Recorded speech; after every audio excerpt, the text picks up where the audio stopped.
Lórí mixella látọ̀dọ̀ mi ni problem ẹ̀ ti wá ti mọ̀ bí tí problem ẹ̀ ti wá àfi koikimedia náà báyìí.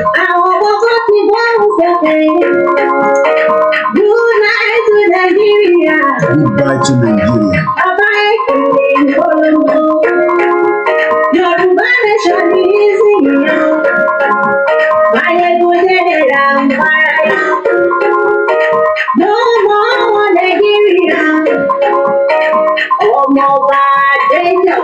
So we are good to go now.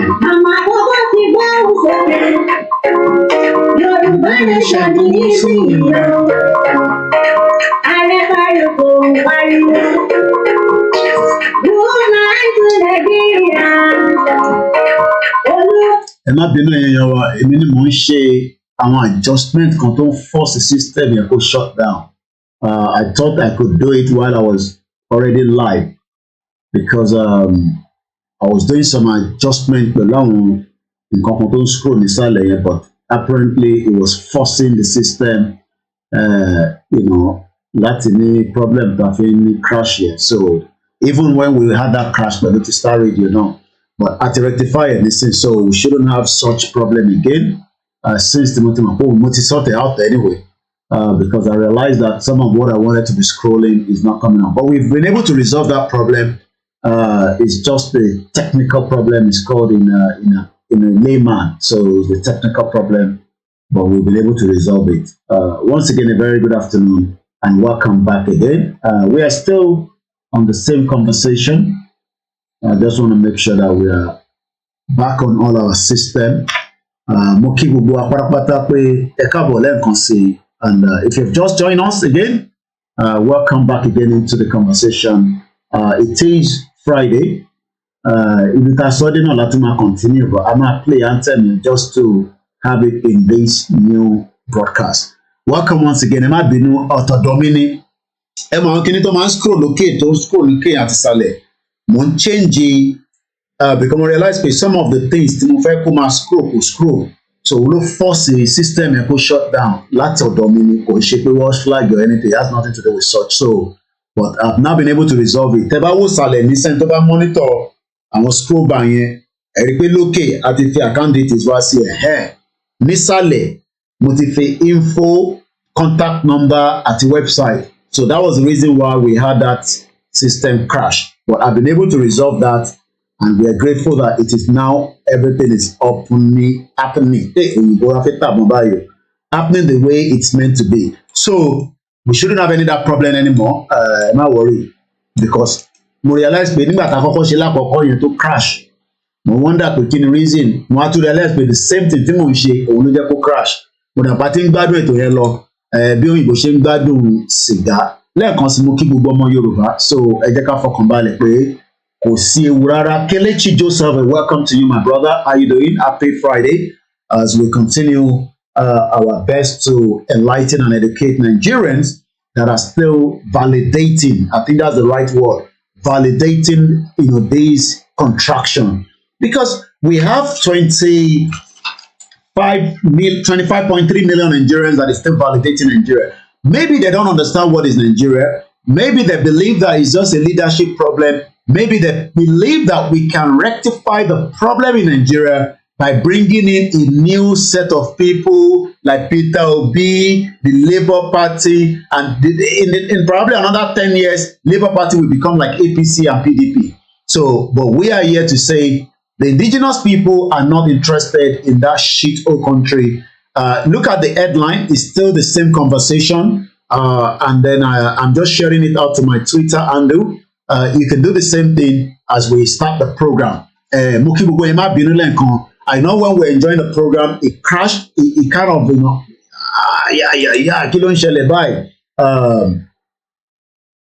so I'm looking at Simon Ekpa 2 hours ago. The day to address the world this way is fast approaching.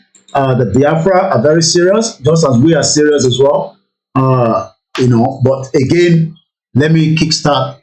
So like I said, I was changing certain things underneath. And that is the reason why we had that system crash. But now I've been able to resolve it. And I won't do such again when I'm doing a live streaming. I'll just allow it to run. After the program, I have enough time to deal with such. So that was the reason why we had a crash. Not that they were flagging it. It's got nothing to do with flagging, because I know sometimes people think they're flagging it. No, it has nothing to do with that. Problem, but I've been able to resolve that. So we're going to play the anthem one more time, and then we go straight into the conversation. Mudupelo will last call our. I'm sure later on, later, but if we need time. It's now 1:30 p.m. local time from London, where I am based. United Kingdom is divided into 3. There's England, there's Scotland, there's Wales, and then we have the Northern Ireland. The Northern Ireland is not part of the UK because I want to buy sovereignty. But the UK is trying to manipulate, because of the EU and whatever, media as well. The K is on as well. And we must continue to be out, especially in terms of concern. Koiki, doju to anybody. We are still on the right track. Nigeria will break. Hello, headline. Is INEC going to enable and fast track the breakup of Nigeria? So my topic today, INEC will break location 9. What is your take? Yoruba Nation conversation. Zoo is crumbling. Zoo. So tabatini zoo. Zoo stand for location 9. Location 9 stand for the geographical location. So it also stands for Nigeria. I won't be able to start mentioning all the names again, but I appreciate everyone that have joined us again. Yeah, Ireland is a republic. Yes, you're right, Mr. D-Ray. So UK, England, let me why. So Tebangbo, Tipa sọ pé London wà lábẹ́ England. Àwọn tó wà ní Wales, àwọn náà ní èdè tó ń sọ. Tebá sọ pé Scotland, ẹ rántí pé Tebangbo Mayegun Scotland ló wà yẹn. So ìlú mẹ́ta ọ̀tọ̀ọ̀tọ̀ wọ́n jọ wà together, but wọ́n run different parliamentary system. But gbogbo wọn ṣì wà under the center níbi tó ti ń pàṣẹ ní Westminster. So the zoo must break. Tó bá fẹ́ break gan, ó ti di dandan pé ká jẹ́ kó break. So let's play the anthem and we go straight into the conversation. There's a lot to discuss as usual, and I welcome each and every one of you that have joined us. Anthem yẹn máa pariwo síta, ẹ máa reduce the volume tọ̀dọ̀ tí yín, because a man like kí anthem tó bá dalẹ́ nìkan láti yẹ kó pariwo síta, but lọ́wọ́ ọ̀sán báyìí ó yẹ kó máa jáde gírígírí ni. Bàbá olówó dọ́dà pé wọ́n náà lè kọ anthem yẹn. Orílẹ̀-èdè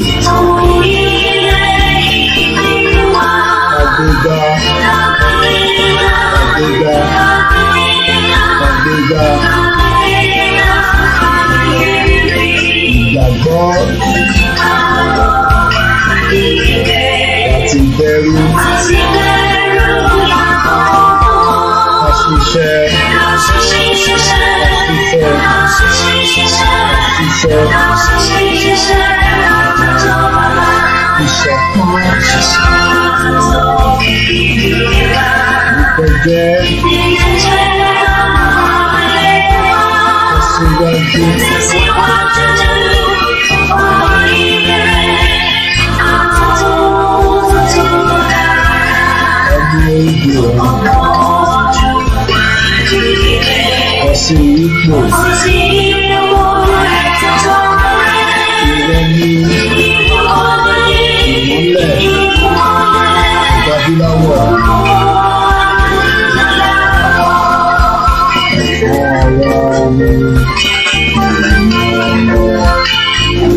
Again. No going back. Igboho Òòṣà. Iṣẹ́ rẹ̀ tẹ̀síwájú. Mr. Koiki ẹ ṣé o, àwọn ọmọ mi ló kí yín o. Àwọn ọmọ mi ló kí yín o. Lágbára Ọlọ́run, a máa délé lérí o, lórúkọ Jésù. Yorùbá nation. And we welcome you back once again. Like I say, apology to all our viewers. It was a technical problem. It has nothing to do with anybody. It is from this end. I was adjusting certain things. So if you look at the bottom, you will be able to see that we have adjusted Koikimedia, bringing the world closer to your doorstep. You can communicate with me. I have an official email, which is info@koikimedia.com. Mr. Clement and some few people send email, and I do reply people on email, and we also have our back-end team that are also working behind the scene. So, and also the contact number, the studio number is the one there. Please do not call yet because I have, a lot to discuss now, and I don't want to be distracted. So, Tiba Sokwe Koikimedia Live is live. If you're watching it from people that copy or use our videos, for me, I don't have any problem. But one thing is they might use different headline, which is different from mine. So sometimes you see Koikimedia in somebody's page, but they're not using the headline that I want to use. So my own headline, flash headline, so screen now, but I don't want to do anything now again because I don't want to mess up the system again. But we would make sure that our next program, headline yẹn náà scroll á wá sí òkè ẹ lè mọ tá n discuss so that tẹ́ bá ń wo program wa ẹ ti mọ̀ pé okay headline tí Koiki lò nílé ẹlòmíì lè lo different headline but headline tèmi lò ó lè yàtọ̀ sí headline táwọn ń lò. My own views on this platform is always my views, and the caller view is their views as well. We remain focused and we are not distracted. Once again, apology to all our listeners and viewers from around the world, but I can assure you it will not break up again. Inec, I want to talk about Inec. I want to talk about the Ohanize. I hope I pronounce it very well. And let me quickly give us our back end. I'm using a software known as OBS. OBS is just allows you to transmit from your system to the social media platform, but we are also working something called enough resources. We will then have our own independent platform that will be different from YouTube, Facebook. We will still be using them, but we will try to integrate us into our own system. If you come on back and lọ sí Ìbàdàn, lọ sí Èkó, lọ sí Abẹ́òkúta, and then we appreciate every one of you working tirelessly on behalf of the platform.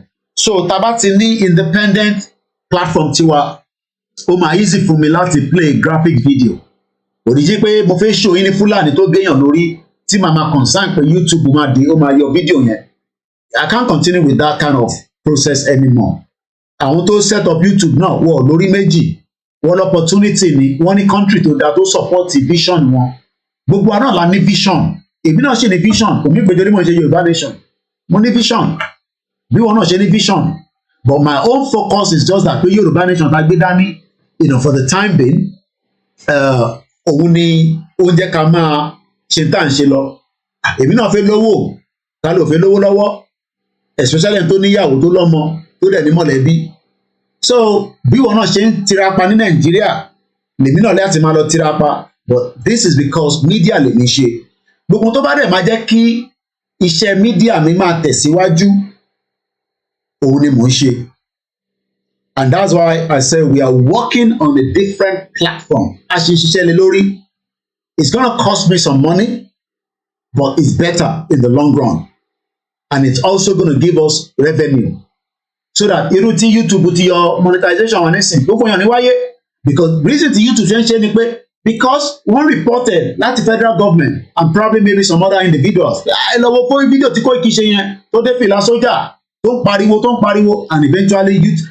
And I do ebi ọmọ bíi YouTube gbọ́ Yorùbá ni, because when you appeal and tell them that n tó ṣe yẹn kò sí nǹkan tó rọrùn níbẹ̀, àwọn fẹ́ democracy táwọn ọmọ wọn lè bà nǹkan jẹ́ ní bíbá, gbọ̀wọ́ fẹ́ káwa bà nǹkan jẹ́ ní Nàìjíríà. Ìyẹn mo ṣe sọ fún ẹ̀yin tẹ́ wà nílé pé I just pity you. Democracy tó ń practice ní UK, ní America, ní Europe, òun kọ́ ló ń practice ní Nàìjíríà. Tó bá jẹ́ tí wọ́n dánwò ní Nàìjíríà, tá Inec dánwò yẹn lọ dánwò nílùú yìí, mo mọ tó máa ti ṣẹlẹ̀. Tó bá yẹ pé wọ́n dánwò bẹ́ẹ̀ ní America, ní European country, but àwọn sọ fún yín pé kẹ má wà violent, ẹ má wà violent o, ẹ má wà violent, ẹ lọ sí court. But everybody knows BIRA, àwọn Northern Ireland, kò sẹ́ni tó mọ̀ bó ṣe gba freedom wọn. Àìmọye wọ́n ju àkàrà rẹpẹtẹ sílùú yìí, àkàrà tó ń dún bam nígbà tó sú UK. Mo kí gbogbo ẹ̀yin yá wa, gbogbo ẹ̀yin tá a bá ti kí tẹ́lẹ̀ náà ni mò ń kí tọ̀wọ̀tọ̀wọ̀ ni mo fi kí aṣọ pọ̀lọpọ̀ Jímọ̀ àmà bá wa láyé, àmà fi wá sáyé lọ ni.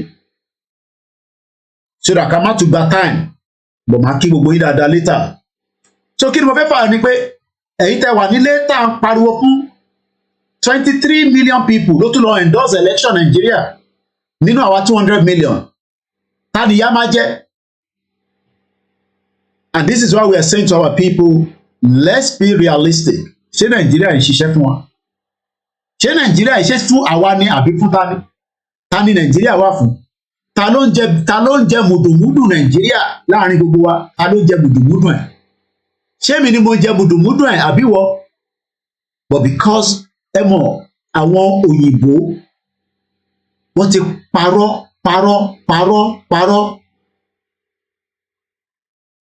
Wọ́n ti parọ́ fún wa. Àní irọ́ yẹn ló ń lọ lọ́nkán báyìí. Irọ́ táwọn òyìnbó pa fún wa òun ló ń lọ lọ́nkán yẹn. And that is why today every one of us is struggling. Every one of us, we are struggling. And struggle. And until we all understand that we are in a big mess, ní kúrò lójú kan. But ǹjẹ́ INEC máa wà lára àwọn tó máa jẹ́ kí Nàìjíríà kò break? That is the question. Because the reaction of what has happened, but call for now, like I said, no distraction again for now. So no call, please. Ǹjẹ́ INEC máa wà lára àwọn tó máa jẹ́ kí the breakup of what is known as Nigeria? Ǹjẹ́ INEC máa wà lára wọn? Everybody knows that there is tension as we speak right now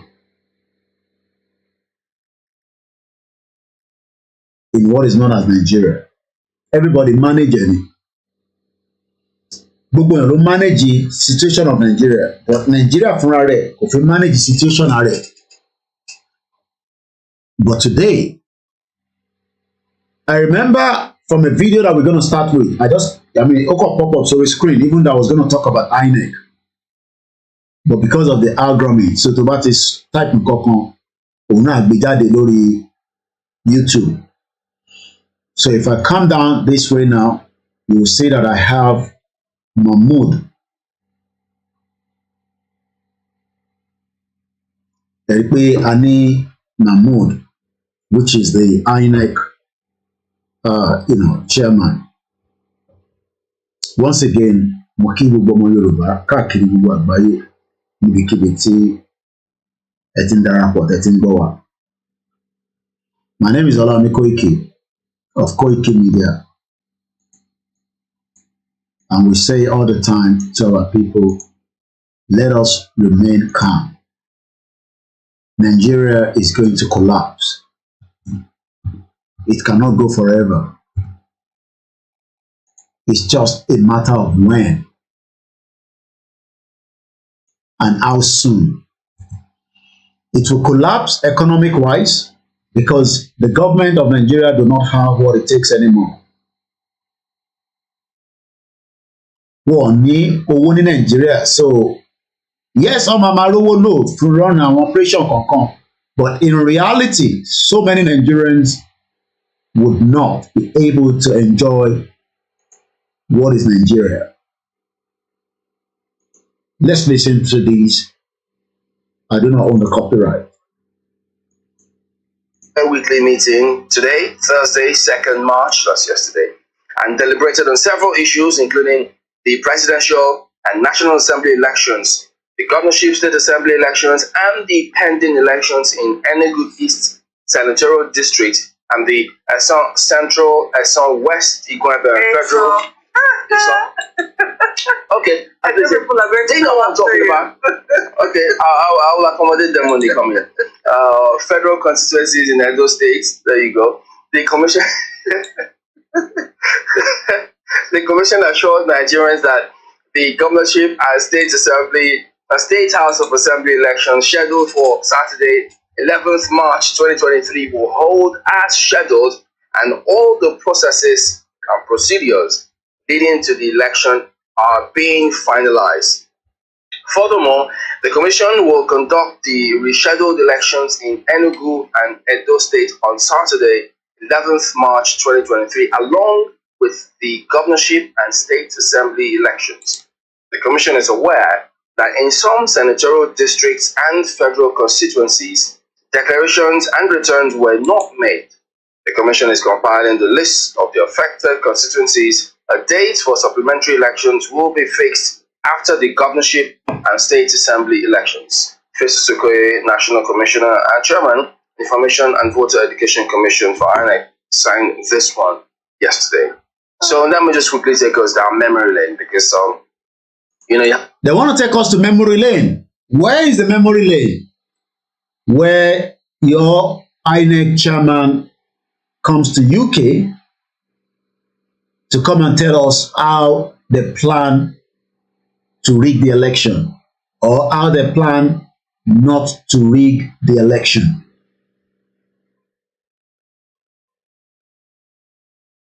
The election, everybody knows, has been rigged. Over 400 billion naira, for what we are told, has been spent on these, what is called election. Selection. Let's go back again. There are several of this commentary about what we're going to do, how the elections were going to go, the nature of the elections.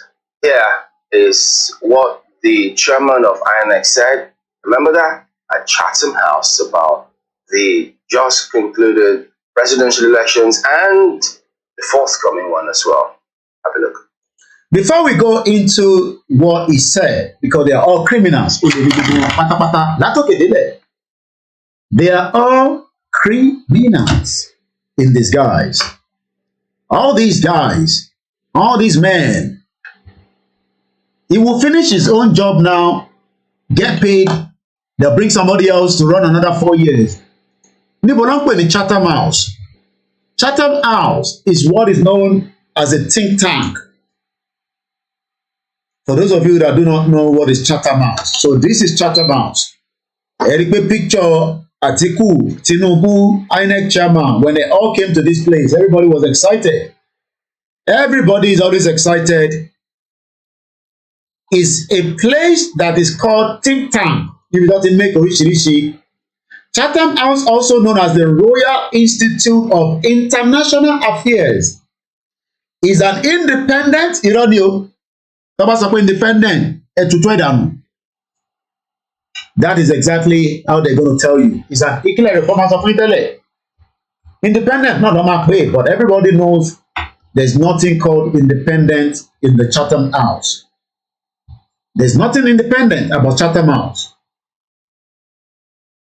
Policy Institute headquarter in London. Wọ́n ṣe headquarter wọn lọ sí Nàìjíríà.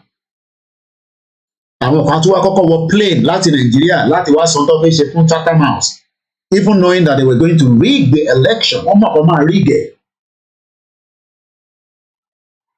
Its stated mission is to provide commentary on world events and offer solution to global challenges. Àwọn gẹ́gẹ́ bí ẹni tó máa bá wa offer solution tó fún iná lélẹ̀.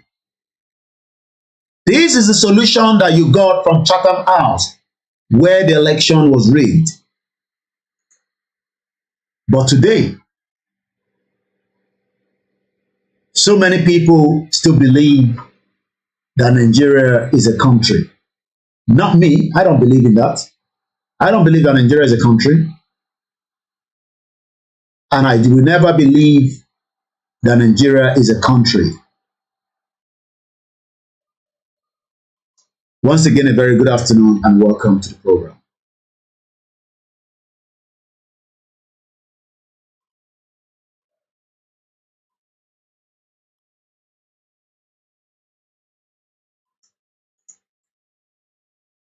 Mokibugowa Patapata from different part of the globe where you're watching. So let's come back and listen to fake professor that called himself a professor, Mahmoud Jaga, that rigged the election to favor one political party, and eventually today Nigerians are going to suffer for such negligence. Let's listen to him. A second lesson from the 2019 election is that early choice of election technology management tools, especially the main election technology, is very critical for success. Their proper pilot testing and deployment are exceedingly important for a successful election. For election technology, early decision is central to maintaining its integrity, popularizing it among voters, and addressing any challenges that could arise. We know that political actors often try to undermine the process by attacking the technology, casting doubts on its suitability, bypassing its use, or indeed seeking to undermine its security. This informed the early choice of a new voter accreditation technology using an electronic device called the bimodal voter accreditation system. We have tested it in several by-elections and off-cycle governorship elections. In addition, the decision to make polling unit election results available for public viewing, which has always been a major demand by citizens and election observers, falls into this early choice of election technology. The Inec results viewing portal, the IREV, is a dedicated web portal for the public view of polling unit results as soon as they are finalized on election day. This has been employed in several elections conducted by the Commission in the past few years.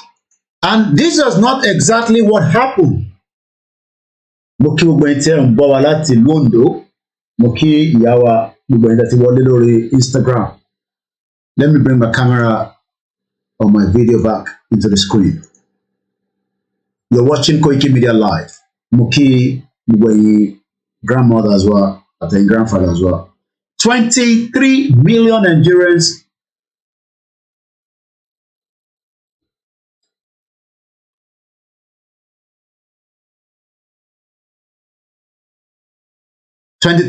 Nigerians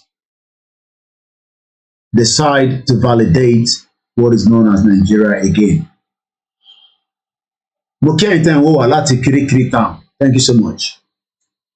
Mo dẹ̀ kí ẹ̀yin tẹ́ ti darapọ̀ mọ́ wa, mo ti kí gbogbo state kọ̀ọ̀kan ní orí broadcast tó paná lẹ́ẹ̀kan. Mo ti fi àsìkò yìí tún kí gbogbo ilẹ̀ Yorùbá láti Lagos, Ọ̀yọ́, Ògùn, Oǹdó, Ọ̀ṣun, Kwara, Èkìtì, Kogi. Àwọn kan ní Ẹdó ńkọ́, mo ní gbogbo náà là ń kí. Delta ńkọ́, a kí wọn. Are they gonna come with us? I don't know. Are we going to see the breakup of Nigeria anytime soon? And would INEC play a part in such breakup? Is a question that a lot of people are saying it might never happen. We read that comment all the time. I just saw one earlier on one of our platforms where I can monitor all the screens in front of me. Only PDP no share mistake, only but Nigeria will break. Okay, we will see. Ṣé INEC ma assist in the breakup of Nigeria?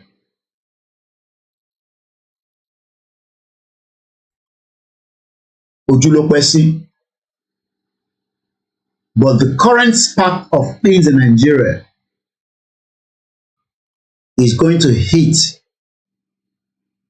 Everybody now understand. Everybody what they understand pé okay, fẹ́ kí Igbo lọ di president in Nigeria. Regardless of our views with the Igbo people. Wọ́n fẹ́ kí Igbo kó di president in Nigeria, and the unity of being one is no longer valid with this election to play out here. Because according to the system,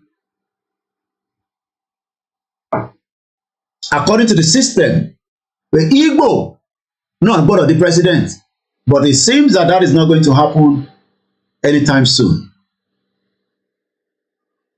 And this is the reason why, looking at what we know today, is INEC going to assist as well with all the pressure tó ti wà nínú Nigeria for a very long time, with all the wahala tí Nigeria tó ń face. Ǹjẹ́ INEC máa play role in the breakup of what we know as Nigeria? Or are they going to do the other way around? But what we know is so many Nigerians that does not even believe that Nigeria should break are now asking that, are we one in this country? Ǹjẹ́ are we one, or are we all just living in a denial? A kàn manage ara wa. Because what we have been doing for a very long time is that we are managing each other, trying to live together, marry each other, eat different food that is from the different tribe. You know, sometimes you eat tuwo shinkafa, tuwo shinkafa, whatever. You eat isiewu, you eat amala, you eat any other food, depending on how many people I've not been to so many parts of Nigeria, but there are some people that have lived and they have moved around in what is known as Nigeria today. And for them, a breakup of Nigeria is not the solution. But these elections have literally exposed Nigeria more from the fault of INEC. So ìbéèrè ni pé ǹjẹ́ INEC náà máa assist towards this dissolution of what is known as Nigeria? Or is it going to make, or is it not going to make, or is it not, or maybe it's not going to make any impact? It's just that the agitation continues as it is. The political structure of Nigeria will start crumbling bit by bit. And when the political structure continues to crumble, do you think that 8 years from now, again, what is going to be the expectation of Nigerians. I'm talking about 8 years from the last election, which is the 25th. So let's look at 8 years from now. Are we going to see the next president from the north, the northwest, the northeast?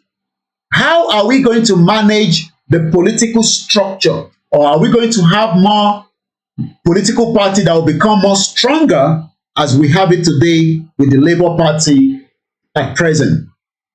Because whether you like it or not, whether you agree or not, whether you believe it or not, whether we agree, whether we believe, Labour Party has proved otherwise to Nigerians that things can happen. You might not agree with Labour Party. Once again, a very good afternoon and welcome to the program.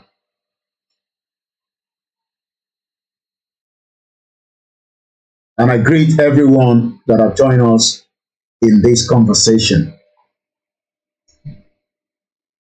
Nigeria is at the verge of breakup, but before Nigeria can break, there will be a lot of pressure, and that pressure will trap everybody and it will break.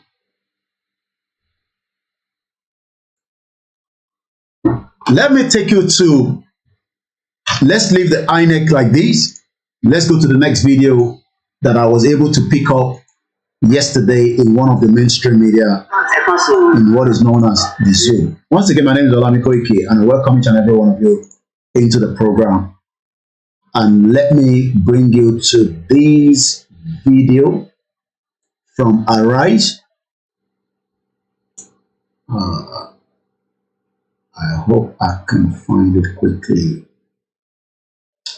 Yeah, this one. This video, àwọn Ọ̀háìzè ló ń sọ̀rọ̀ lánàá. So I'm going to take it back. I'm going to use it from, I believe, 13 minutes. So I'm going to fast forward. We don't need everything out of this video. But I'm just going to give you a debrief of what it's saying. So we won't go too far. We will probably start from 10 minutes. So after the election, so many questions is now coming out. People are asking questions, this country, why is it like this? Why does it favor one part, it's not favoring the other part? Some say it's a political, LOLO, go and use the political whatever to sort out the problem. Whether in reality we can use political to solve this problem, everybody knows that that definitely is not going to happen. But we are told that LOLO political party, láti solve problem yìí. Let's listen to the some of the leaders of the Ọ̀háìzè, which is equivalent to our own Afenifere in the Yoruba land, regarding the outcome of this election. We do not own the copyright of this video. I thank God for bringing him. He's not telling people, I'll be affair.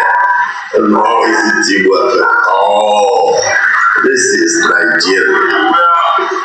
Our prayers have reached the heavens, and God has answered us with a resounding yes to a new Nigeria.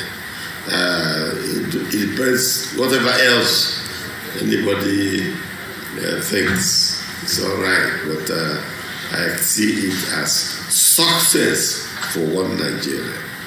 But that success must be not on the platform of my brother and friend Peter Tinubu being president of Nigeria. It will not happen. Okay. Right.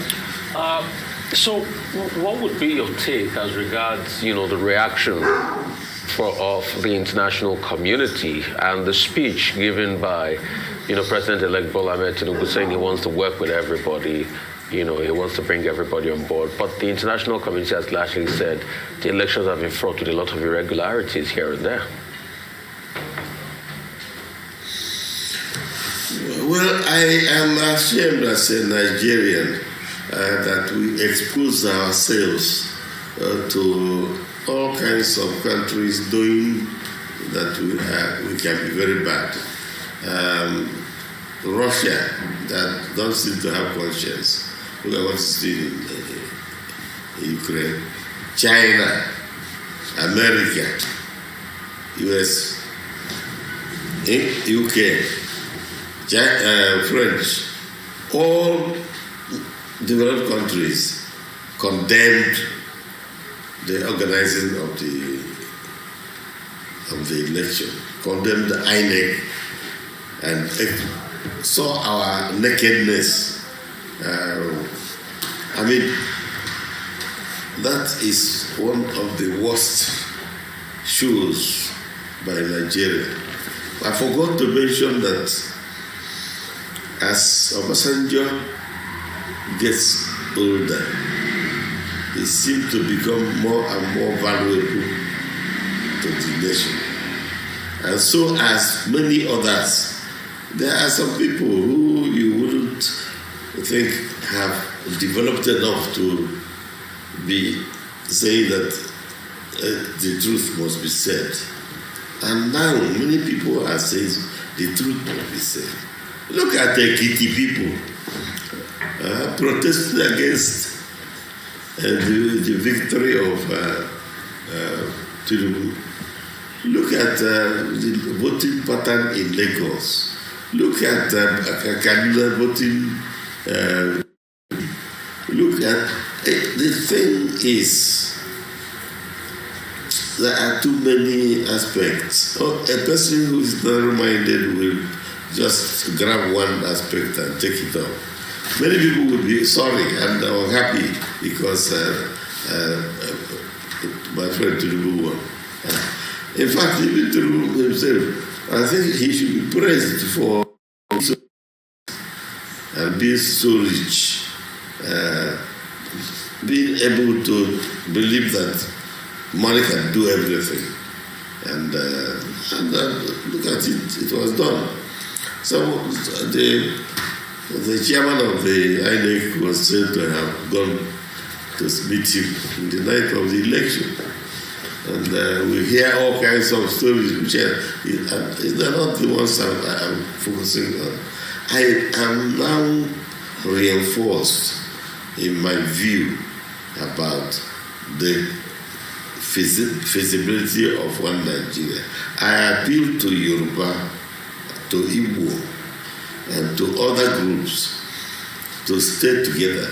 Let us work out a system, because we now know each other. We know each other enough, and we shouldn't allow any breakup of this country, because otherwise it is this. Mo fẹ́ ká follow ọ̀rọ̀ tí bàbá yìí sọ níbí báyìí. Mo fẹ́ gbé fídíò mi padà wá. I want us to take note of Inti Baba Iso. Good evening to you, good afternoon, good morning, and this is KOKIMEDIA Live. It is the Friday edition, the 3rd of March 2023, 7 minutes past 2 p.m. local time from London, England, precisely where this broadcast is coming from. I want to take us back a few steps and let us hear again, why is this man using the same word that we have been saying, break up, break up, break up? Definitely everybody in this country called Nigeria, even for believing in Nigeria, still have it at the back of their mind that the probability that Nigeria is going to break is there. Everybody knows that. But because some are living in denial, oh, you can't break Nigeria. You cannot break. How are you going to break Nigeria? How do you plan to break Nigeria? And all these nonsense conversation. But everybody knows that at some point, Nigeria will have to break. It will have to break because the unity is not there. We are living in denial. So I want us to listen again to this man. He's one of the leader of the Ohaise. I'm not sure the Biafra love them because just like we have our own that doesn't appreciate that Yoruba nation is the only way forward. But I'm gonna remind you what Baba Afenifere Pa Ayo Adebanjo said.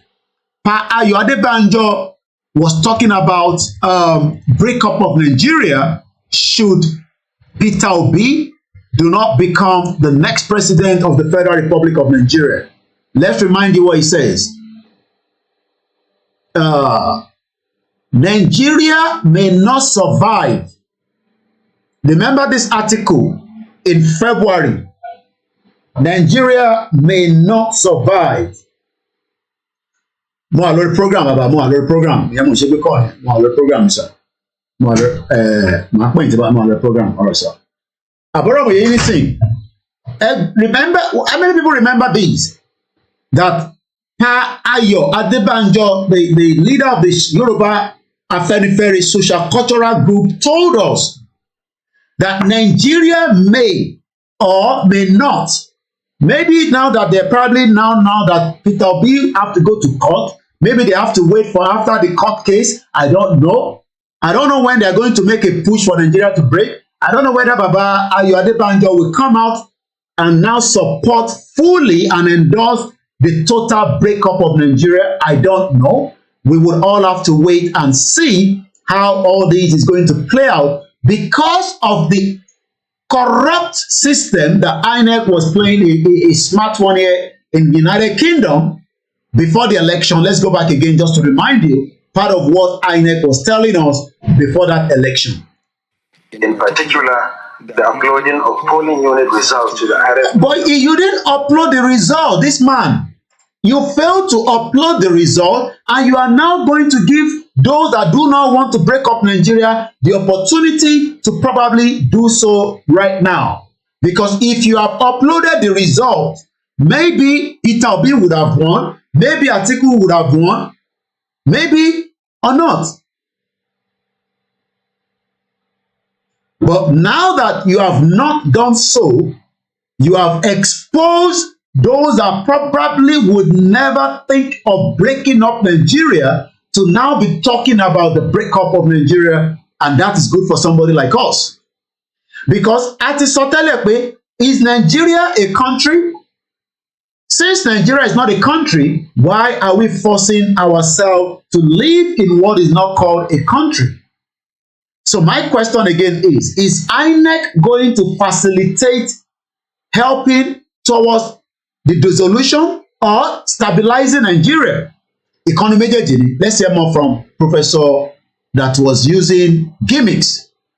He was there in Chatham House. He's talking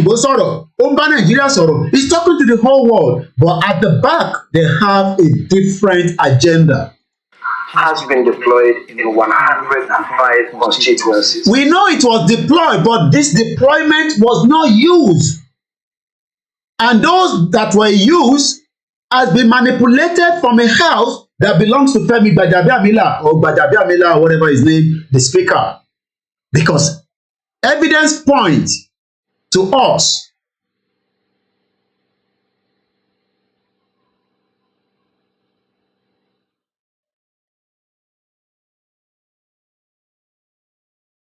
once again, I'm just reading a lot of things there. I know it's a bit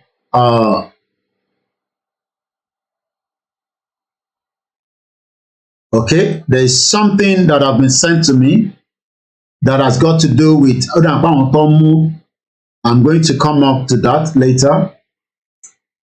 This is between Commissioner of Police Oyo versus Lawal Leke, male, age 45, Amzat Aziz, male, age 23, Mudashiru Sulaiman, age 48, Bashiru Adegbindi, age 43 years old. Count one, that you, Lawal Leke, male, Amzat, female, Amzat Aziz, male, Mudashiru Sulaiman, male, Bashiru Adegbindi, male, and others now at large between August 2022 and February 2023 within Ibadan metropoles in the Ibadan Magistrate District did conspire amongst yourselves to commit felony to within treasonable felony and thereby commit an offence contrary to and punishable under section 516 of Criminal Code Cap 38, Volume Law of Oyo State of Nigeria 2000. Count 2, that you, Lawal Leke M, male, Hamzat Aziz, male, Mudashiru Sulaiman, male, Bashiru Adegbidi, male, and others now at large sometimes between August 22 and February 2023 within the same Ibadan axis in the above magistrate district while armed yourself with firearms, did unlawful stage rallies as members of Yoruba agitators group and conducted yourself in a manner likely to force or compel the President of the Federal Republic of Nigeria to change his measure by chanting war song seeking independence for Yoruba nation with intent to take over the government of the Federal Republic of Nigeria, thereby committing an offence contrary to punishables under section 41C of the Criminal Code Cap 38, Volume 2, Laws of Oyo State of Nigeria. And I believe from this information, these are those that are working with, Mrs. Modupe Onitiri under the Reclaim and Occupy. We're going to come back to that conversation, but this is the situation as we speak right now. I do not buy the nonsense that the police is saying, but again, if everybody have listened and wait for instruction, maybe we will not be where we are right now, and I hope I will come back to this conversation later. We are still dealing with the 1 year Inec, Nigeria, break up or not. Let's go back again and listen to the Inec chairman or professor, whatever he call himself. Where the commission conducted off-season elections since August 2020. The result can still be viewed on the portal, making the IREF an invaluable repository of election results in Nigeria. It's actually our biggest archive for election results. Shut up, you this Fulani man. Shut up. Shut up. Okay? Shut up. Shut up, I said. You have actually, from those that believe, because we don't believe, but those that believed in this contraction known as Nigeria, you have now literally exposed Nigeria. Not that the international community care anything, I don't care. The international community care less. But it is just that it's painful that Nigerians are told that we expect to be Muki Atobi Miloma Ekabo Sorieto. But Eunice, I get it there. Don't mind all these elders. Now that their eyes is clear, we're going to come back to the Ohainse in just about a few minutes. Welcome to those of you that have joined us. This is a live transmission. The topic today, if you look at my headline, INEC will break location 9. What is your take? Yoruba Nation conversation continue. Zoo is crumbling. So now that we've heard from the INEC, remember now that when is Afenifere going to come out again and speak? Are they going to wait for the court case of Peter Obi? How long does the court case last? 4 years, 3 years, 2 years? I don't know. But one thing is, in Kokon push Nisin,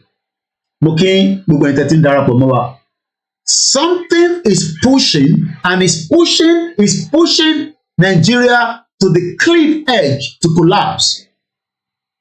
So let's come back to the Ohainse and listen again, and I'm going to allow this to run again up till about 20-something minutes. But I want us to listen to what he said here before I allow the video to run again, without any interference. Let's hear what he had to say. Why are they coming again to say break up? If election has gone smoothly, without any fraud, without any body hijacking the ballot box, destroying it, burning it, and all that, maybe we could have get a result and Tinubu would have win. Maybe Atiku would have win. Maybe Peter Obi would have won the election. We wouldn't have known. But because everybody saw what played out in that election, from Lagos State to the north, the north were cooking the result anyway. So is that the reason why This elder statement is now using the word breakup. This breakup that Koiki has been using for 3 years.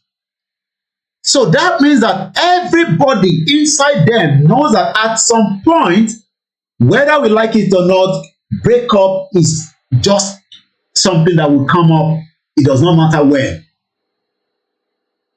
Oh, okay, Baba wa ti sọ̀rọ̀ lórí Arise. Okay, I didn't know that. I've just been told that Pa Ayo Adebanjo have spoken at the Arise. Please, if somebody have that particular link, I'm going to check it out myself. Please share that with me. It will be nice to hear what he say. Kí ni nǹkan tí Baba sọ lórí Arise. So I'm going to be doing a bit of search on that. But let's hear what this is saying. Maybe we can get the Afenifere one as well. Just grab one aspect and take it out. Many people will be sorry and happy because in fact, I think the issue present for this knowledge, being able to believe that money can do everything, and it was not. So the chairman of the Inec was said to have this meeting with the night of the election. Okay, good thing about technology, I've been able to get the video interview of Baba Afenifere on the Arise. Thank you so much to my mother. We have a lot of journalists that is working for Koiki. Our freelance grammar journalists, just like my mom. Gbogbo news tí bá ti rí pátápátá ni mo sì lè máa point mi sí ẹ ṣé gan ni ìyàwó Princess Adébímpé Adéníyì because ẹ̀yin lẹ point wà lọ síbẹ̀ yẹn nísìn. So I guess we have it somewhere here. I have to take it back to number olówó níbí báyìí -1:11:26 -1:11:26 yeah ibi tí bàbá ti sọ̀rọ̀ lélẹ̀ so mo mọ̀ bí tó ti bẹ̀rẹ̀ but I catch something out of ibi tí bàbá sọ. I'm talking about Baba Afenifere. So let's pause that. Amapada Agbonkanti is the leader and we love him. I was opportune to meet him, not once, not twice, not three. I believe he loves Yoruba Nation, he wants Yoruba Nation, but I want to play, let's play the last card. He says to me that Koiki, Baba Buhari ni mo bá jẹ́, èmi àti bàbá lájọjẹ́, kò jẹ́ Buhari ọ̀dà rárá, mo sọ fún Tinubu pé kò lè débẹ̀. But Tinubu ti débẹ̀ nísìn. But we don't know yet because Tinubu would have to wait till May whether he becomes the president officially. Mo kí bàbá wa Ifá mi kọ̀ mí. Ayo Adebanjo is not smart, you say. Play the last card when people are dying daily. Well, bàbá ní Koiki ṣe sùúrù ọmọ mi ṣe sùúrù Koiki ìwà ti gbowó. Bọ̀bẹ̀ ṣe wọlé kẹ́ ń lọ báwọn Fúlàní yẹn kò sí kankan tó rán mi bẹ́ẹ̀ Fúlàní ò lè má pa wá. And I love him. Wọ́n fún oúnjẹ lọ́wọ́ àjẹ. Ìgbòho ò fẹ́ jẹun. Bàbá ti jẹun kúrò nílé. Ìgbòho jẹun ẹmu drink. Bàbá àmú kọ́kàn. It's 2:20 p.m. Ẹ ṣé gan ni ìyá wa Mọ́lára. So a máa padà wá sórí fídíò bàbá wa yìí. He's our father. We love him. Even though Patrick Bassi Funawa, but we still love him. He's a father, and even though we expect them now to come out and say, "Look, this country is gone."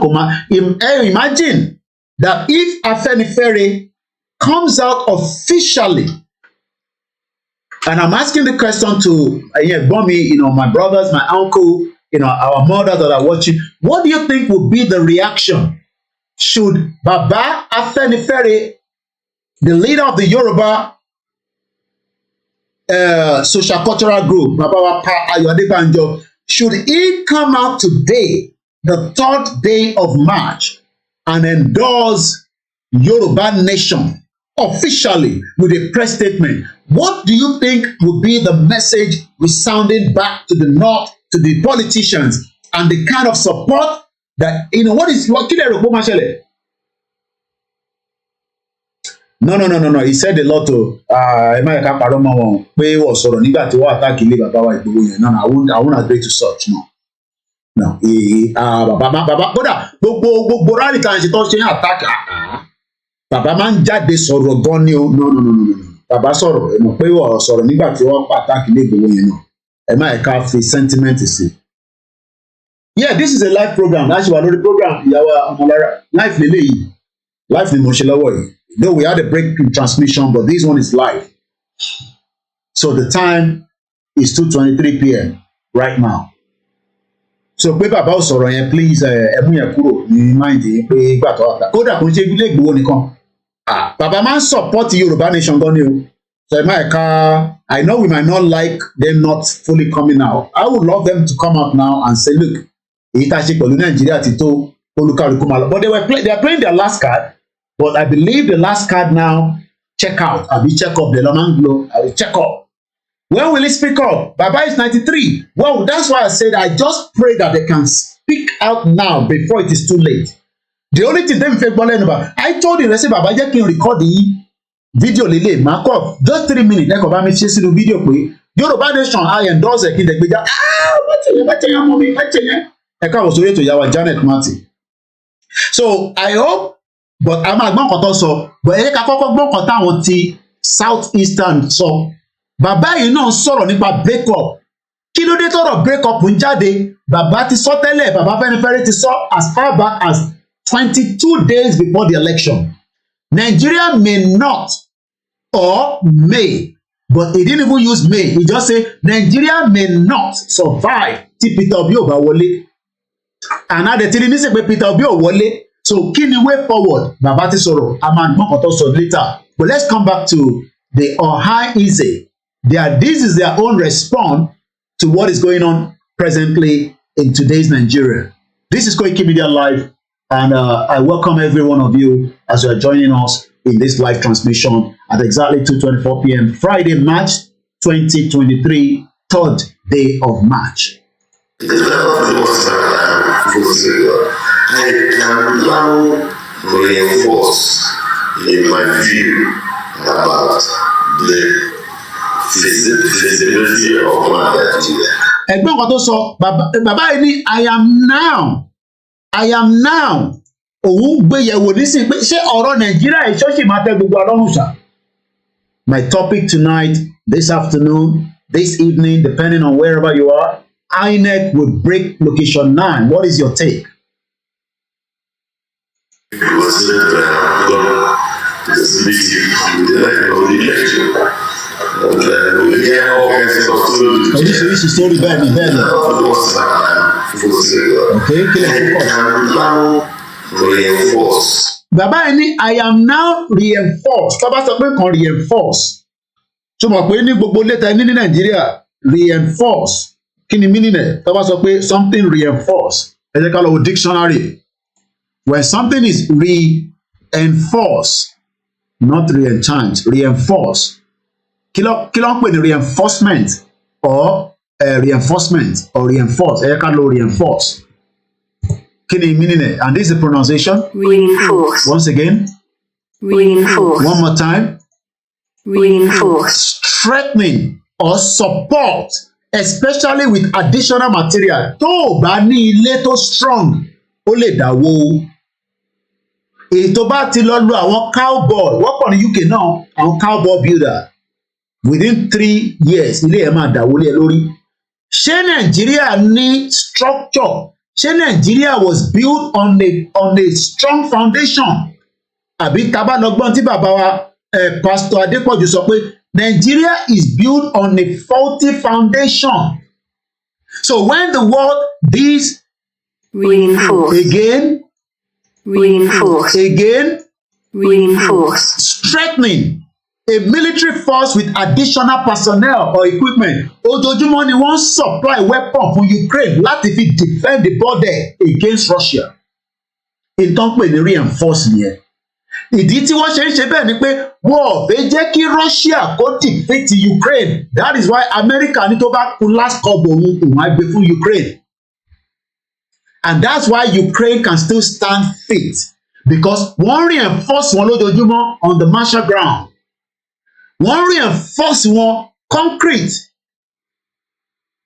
And when we have Yoruba nation, the first thing that kọ́kọ́ gbọ́dọ̀ ṣe ni pé a gbọ́dọ̀ reinforce border wa. Ó gbọ́dọ̀ ní strong concrete.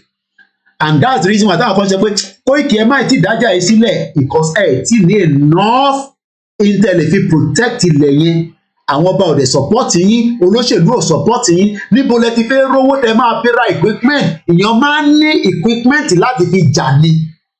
Kí lẹ rò pé Russia ṣe fi survive lẹ́nìí is because they are getting, support from the America and the Germany, especially America. A ti sọ fún yín látẹ̀ǹkan mọ́ mi ìyàwó Ọmọlára live program lẹ́ ń wò yìí. Ẹ ti bèrè lẹ́ǹkan mo ti dá yín lóhùn. This is a live program. Mo ti sọ fún yín, mo answer bẹ́ẹ̀ ṣe fi comment ẹ̀ sí mo answer yín. Bí àwọ̀ ọ̀dẹ̀gbọ́n kan tí ẹ bá mi type ẹ̀ ta ló wà nínú ẹ bá fi sí comment section pé yes, it's a live program. Bí àwọ̀ bí a sound yẹn ọ̀dọ́dọ̀ tí wọ́n ní. I'm not sure whether we have any of my back end team there. Wọ́n béèrè question ẹ bá answer wọn. Mo kí ẹ mass burial, welcome to the program. So ìdí tí Nàìjíríà tí bàbá ìṣe ń sọ nísìnyí pé ọ̀rọ̀ Nàìjíríà yìí òun ti reinforce pé ẹja gbọ́ ọkọ̀ tó sọ again. In my view, okay. About the feasibility of Nigeria. Okay, tó bá sọ pé nǹkan again feasibility àwọn òyìnbó tó dání ẹni tó bá ń ṣiṣẹ́ ní àwọn ibì kan wà projection máa ń wà, feasibility máa ń wà, feasibility study. No, orí Facebook tẹ̀ lọ tí ń béèrè látẹ̀ nǹkan. Ẹ ṣe gan ni ìyàwó Princess Adébíyìnpé. Tó bá sọ pé nǹkan feasibility. Ǹjẹ́ feasibility study lè sọ fún wa pé Nàìjíríà máa survive within the next 10 years? What are the chances that Nigeria will survive within the next 30 years? What are the chances that Nigeria will survive within the next 60 years? Feasibility study. Bí a torí pé mo ṣiṣẹ́ ní hotel, tá bá ti gba booking àwọn tó fi wá ṣe conference, ṣé mọ̀ pé booking ní a máa ti gbà 1 year before the event. Àwọn kan regular ni wọ́n àti èmi kan ni máa ń béèrè bọ̀tẹ́ mọ̀ fáwọn orí floor làwọn ti ń ṣiṣẹ́ lókè. But àwọn tó jẹ́ bíi booking control center, àwọn yẹn ló máa ń gba booking pé hello Mrs. Janet Martin, the last time you were here at Auburn Hotel, we know you love it because we read your feedback. Are you doing the same event in our hotel? Because wọ́n gbọ́dọ̀ tètè máa béèrè kó má jẹ́ pé mọ̀mí Janet máa gbé event yẹn lọ sí another hotel. So a máa bẹ̀rẹ̀ sí ṣe feasibility study Nàìjíríà. Nígbà tá a ti wá ń ṣe feasibility study yẹn, bàbá ẹ̀ ń béèrè pé ǹjẹ́ Nàìjíríà yìí bá ṣe ń wò lọ yìí pẹ̀lú ọ̀rọ̀ INEC chairman tó wá sí London, imagine this man ó wọ plane Nigeria flight to UK lórí British Airways làwọn lè máa bá wá. It does not matter even if it's £2,000. It doesn't cost them any money. Ìgbówó INEC ló ná. Irú èmi bá fẹ́ lọ Nàìjíríà ní sí màá ṣe owó díẹ̀díẹ̀. Àwọn èèyàn lẹ́tì ní Koiki máa lọ lé èmi náà ní kí mo fẹ́ lọ mú lé mu ní kankan ní mo fẹ́ mú lé for now. Ẹ jẹ́ kémi wà níta kí máa educate yín. Máàní yìí travel láti Abuja, ó wọ plane, ó jókòó, wọ́n sábẹ̀ lóúnjẹ, ó dẹ̀ wá parọ́ fún wa níbí báyìí. Gbogbo tó dẹ̀ sọ pátá látòkè délẹ̀ kò múṣẹ. That shows that the country has a problem. That shows that the country that you are still talking about has a big issue. And that big issue, when you now look at the word feasibility. Again, Feasibility. one more time, Feasibility. the state of decree of being easily or conveniently done. Ẹ gbọ́ mi, tó bá lọ gbá football tó o bá fit, o lè play pẹ̀lú Man U o. Tó bá ń play pẹ̀lú Man U tó o bá fit, wọ́n máa yú ẹ o. So kí ló ń pè ní what do you mean by feasibility? Why is this Ohanaeze using feasibility with Nigeria lórí ọ̀rọ̀ INEC? My question again, mo kí yín láti Abuja, ẹ ṣé gan ni, somebody is watching me from Abuja, capital city, FCT. Adúpẹ́ pé wọ́n tẹ̀ ní bàbá burúkú, àdúbàbà àbí kí ló jẹ́, eléyìí ti wà FCT senator tẹ́lẹ̀ wàláì tẹ́ bá rí ikùn ẹ̀bẹ̀m̀bẹ̀mù ni. Ó ti wà níbẹ̀ láti 1999 ló ti ń jẹ mùlá, tẹ́ bá rí ikùn ẹ̀ bó ṣe tó. This man, these are the people you want us to go and talk to break away from Nigeria. He has been a senator since 1999. This man, this criminal, ẹ rí ikùn ẹ̀ bó ṣe tó. ọlọ́lọ́mọye girlfriend ìyàwó tó máa ní. Mo kí gbogbo yín happy Friday, barika de Jimoh. This is a live program you are watching with me. My name is OLAMILEKAN. Obìnrin ló ṣẹ̀wá gbàdánù nísìn lára tsunami tó ṣẹlẹ̀ nìyẹn. Eléyìí Labour Party ni wọ́n níyàwó kì í jí gbè ní. But àwọn kan wò pé ṣé nísìn tí Labour Party wọlé nísìn, can they change anything on the Senate floor? No, they can't. Oh, wọ́n ní eléyìí ní 12 wives and 99 children. Hey, Kabe, 99 children lọ ní bàbá yìí ní. 99 children. Somebody is just saying. Can somebody confirm that again? Mokebe, Juliet Tosin, Mokiwetini. This man has been there. Moki Yawa Bisima controller. We went over to support you. You can do so at any time. We appreciate all your love and support for koikimedia. This is a live program. Imagine this man, 99 children, 12 wives. koikimedia, check if the one you interview in time of Ike Kremadu. Okay, my wife, money video, my play, my worry. So the question is the feasibility. So what do you mean by feasibility? So sometimes you start asking questions. Àwọn kan lè ní no Koiki, Tinubu bá débẹ̀ ní sí. Gbogbo tẹ́yìn sọ yẹn, ó máa make it easy fún yín o. Okay, mo ti gbọ́ yín. Because that is the belief of the YYF, àwọn Adéyínká grandson. But I need the power. Power that you don't want Tinubu nísìn. We will see how he wants to play with that power. Ṣèbọn wá power ni ó ti ní agbára. But power yẹn ò tí ìdánwò ẹ̀tàn ó sì di May 29. So there is still a lot that can happen. Ìtọ́jú ẹ̀fẹ̀ happen yẹn àwọn eléyìí ti sọ ní bíbá nínú fídíò yìí ẹ máa gbọ́. Because àwọn eléyìí ní láyé àwọn onígbà kan kí Tinubu di president máa ń lórí. Wahala is coming. A very good afternoon. So again, the possibility that can be done or achieved or is reasonable, we are looking at the feasibility that the Yoruba nation is much better than the contraction known as Nigeria. Ṣé mo parọ́ ni? Ìtàn pè ní feasibility nìyẹn. Because a máa kéré ní number, kò ṣe pé ní population, but a lè mọ identity ara wa. So that bó fẹ́ kí gbogbo ọmọ Yorùbá kó gba fingerprint wa, so that afẹ́mi tó jẹ́ criminal láàrin wa, so that tó bá commit offence ní Kogi state kó tó dé Lagos state ọlọ́pàá ti dẹ́ dúró wá dẹ̀ gbé padà wá sí Kogi wá lọ ṣe prison sentence there. INEC is an independent corporation. FCT is a federal corporation in Abuja and jurisdiction. Eko is a Yoruba land. A very good afternoon. So now that you understand, don't put any feasibility. Àti rí pé bàbá yìí criminal 99 children 12 wives. But ó ti lulẹ̀ báyìí wọ́n ti gbà sànù. Let's go back and listen to Baba again say Nigeria may not survive. So èmi ti pariwo for 3 years ẹni rọ ni mò ń pa. Bàbá náà ti sọ nísìn, but àwọn ọ̀hán easy, ọ̀hán easy. I hope I'm pronouncing it very well. Let's listen again to them. I appeal to Yoruba, to Igbo, and to other groups to stay together. Let us work out a system. Because we don't know each other, we know each other enough. And we shouldn't allow any breakup of this country. Hey, only we shouldn't allow any breakup of this country. Ẹ wá gbọ́n tó máa sọ after this again. So I'm going to allow the video to run for a few minutes more. We don't own the copyright. It's just for the purpose of what we are using it for. I'm going to mute my mic. I'm going to take off my video. I'm going to let it run for probably about títí tó máa fi fẹ́ wọnú 20 minutes.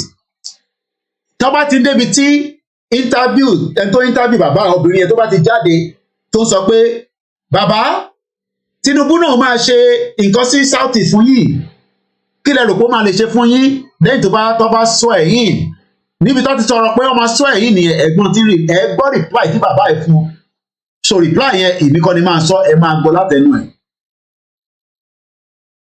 Once again, let us watch the final part before we now listen to Afenifere and we continue with the program. This is a live transmission. My name is OLAMILEKAN. This is koikimedia, bringing the world closer to your doorsteps.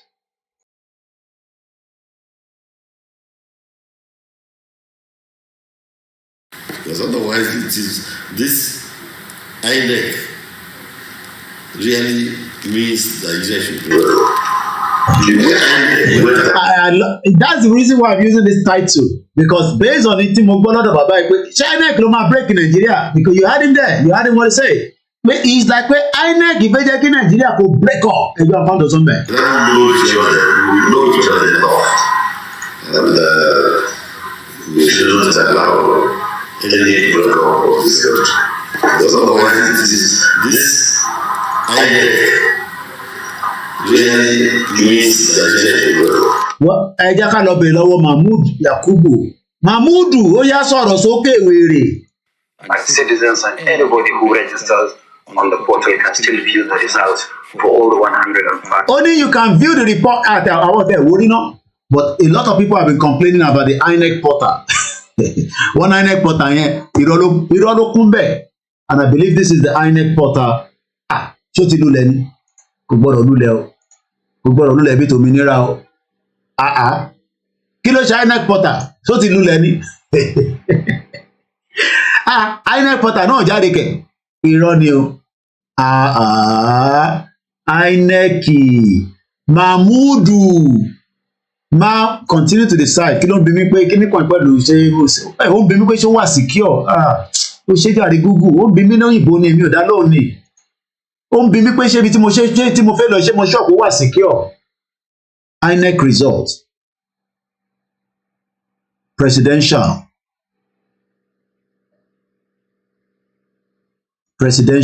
Ẹ jẹ́ ká lọ wo ẹ jẹ́ lọ sógùn state mi nìyẹn. So view result.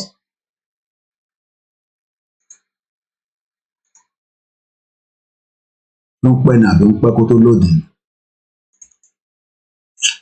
Ló ṣe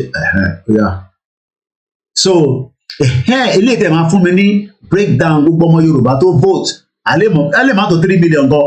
Ẹ já lọ sí Adó-Ọ̀dọ̀tà ward 16 ward ló wà níbẹ̀. So 52 polling unit. Ẹ jẹ́ ká wo result wọn. View result láti CMS Ìpàtẹ 2.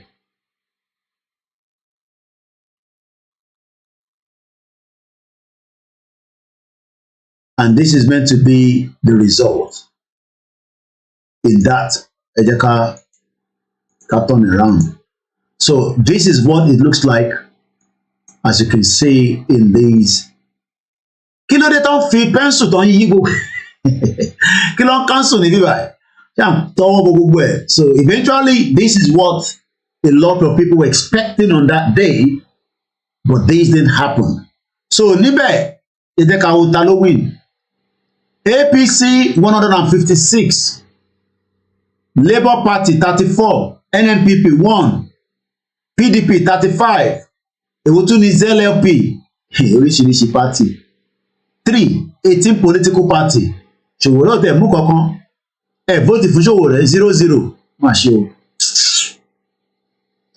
Ẹ wá jẹ́ kí n sọ kankan fún yín. Ṣe rí, this is where manipulation and fraud takes place. Ẹ máa sọ fún mi pé mo lọ sí àwọn polling unit kan. Polling unit èmi lọ nígbà tí mo lọ ní 2019. Ẹ mọ̀ pé gbogbo polling unit APC nìkan ló vote fún. O lè vote for anybody níbẹ̀. Ṣẹ́rí intimidation tó ṣe ní Lagos State is the same thing náà lọ ṣe ní Ogun State yẹn. I know say na fake result. I know that we are definitely, but we just have to show it, for argument, sake. When they sign it, what they uploaded. So this is how INEC was. But now let's go back to this man again and hear what he has to say. And this time around, without no interference, I'll come back and do more analysis around it. And then we have ample of time. I'm about to Baba. Then story kan tí mo mú jáde láàárọ̀ yìí. A máa padà sórí story yẹn. Ní Colombia, àwọn indigenous people wọ́n mú àwọn ọlọ́pàá wọn hostage nítorí pé wọ́n ní epo tẹ́ ń gbà ládùúgbò yìí kò ní impact kankan fáwa, and that way ẹ̀yin náà ní lálàáfíà. We're gonna discuss about that. Story yẹn a kà fẹ́yìn tẹ́ bá tẹ̀lé wa ní àárọ̀ yìí lórí program tá a ṣe ní àárọ̀ yìí. Mo tẹ̀ fi wá ní, but I don't think I can find it easily. Routers 76 police Colombia níbẹ̀ Colombia àwọn indigenous people ìjà ń lọ rẹpẹtẹ níbẹ̀ ni mo sọ as we speak right now, hostage, again, the hostage is. So we're gonna look into that. Tí n bá tètè rí báyìí màá lọ mú jáde látòrí Facebook mi má wọrí ẹ má kí yẹn kó dìlé wa because mo fẹ́ lọ ṣe nǹkan kan náà ní back end. So let me leave you, we're gonna come back to that. Let's go back to this one, and I'm gonna let it run a little bit for about 5 minutes, and then when I come back we will continue with the conversation. My name is OLAMILEKAN. This is KOKIMEDIA. The way Inec went about this election is just to say goodbye to Nigeria. But the truth has come out the opposite. Welcome, no Nigeria. And I want to thank you people for giving me the opportunity to thank Nigerians for what they have done. And it is a matter of some of the elders and some of the youths meeting and finding a way to get out of this problem. It's not a matter of waiting to swear in somebody who didn't win any election. But what are your expectations in terms of the way forward?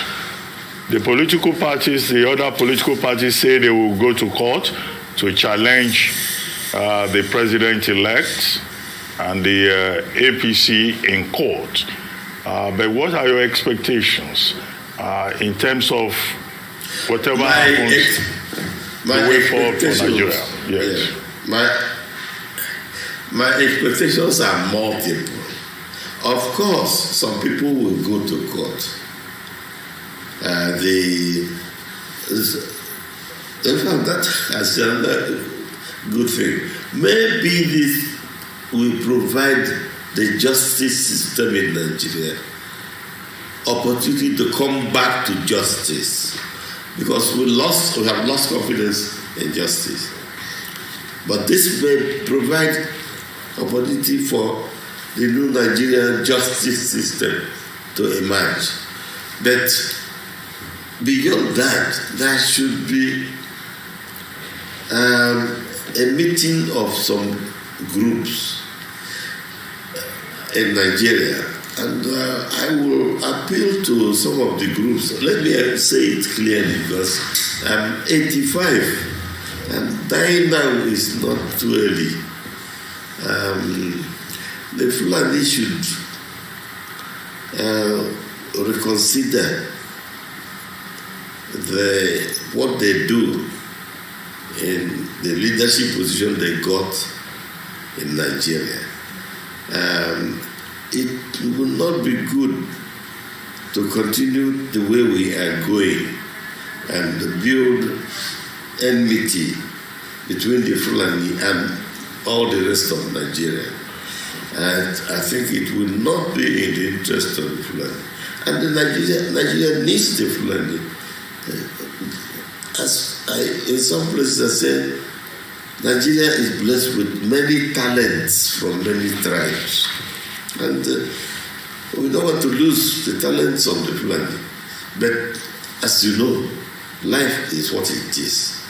They cannot continue this thing the way they are going and not be chased out. Those who are not killed would have to leave. But that is the truth which I need to tell my people, because I like our people. I like our country the way it is now. We can call in a group. First of all, starting with Obasanjo and former elders, former leaders, some former governors, and tell them, look at this problem, solve it for us. What is the problem? How to continue? Because Nigeria ends. Nigeria ends if you say Inec is in charge. Therefore, Inec can go and do whatever you have to do. Swear in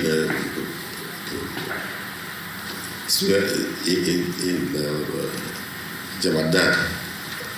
Jamagan, if you do that, that's the end of the country. Because nobody accepts injustice, clear injustice. So we should listen to our elders and the youths also. And in fact, I will say, let the youth not start anything yet. Let them wait until the elders and the present people work on a solution. And after that, if it is not solved, then they take over their country the way they want it. But Nigeria has shown signs of maturity, shown signs of accepting brothers and sisters, shown signs of the longevity of one Nigeria and its greatness. And we cannot allow this Inec irresponsibility to determine the future of our country. All right. Well, thank you, sir. So in the event that mo fẹ́ ká gbọ́ bíbá yìí dáadáa, tá a bá ti gbọ́ bíbá yìí tán àwa tún padà wá sínú conversation. Ẹ ti gbọ́ nǹkan tó sọ níbẹ̀ yẹn, ẹ wá gbọ́n tí journalist yìí máa béèrè lọ́wọ́ bàbá yìí, kẹ gbọ́ reply tí bàbá yìí máa fún. Once again, this is KOKIMedia. Mo ń bọ̀ padà. Because we can't be presumptuous with regards to, we can't presume the ruling of the courts if indeed the Labour Party goes ahead to Labour and the PDP goes ahead to the tribunal. In the event that on May 29 the president-elect is sworn in, he said that he promised to industrialize Anambra State. He's made some key promises to the Southeast, particularly in the area of industrialization. In what ways would you want the Southeast represented in a Tinubu administration? There will be no Tinubu administration. God in heaven knows it. And ẹ̀gbọ́n kan tó sọ ó ní God in heaven, pé ọlọ́run ọba kan nínú òkè ọ̀run ó mọ̀ pé kò ní sí Tinubu president. Wàhálà ń bọ̀. KOKIMedia live, ẹ jẹ́ tó rìn wáìnì bẹ̀rẹ̀ fún yín kẹgbọ́. Ẹgbọ́n tí journalist yẹn bí, ẹgbọ́n tó fi dáhùn journalist yẹn lò, ẹ jẹ́ ká tún jọ gbọ́ again. On May 29. Eléyìí ń bèrè pé tí Tinubu bá wọlé ní May 29, fẹ́ni tó bá gbọ́ àwọn òyìnbó tó máa ń sọ àwọn òyìnbó ìtìpọ̀ ìfẹ́mi náà. Pé Tinubu náà máa industrialize Anambra, ó máa sọ di Alaba, ó máa transform àwọn adi China. Bàbá wa ó wá ń bi bàbá yìí pé kí lẹ́yìn náà máa ṣe sọ̀rọ̀ yẹn. Ẹ̀gbọ́n tí bàbá yìí fi respond. Ìyànkọ́ náà I love the reply.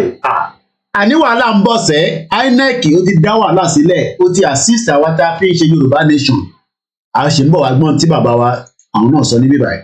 Ẹ má bínú pé ẹ̀rọ ojú mi, bọ̀yẹ́ ká tó sáré gbọ́ ilé. Bẹ́ẹ̀ ìyá mi Fatima ní wàhálà. Apostolic must be hear that. Pastor no wan go heaven. Why you no wan go heaven?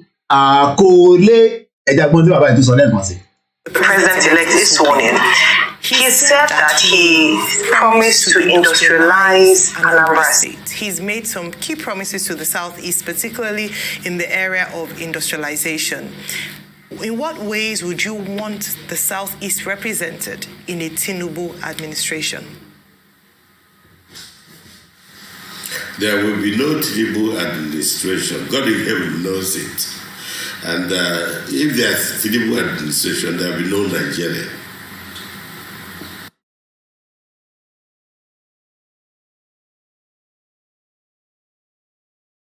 Ọwọ́ mi ò tètè mú máìkì rẹ má bínú. Ta ló mọ̀ ọ̀kan tó sọ níbẹ̀ yẹn? Èèyàn kan ní Kóìkì ó ti ń rúgbó bọ̀. A ní kẹ́ máa dúpẹ́ lọ́wọ́ mi pé mo lọ bá yín mú fídíò báyìí jáde. Kò ṣe kókó gbogbo ẹ̀kọ́ ló máa gbọ́n tó sọ báyìí.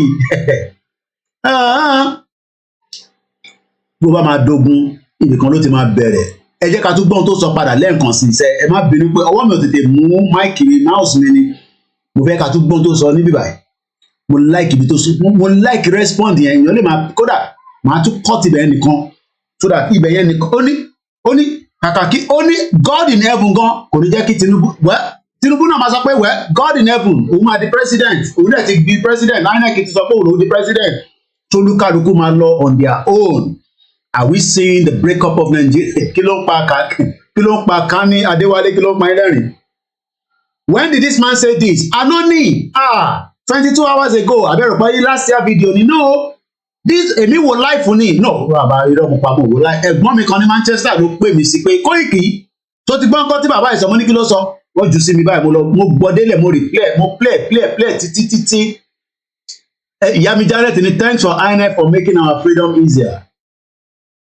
Only if ẹ ṣe gan Mr. John only if there is Tinubu president there will be no Nigeria ẹ jẹ́ n kọ sílẹ̀ ẹ jẹ́ n jíwèé so that màlẹ only if pé tí wọn bá ń jíwèé wò gbogbo tó bá ṣe spẹ́lẹ̀ ló ṣe máa spẹ́lẹ̀ tó bá wá wrong tó bá gbé lọ́dọ̀ teacher ẹjọ́ máa fail náà ni only if there is Tinubu president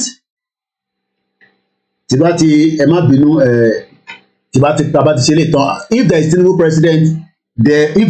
president àwọn kan àwọn Yorùbá kan lè sọ pé rán ni there will be láti wà níbẹ̀ fi bì sí ọ̀rọ̀ tí there will be no Nigeria. This video was yesterday. Ìyànkan náà kàn fún apá àwọn wò live èmi ò wò live but wọ́n sẹ̀lẹ̀ sí mi ni. Louder car ìyá mi bí sẹ gbọ́wọ́ sójú ni ẹyọ ọwọ́ yẹn kúrò ìdùnnú ló jẹ́ fáwa ẹja gbọ́n tó sọ lẹ́ẹ̀kan sí again. Gbogbo ẹ yam scatter pẹpẹ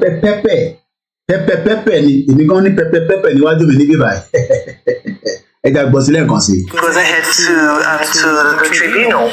In the event that on May 29 the president-elect is sworn in, he said that he promised to industrialize Anambra State. He's made some key promises to the Southeast, particularly in the area of industrialization. In what ways would you want the Southeast represented in a Tinubu administration? There will be no Tinubu administration. God in heaven knows it. And if there's Tinubu administration, there will be no Nigeria. That's quite a heavy statement. At present, he is the president-elect, and we have been, sir, as an elder statesman, we have been enjoined to Anambra. Yes. And to the tribunal. In the event that on May 29, the president-elect is sworn in, he said that he promised to industrialize Anambra State. He's made some key promises to the Southeast, particularly in the area of industrialization. In what ways would you want the Southeast represented in a Tinubu administration? There will be no Tinubu administration. God in heaven knows it. And if there's Tinubu administration, there will be no Nigeria. Okay, that's quite a heavy statement. At present, he is the president-elect, and in the area of industrialization. In what ways would you want the Southeast represented in a Tinubu administration?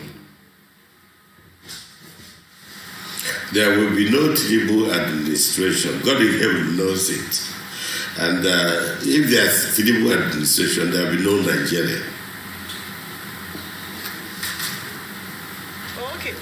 That's quite a heavy statement. At present, he is the president-elect, and we have been, sir, as an elder statesman, we have been enjoined to speak, words that wouldn't further hit up the polity. And so, whilst we understand your personal viewpoint, we also recognize the fact that substantially, Asiwaju Bola Ahmed Tinubu is the president-elect of the Federal Republic of Nigeria, and barring any court judgment, he would be sworn in on May 29. So in the event that he does emerge, what would happen? Working with videos can be frustrating. Luckily, UniConverter makes things simpler. I don't know. I don't know. I believe in God. And And it doesn't appear to be the will of God that Tinubu should rule Nigeria. He doesn't hate, God does not hate Nigeria. But if it happens, well, we'll be here. Some people were saying things that are very annoying. They say, go and get your visa. That it will never come to that. It will never come to that. The law is clear. Even the declaration of Tinubu as winner is illegal. I'm not a lawyer, but I know how to read what is written down in English.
mo ti fọwọ́ da gbogbo ẹ̀rú lẹ́yìn mo mọ̀ tí mo tẹ o ìgboro ti dàrú lẹ́yìn báyìí o ìgboro ti dàrú o mo ń bọ̀. My audio is back. Yeah, my audio is back. Is the audio back? No more sound. Oh my God. My audio is back. Oh yeah, audio is back. Audio is back. Àwọn videos tá à ń play ni mo kàn rí mọ́. I need to bring them back quickly. Bear with me. History. Arise.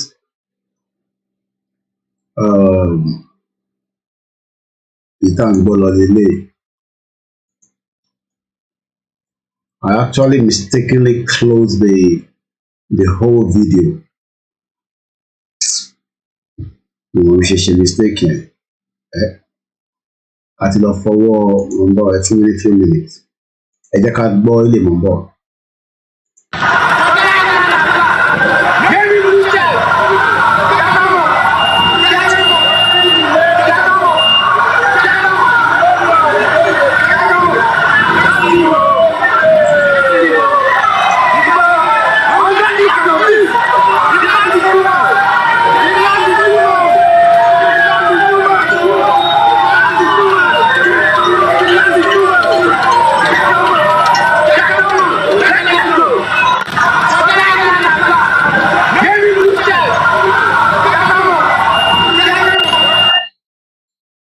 So let's hear from Baba. It's a great disappointment. And this is not the first time he's disappointing Lagos people. I apologize for into Shaleleco. 2019, he deceived us. I'm going to mute my mic. They are playing. Thinking that Nigerian people are fools. And I said it before.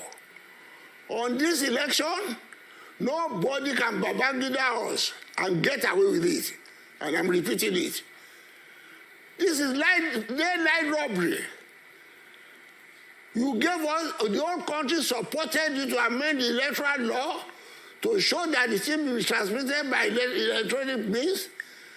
We fought tooth and nail to support you. And now at the time of election now, you come back to what we have been fighting against. What a shame. I'm only sorry for the country. I'm only sorry for you youths. But I warned you before, this government is a disaster.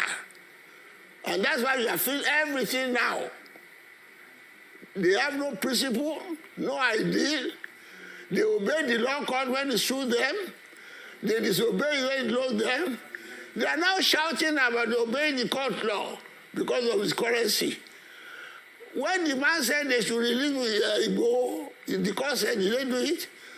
What of the security man they have been put in detention since they are coming to power? I don't remember his name now. Security officer of Jonathan. What of the several, this man from Kano or Kaduna, the leader of the Shit people, up to the ECOWAS, they told them openly, just say you don't know. They told him that you have no right to keep Nnamdi Kanu. But now that it concerns them, because clashing with their interests, they are now shouting, obey the law, obey the law.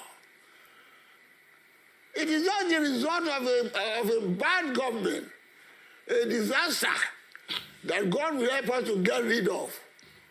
I can assure you, there is no government, there is no president-elect at all. It is just a sham which will be proved in due course. Don't play on it at all. This is a game we all see. We are all living witnesses to see. Why don't you follow the law that you buy the election? That's just peaceful. Those who are criticizing, they leave the issue. They take up OBJ. It is the message that the man says, you have not done A, B, C. Reply to that. You pick up the messenger.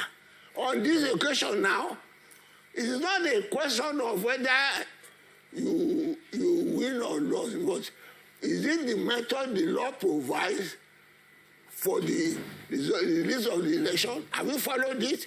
Let them answer that. That's the problem. Why are you beating about the bush? Well, Debanjo, thank you for that answer. A few months back when we, actually it was just a few weeks back, there was a clip going around and you minced 0 words in this clip. I'll summarize. You pretty much said that we are in a war, that this is not an election, it's a war for us to get out of the bondage of our oppressors. We do know what the results are now. And we know that the Labour Party and the PDP will be, I guess, escalating this and taking it to the Supreme Court. In your opinion, seeing as how things unfold in this country, especially within the judiciary, is this the right way for them to seek out redress? Or what are your opinions on how they're going about trying to get justice for the way that the elections unfolded? You know, this country has got to a place where if justice is not done and seems to be done, the people will react. All that the Obasanjo is saying is warning you against doing the right thing. As a lawyer, I support going to court. I will condemn the Supreme Court in spite of all their past record, which is not credible. I will still say, let us go there.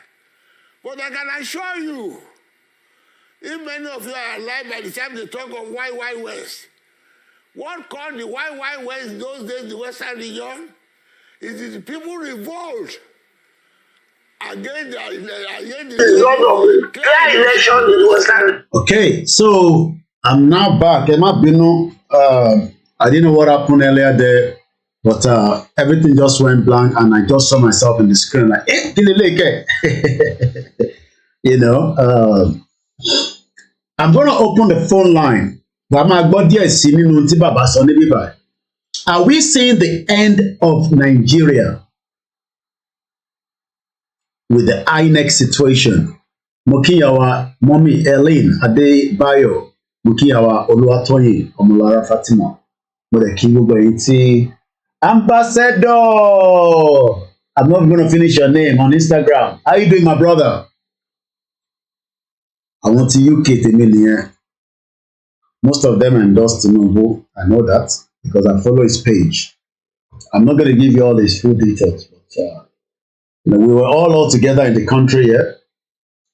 I'm sure some of them are going to be expecting Tinubu to perform. But ọ̀hán ìṣe sọ pé kàkà kan fún Tinubu ṣe president ní May 29 abẹ́tà kò olúkálukú máa lọ nílò ẹ̀. I know there are a lot of Nigerians there that probably do not agree that Nigeria is working. Wọ́n mọ̀ pé Nigeria ò ṣiṣẹ́, but they're thinking that maybe now tí Yorùbá dé bẹ́ẹ̀, maybe it's all just to make it go olúkálukú máa lọ nílò ẹ̀. I don't think Tinubu is going to take us back to regional government. Tinubu doesn't have the power to also. Well, Baba lè send letters to Tinubu could mean anything. Wọ́n lè congratulate Tinubu could mean anything. I'm talking about Baba Akintoye. And if I have the chance, we'll play that video. Tí wọ́n send the message. But ẹ bá gbọ́ fídíò yẹn, Baba sì sọ pé lórí Yorùbá nation làwa dúró lé lórí. So kò sí nǹkan tó ṣé mi bú Tinubu láti jọ́ tá a ti ẹ̀lẹ́ ni mo bú Tinubu bọ̀. Mo sọ pé mo hate Tinubu. Mo rẹ̀ gbàdúrà fún pé kó kú. Èmi ò dẹ̀ ń ṣe balógun Èkó bí wọ́n fún lówó tó lọ bẹ̀rẹ̀ sí kọ́ṣọ sí àwọn tó ń wọṣọ Tinubu tó but definitely something goes for something. So even if he says he has not collected money, but everybody knows that sometimes it could be for monetary or it could just be that is what he believe. Òun fẹ́ kí Peter Obi débẹ̀, kò dẹ̀ fẹ́ kí Àtíkù débẹ̀. Ìyẹn làwọn yóò ṣe ń pariwo nísìn pé ká má gbẹ̀kú mọ́ yín lọ́wọ́, but China ń gbẹ̀kú mọ́ yín lọ́wọ́, mumu people. Púpọ̀ nínú yóò lè ṣe kankan ní Nàìjíríà because China ló control so many narratives. But ọkàn yín pé Igbo máa gbẹ̀kú mọ́ yín lọ́wọ́, ẹ dúró síbẹ̀. Ẹ sọ pé Igbo fẹ́ gbẹ̀kú mọ́ yín lọ́wọ́. China ń gba Èkó mọ́ gbogbo yín lọ́wọ́. Wọ́n fi adulterated fake product tí wọ́n kó wọlé títí kan jẹ. Dangote ní 90 billion project ní Lagos state níbẹ̀ bínú sí yẹn. Àwọn ọmọ yìí wọ́n ní Koiki ṣe kílékílé mà àtàwọn Igbo gbà tí ó yẹ pé mò ń sọ yẹn.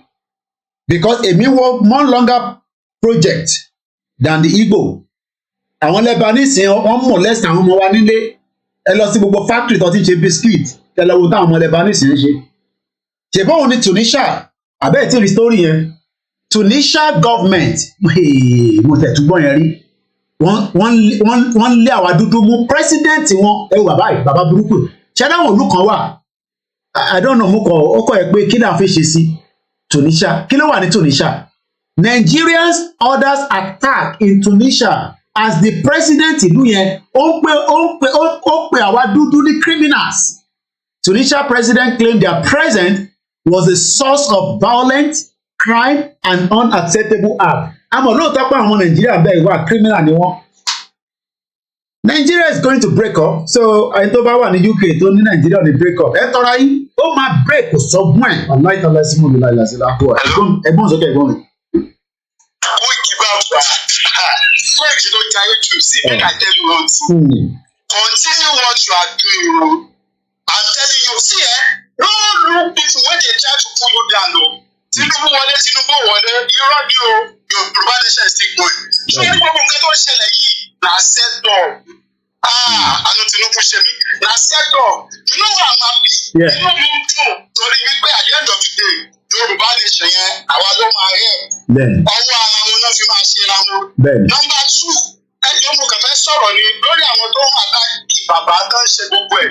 I think it should be clear to every visible eye now pé set up ni wọ́n ní bí àtàkì bàbá ni personality bàbá. Ìwọ Koiki àti Igboho. So ó yẹ kí everybody wá mọ̀ báyìí pé gangan lẹ́gbẹ́ òótọ́ lọ́wọ́. Number 3. Nígbà tí ọba ṣáájú rẹ́pọ̀sì tó jáde tó ní tọ́ba ti ẹ̀gbá yóò bá lè ṣẹ̀gbọ́n èkó ní sílẹ̀ gidi kan. Nígbà tó wá lu rẹ̀ ní Lagos State sí wọ́n wá ṣe máa gba kẹ́ẹ̀dì Yorùbá àìsàn ọmọ Yorùbá. So àwọn tó gbé wa wọn dáhùn làwọn ṣètò so wọ́n yóò rí pé àwọn kùtù Yorùbá sọ̀mọ̀ náà lọ jẹ́. Àwọn tó lè yàgé tí mo fẹ́ gbé fún political activists ní gbogbo yẹn ọ̀tọ̀. Nígbà ìtọ́jú ìjọba Èkó ọ̀rọ̀ ọ̀tàn gbogbo ẹ̀. They control our border, they control our seaport, they control our airport, they control the matter, I want to control. So I am so ashamed. That influencers, but I want to one still idea, but I want to know Yoruba. The same was sit alive. Tell you my papa, I have done Yoruba. I am in Nigeria. Shameful thing. What am I getting? Do you know why the innovation will stand? It's not a funny just they look at Tinubu káràkà Yorùbá. Tinubu káràkà Yorùbá Yorùbás are not plenty. Yorùbás are not that people. Yorùbás are not what is Yoruba people sef. Yoruba people sef. They are Yoruba, they are great people. They are warriors. They are strong people. They are wonderful people. So yeah, if there is about there's a problem, they will do what normal do for their right. Yorùbá dey say sin of course o, don't be deceived. Gbogbo ilé tó ṣẹlẹ̀ bí máa bá láti fẹ́ṣọ̀ mi. God bless you, God bless you, God bless you. Thank you so much. Thank you. Mo kí gbogbo ẹ̀yin olólùfẹ́ wa àtẹ̀yin tí ẹ̀ ń prefer pé kí Yorùbá dá dúró àtẹ̀yin tẹ̀ ní kó má dá dúró. But one thing is, àwọn ọmọ wa tí ọlọ́pàá mú ní Ìbàdàn, mo ṣẹ̀gbá ilé láti àwọn tó sẹ́ndẹ̀ sí mi, CSP Olúṣọlá Àrẹ̀mú, ọmọ Yorùbá náà ni o, Commander Monitoring Unit Ọ̀yọ́ State. Kí ló sọ? Ó ní gbogbo àwọn tó ń mú yìí, àwọn tí ìyá tí ó ní kọ́ lọ sí occupying. Hello, ẹgbọ́n sókè mà. Ẹ wọ ẹ kú iṣẹ́. Èmi ni ẹ mọ̀. That is exactly my thought.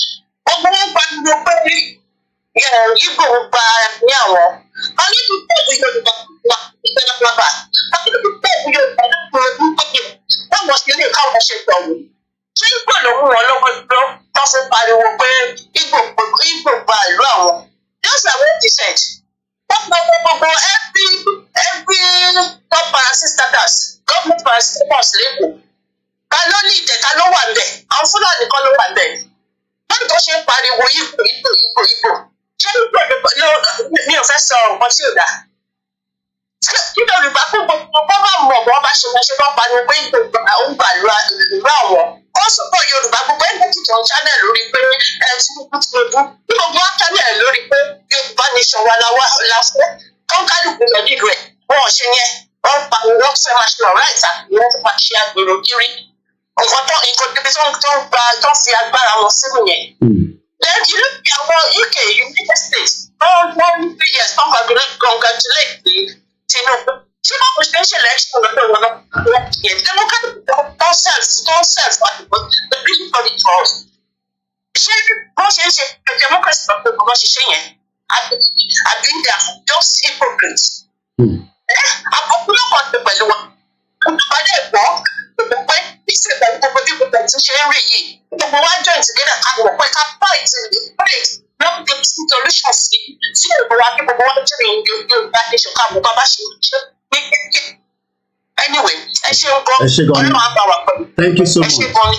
Thank you. Now tí a ti gbọ́ both sides àwọn the social cultural group, because we can't neglect them in Nigeria today. I mean, you know, these have also have their own listeners and followership, so a lè rule wọn out. Àwọn méjèèjì tí mo play video wọn, both Baba Ayọ̀ Adébánjọ àti àwọn Afẹ́nifẹ́re àti Ọ̀hánìzè. Now ẹ jẹ́ ká sáré wá sí document tí wọ́n send sí mi. Nigeria is still suppressing our people, even though we know that our right to self-determination must be respected. I am not happy that we have Yoruba people that are locked up in the prison, and these were sent to me, as you can see right there. Àwọn tí wọ́n jáde fún occupying àti reclamation. Kò ṣe pé wọ́n ní right láti jáde fún Yoruba nation campaign, Yoruba nation conversation, but because the country tí gbogbo àjọ ń sọ yìí is not a country that respects human rights, that respects rule of law, and yet a lot of our people are still probably not understanding this situation. And that is why today we are saying to those that are still thinking that Nigeria is going to favor every one of us. Nigeria is not going to favor any one of us. As you can see right there, one charge one fún, màá sọ àwọn kan tó ń charge one fún nísìn. And I hope that every one of us now can understand that kó ṣe pé àti bára wa ṣe kọ́ ni problem but àwọn kan ní báwa ṣe ń gbé àwọn ọ̀láìkẹ̀ bẹ́ẹ̀ ẹ jẹ́ ká gbé báyìí ẹ jẹ́ ká lọ gbé báyìí and now that everybody is looking at this, the question is báwo la ṣe máa gba àwọn pípò sílẹ̀ ẹ sọ fún Black Lion kó bẹ̀rẹ̀ sí jáde kó pariwo mọ́ Ṣèyí Mákindé ẹ sọ fún wọn ẹ sọ fún ṣe kó rí bẹ́ẹ̀ kó jáde kó pariwo mọ́ gọ́vnà kó dẹ̀ tètè gba lọ́ọ̀yà fún wọn àwọn tí wọ́n mú yìí láti lè gba ìtúsílẹ̀ títí tí Nàìjíríà máa fi pín pátápátá. Nigeria is still a sovereign nation and we must continue to remind our people that kò ṣe pé bó ṣe mú wọn inú èmi dùn no because we are fighting the same cause but kò ń ṣe tí ìyá yẹn fight làwa fight but àwọn tó lọ yìí they believe that they are doing the right thing lọ ṣe lọ fún occupying àti exclamation ó rà pé interim government lọ́wọ́ bí interim government ẹ̀ máa wáyé sọ́ọ̀tì problem yẹn àwọn tó bá ti gba interim government ó rà pé orí interim government ọ̀nà wà nísìn ó rà pé wọ́n ń ṣètò interim government lọ́wọ́lọ́wọ́ báyìí according to bá ṣe ń gbọ́ so bí a tó bá ti gba interim government they will come and help them to get a release and they will just be in a Yoruba nation and there will not be any problem. But for today, àwọn tá à ń sọ yìí, according to information tó dé iwájú mi, lẹ́tà tí ó jáde or memo or whatever it's called, mo mọ bó ṣe máa ń pè kíní, but this is coming from Ibadan, Ọ̀yọ́ State. Ẹ̀ẹ́dẹ̀ rí pé ń tọ́kọ síbẹ̀ ni pé the Chief Magistrate Court Ọ̀yọ́ State of Nigeria wọ́n ní Chief Magistrate Court of Yoruba Land. Ẹ gbọ́ mi dáadáa, èyí tó kù ẹ má tí ì ṣẹ̀ṣẹ̀ gbé o. Ó bẹ́tà kí gbogbo wa jáde lọ́wọ́ kan ká béèrè ẹ̀tọ́ wa. But nígbà táwọn kan rẹ̀ ti ní Kóìkì, ìwọ ló fẹ́ da Yorùbá nation mú. Ìwọ àti Ìgbòho àti Bàbá Akíntóyè àtàwọn mídíà tó kù. Ó dà kọ́ máa ń dárúkọ Yèyé Dára ní gbogbo ìgbà náà àti gbogbo àwa tó kù. The question now is, ìjẹ́ ẹ̀ ní wá bẹ ṣe máa wá lọ́ọ̀yà lákọ̀ọ́kọ́ kẹ́kẹ́ kọ́kọ́ gbà wọ́n ilé sílẹ̀ kẹ́ tó kúrò nínú country torí pé if not bó ṣe wà yìí tẹ́ ẹ̀ bá tètè gbé ìgbésẹ̀. Ìtẹ́mi lè ṣe ni mo ti sọ ní bíbáyìí. Èmi kọ́ ni mo rán wọn ṣẹ́ but Yorùbá people ni wọ́n and we must respect that even though they have their right. Ọmọ kékeré kọ́ ni wọ́n. Tẹ́ bá lọ wo age àwọn tí wọ́n mú yìí ẹ jẹ́ kí n increase kínní. Ẹ rí pé they are 45 years old, 23 years old, 48 years old, and also 43 years old. Ẹ jẹ́ ká sáré gbé kọ́lọ̀ wa. Hello. Hello. Yeah. My brother, mo ní kí n pè padà rè ṣe rí ibi tọ́rọ̀ wá dé ìtì. Àwọn tó mú yẹn sìn ṣe mọ̀ pé kéèsì tí lọ́ọ̀yà nìbàdàn tó lọ rúùlù yẹn indirectly ó máa affect gbogbo àwa tá à ń clamor pé a fẹ́ jáde kúrò ní Nàìjíríà pé a fẹ́ Yorùbá nation. Ṣe rí pé Nàìjíríà tó ń lò yẹn sìn nígbà tí mo sọ pé gbogbo àwọn lọ́ọ̀yà yìí administrator fún British colony ni. So nǹkan tó ń sọ sí ni pé Nàìjíríà lẹ́tọ̀ọ́ in a dictatorship manner láti gbẹ́sẹ̀ lé right United Nations Charter, international law, which allows individual to protest the right for self-determination. Àbí bó ṣe kọ́ sínú òfin kọ́ nìyẹn. Bẹ́ẹ̀ni. And kí ni àwọn ẹni yìí kí la máa ní wọ́n ṣe tí wọ́n fi ń fi ẹ̀sùn tó fi mú wọn? They have done absolutely nothing wrong than protest for the right to self-determination. So tí wọ́n bá lè jẹ lọ báyẹn, they are basically telling everybody else that is protesting for right for self-determination that you have no right in Nigeria to protest for self-determination. Ṣé ti wá rí pé kò sófin ní Nàìjíríà mọ́ nìyẹn? So how can you, in fact, à ń sọ pé àfẹ́jà in the light of what is happening now? Báwo la ṣe máa jókòó tá a máa sọ pé a fẹ́ gbé wọn lọ kóòtù o àbí a fẹ́ protest láti gbàlúwà kankan?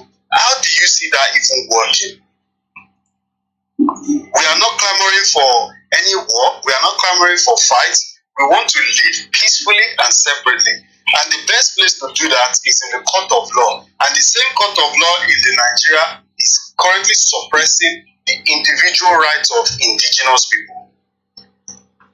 And Emaro Bia, lawyer to judge case, he basically just received orders from above. Because Tobati lo àwọn nǹkan as example, ẹ̀yin tó kù máa bẹ̀rù láti jáde because kò sẹ́ni tó fẹ́ lọ sẹ́wọ̀n. So ibi tá a dé yìí sìn, I don't party ṣé ìyẹn onítìrì ṣé ọwá ṣe ògbélé láti set up àwọn tó ń jà fún self determination ní báyìí àbí kí la fẹ́ rò sílẹ̀ báyìí. Because àwọn tó mú sí ìyẹn onítìrì ò mà tí ì jáde kọ́ wá lọ́ọ̀yà fún láti gbà wọ́n sílẹ̀. Àbí wọ́n ṣáàṣì gangan they were only sitting opposite the government house àbí ìbò lọ́lọ́. Tó dẹ̀ ń protest, tó gbé flag, tó dẹ̀ ń jẹun. What is wrong in what they have done? Ṣebí ní UK bíbá gbogbo àná lọ sí Westminster, a lọ pariwo wájú bẹ́ẹ̀ wọ́n máa arrest ẹnìyàn kan bí. To show you that the constitution is working in the West. However, there's no such thing as constitution in Nigeria. Dictatorship ló wà Nigeria. Because they don't respect anybody's rights at all. Whatever the government says is what goes. So that's a banana republic now. So if we are going to be fair with ourselves, it won't work at all. We won't get anywhere. So Tinubu máa ṣe 4 years after Mama Fenuro join on. We want Yoruba nation, We are not clamoring for war. We don't want any war. In fact, but the way things are going, how can we see a way out of this without any clash?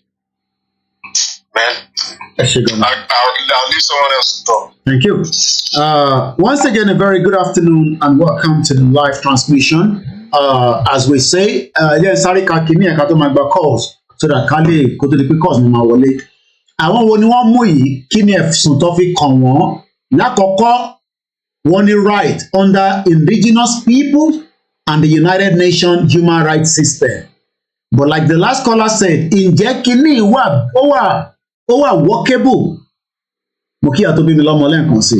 Is this workable? Ẹ má ká blame àwọn tó jáde tí ọlọ́pàá kó yìí. Báwa náà bá jáde náà wọ́n lè kó wa. But problem tá a ní ni pé until tí a bá hit the nails tó wọnú lé dáadáa, but ọ̀pọ̀lọpọ̀ ní kí n shut up pé it doesn't work like that. So it's not about pé àwọn tó mú yìí. It's about but Nigeria is a signatory to international law on self-determination and yet they're against it. That's the question, Mr. Rax. Nigeria is a signatory to so many international law. But if you have Baba Adeboye, Baba say, remember he was talking about IGBOHO and Sunday and the rule of, is this not what this man is saying? So the question is, with all this situation that is going on at present, are we seeing now the end of Nigeria? Let's come back and go. That was what led to why we left. It was spontaneous. So if the judgment was not reflect the justice of the case, the people will react. I will talk about that. Okay, the people will react. So everybody knows where the push. So ìbéèrè tí mo máa bí gbogbo ọmọ Yorùbá ni pé, do you think I don't know that justice will be served when they go to the court? Not that we endorse the election, but we have to talk about it. Mukiyawa ní Saudi Arabia. So ẹ ṣe sùúrù ẹ̀ tẹ́fẹ́ pé wọlé mo ti ṣe analysis ìwé ẹ̀tàn délẹ̀ fún mi just 10 seconds more. So ibi báyìí nísìn àwọn tí wọ́n mú yìí kò ń ṣe pé wọ́n pààyàn, but ẹ̀ṣẹ̀ tí wọ́n fi kàn wọ́n ni pé wọ́n ń béèrè fẹ́tọ̀ wọn, but wọ́n ti kó ẹ̀sùn sí wọn lọ́rùn. Ẹ jẹ́ kí n sọ ẹ̀sùn tó wà lọ́rùn wọn nísìn. According to Oyo State of Nigeria in Ibadan Magistrate District, holding at Ibadan, which is a Yoruba land, but because Nigeria is still a sovereign country, Nigeria is using its own power. Tí ẹ̀gbọ́n wa tó pè tán sọ pé àwọn West ń lò lé lórí to determine whether in UK I can shout Yoruba nation self-determination, but in Nigeria it's a different law, and the same UK is expecting us to respect the rule of law in Nigeria, knowing fully well that there is no rule of law. So that is why the commissioner for police in Oyo State and Lawal Leke, male, age 45 years old, Hamzat Aziz, male, age 23 years old, Mudashiru Sulaiman, male, age 48 years old, Bashiru Adegbindi, male, age 43 years old. Count one, Eshakoko, that you, Lawal Leke, male, Hamzat Hafiz, male, Mudashiru Sulaiman, male, Bashiru Adegbindi, male, and others at large between August 2022, last year, and February 2023, within Ibadan Metropolis, in Ibadan Magistrate District, did conspire amongst yourself to commit felony, to wit treasonable felony, and thereby committed an offence contrary to punishable under Section 516 of the Criminal Code Cap 38, Volume 2, Laws of Oyo State of Nigeria.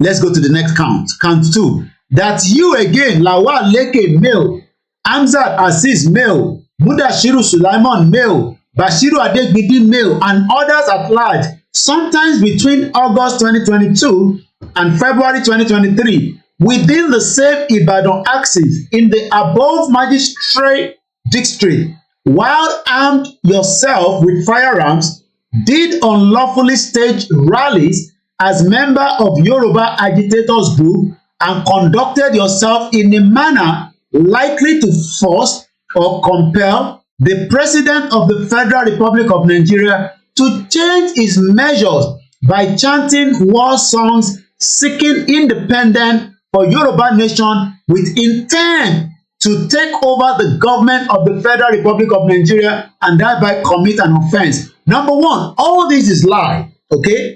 Let's look at the content of this nonsense. With the content of these, they are fighting for their rights, which we have told you is there. And that right goes again as far back as the 1915-14 United Nations resolution that grants us, the indigenous people, our right to self-determination. And self-determination is not a criminal offense. But the problem is that ìlú táwa gangan ní criminal country. And until every one of us understand that by making a push now and finish this job, bí Kọ́lá tó ṣe sọ, èmi àti wọ́n ṣì máa wà ní problem because the Nigerian government is not going to respect international law. Hello, Kọ́lá. Hello, Koikito, mo fi Ọlọ́run gbọ́. Please everybody listen to me. I think we can now see. This is what we are saying. This woman is trying to set us up. I am begging all of you. See, exactly the potential put you somewhere as if I'm back again today. Nothing to do movement to you. So do you now see what the charges that they leveled against them? Reasonable fellow, you don't know what just here, but you just somewhere you got this. And so let me tell you what you tell you, my just all of my life, you stop it, there's a lot of people. Please, the reason is that we are not because this out before. So it's almost like one first conference. Can you get that one to get paid? They are confused. But you want to conference 65 people that are not starting to it. And it's so shameful. We are one of the system. Let's just tell them who has it. It's not clear that people who are actually one set to go out. Now, Sherry Government program by the test, when you're not very lucky, and then she had a wish to go. Then I got to say, on that, children, this level spread on. That is, that is the reason why they are attacking you, attacking to Senate, attacking Baba, because they know what they are doing. I am begging all of you, that you tell the woman, who are you, several Nigerian members, Tinubu and Yoruba a political class. If they don't second class here, they want to frustrate everybody. That is right. That is a better Baba Sunday. What you can't let it grab one, but you can't let it go. Look at the security manipulate. I see this situation you see me. They are not discussing about it on their platform. Once we are seeing part 900, I see part 1,000, I see the answer here. not enough for us to get our independence over the nation. These are what they are doing. This is a setup. These are letting you try to please anything that you want concerning people. People here get a man for us. If it's no more time to take short, let's go for life. That you know that people also never enjoyed this was a great Yoruba nation. We are not still so long from 2022. We are not working together. So we think that we are able to put our own. It's not part of us. Thank you so much. I really want that people even go and you would take a I get the point over 40 years to go for Nigeria. And then it's for Nigeria. See that that's the difference. And you like that, you know, that's it. But then when you go see in real life, there will be some changes things in the year. You know what? Now, as I say, I'm spending them to them. For every family is standing. So we need to figure ourselves. But I think that you don't set the up with you. Ẹ ṣé gan ni mo kí gbogbo ọmọ Yorùbá lẹ́ẹ̀kan sí kí ló ń pè ní treasonable offence. Treasonable. Again. Treasonable. One more time. Treasonable. Of an offence or offender punishable as treason or as committing treason. So what is treasonable intent? Treasonable activities are criminally activities which someone carries out with the intention of helping their country's enemies or removing its government using violence. So the question is, are we using violence to remove Buhari or are we using the right to self-determination? Èwo là ń lò ní méjèèjì. Ṣé violence ni gbogbo ta ti ń ṣe bọ̀ láti joy or peaceful means? And this is where we are right now in today's Nigeria. Okay. All right. Let me come back to my full screen because Bishop was in a small mood here. We're going to feel like we getting it. So let me come back and use our full screen, and then the line is open to every one of you now to add your own input. Agometa Bofelogu. Èdè níjọ́ Jímọ̀ a ti sọ̀rọ̀ lórí Inec a ti sọ̀rọ̀ lórí àwọn elder statement àgbọn Igbo a ti sọ ti Yorùbá a ti sọ ilé tí a ṣètúrí I am not blaming àwọn tó mú èyí I am just asking ṣé bí gbogbo àṣẹ máa wò náà lélẹ̀ it could be them today it could be somebody else tomorrow. The whole idea is to intimidate us. And until we push effort, it could be any one of us. Hello, caller. You're live on KOKORO, where we're now taking our calls. And then, ẹ bá wa sọ̀rọ̀ sókè ká gbọ́ ibi tẹ́yìn náà fi bá wa dá sí nínú ètò ìtọ̀sán yìí. Mr. Koiki, ẹ̀kọ́ ètò. Ètò nìyẹn. First time tí máa tẹ̀ yín mi. Akábọ̀dé. Mi ò ní choice mọ́ láti tẹ̀ yín. Ṣé orí ọ̀rọ̀ tó ń fẹ́ sọ? Ó dá lórí Dúpẹ́ Onítìrì. Ẹ má bínú. Ẹ ń gbọ́ yín, sókè. Dúpẹ́ Onítìrì. Mo pè ẹ́ ní ẹ̀mẹ́ta. Jọ ṣé ojú òtí ẹ ni? Ṣé o ò ní ojú tó ń tì rárá? Ojú olóòkọ lè jókòó kó o fi pé ó yẹ kójú tì ẹ́. Kàkà kí orúkọ ẹ kọjá, kàkà kí àwọn èèyàn mú ẹ sí àwọn sí ẹni èèyàn ẹni ẹ̀yẹ. Kàkà kí àwọn èèyàn máa pọ́n ẹ lé kó máa yẹ ẹ sí. Níṣẹ́ ni ìràwọ̀ àtòkù ẹ ṣe ló ń wọ mi lọ. Gbogbo yìí àtẹ̀yẹ tó ní pátápátá ìṣe ló ń wọ mi. Àwọn èèyàn wá kórìíra ẹ. Àwọn èèyàn kórìíra ẹ débi pé in fact kì í ṣe nǹkan kékeré mi ò rí rẹ́ẹ̀rì. Mi ò rí káwọn èèyàn kórìíra èèyàn tó ẹ rí Dúpẹ́ Onítìrì. Dúpẹ́ Onítìrì bí n pé kí bàbá Prọfẹ́sọ̀ Akíntóyè bí pé wọ́n pín eré tó lé nìyí. Bí pé kí bàbá yẹn bá dalẹ̀ eré tó lé nìyẹn. Lágbára Ọlọ́run, lágbára ojúmọ́ tó mọ́lẹ̀ ní.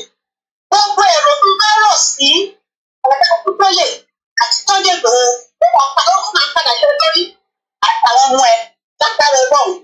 Láṣẹ Ọlọ́run ọba. Dúpẹ́ Onítìrì. Ó ti dá ọ jẹ́ pátápátá ó fi àtẹ́tẹ́ you are a disgrace. Ó fa fún ẹ lẹ́yìn you are a disgrace. Kò sí bí o ṣe lè jẹ́ tágẹ́tì, kò sí bó àti idiot tí ò tiẹ̀ mọ̀wé ní ò tiẹ̀ lè ka English Yorùbá gan kò lè kà á.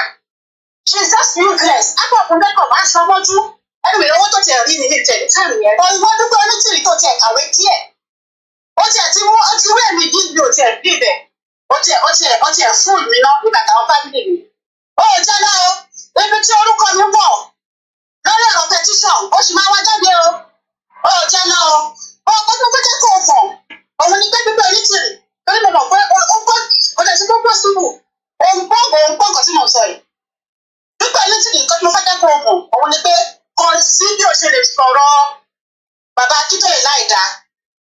Kò sí bí o ṣe lè sọ̀rọ̀ Sunday Igboho láìda. Ìwọ àti idiot títí yẹn. Kò sí bí o ṣe lè sọ̀rọ̀ láìda, ara máa lọ́ọ̀bù wọn sí i. Ṣé ìwọ kan ò fíò pé instead táwọn èèyàn dẹ́ ìlẹ́nu wọn ìṣẹ̀nà wọ́n tí wọ́n lẹ́yìn? Ó rò bẹ́ẹ̀ pé èyí tó yẹ káwọn èèyàn máa sá fún wọn níṣẹ́ làwọn èèyàn tó wọ́n tí wọ́n lẹ́yìn. Àwọn tó dẹ̀ mọ̀wé tí wọ́n kàwé tó wà lẹ́lẹ̀ àwọn ló ń tẹ̀lé bàbá Akíntóyè àti Sunday Igboho. Ìwọ kankan la apes kì í ṣe Sunday Igboho. Wọ́n á ní pé àwọn èèyàn kan ti ń kúrò ní rubbish ten ṣe kẹtẹ kílẹ̀ ṣe yẹn náà. God. Ó kàn useless. Irọ́ ti fọ́ orí yẹn.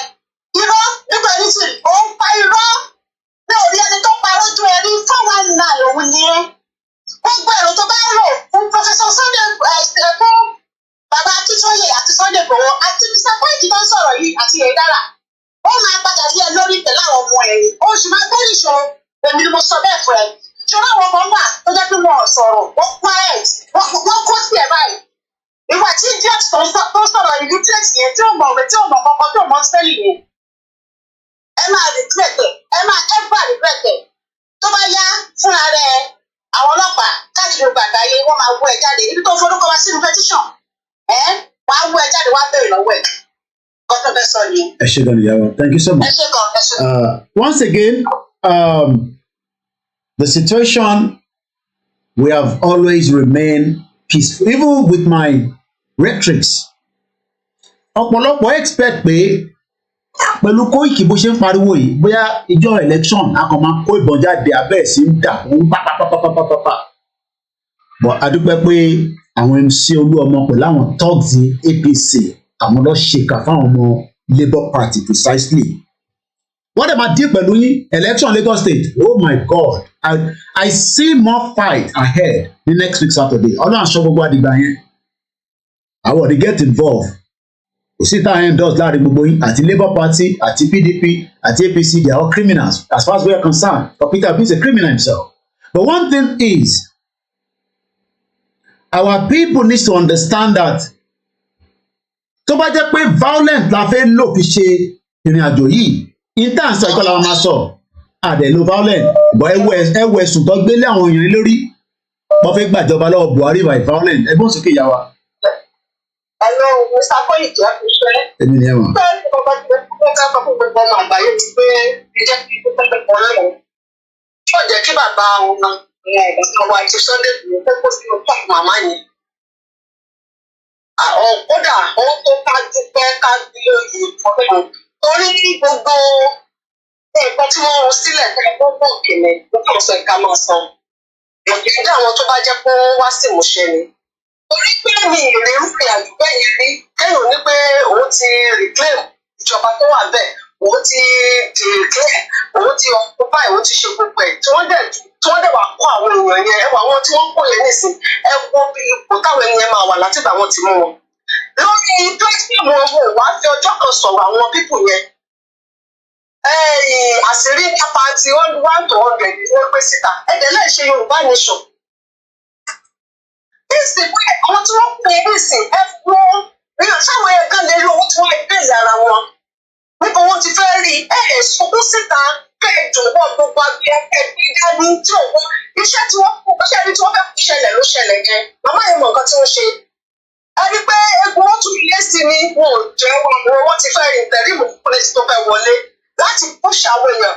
Kì í ṣe pé bóyá àwọn tó tẹ̀lé wọn yẹn ni wọ́n ń ṣèkà fún un. Yorùbá nation ni màmá yẹn ṣèkà fún. Torí wọ́n yìí pé tí orúkọ yẹn fi torí ní tí wọ́n bá láwọn tí wọ́n kó àwọn ọmọ kíni àwọn ọmọ Yorùbá nation ni. Ó kẹ́ ní ìsìn gbogbo wa tí wọ́n yẹ ní ìsìn wọn ò dẹ̀gbẹ́ wọn náà pé ọjọ́ kan jẹ́ pé èèyàn á sùn kò ní jí mọ́. Nǹkan tó dá gbogbo èèyàn lójú ni pé ikú ni tó o bá jẹ olówó ní gbogbo ayé kíkọ́ ọlọ́run ṣe gbogbo ayé fún ikú ìbẹ̀rù tí máa ń bà mí jù nìyẹn pé ẹni lọ́kọ́ ẹgbẹ́ òní kankan kú báyìí tá a jẹ ayé mọ́dà tá à ń ṣe kà.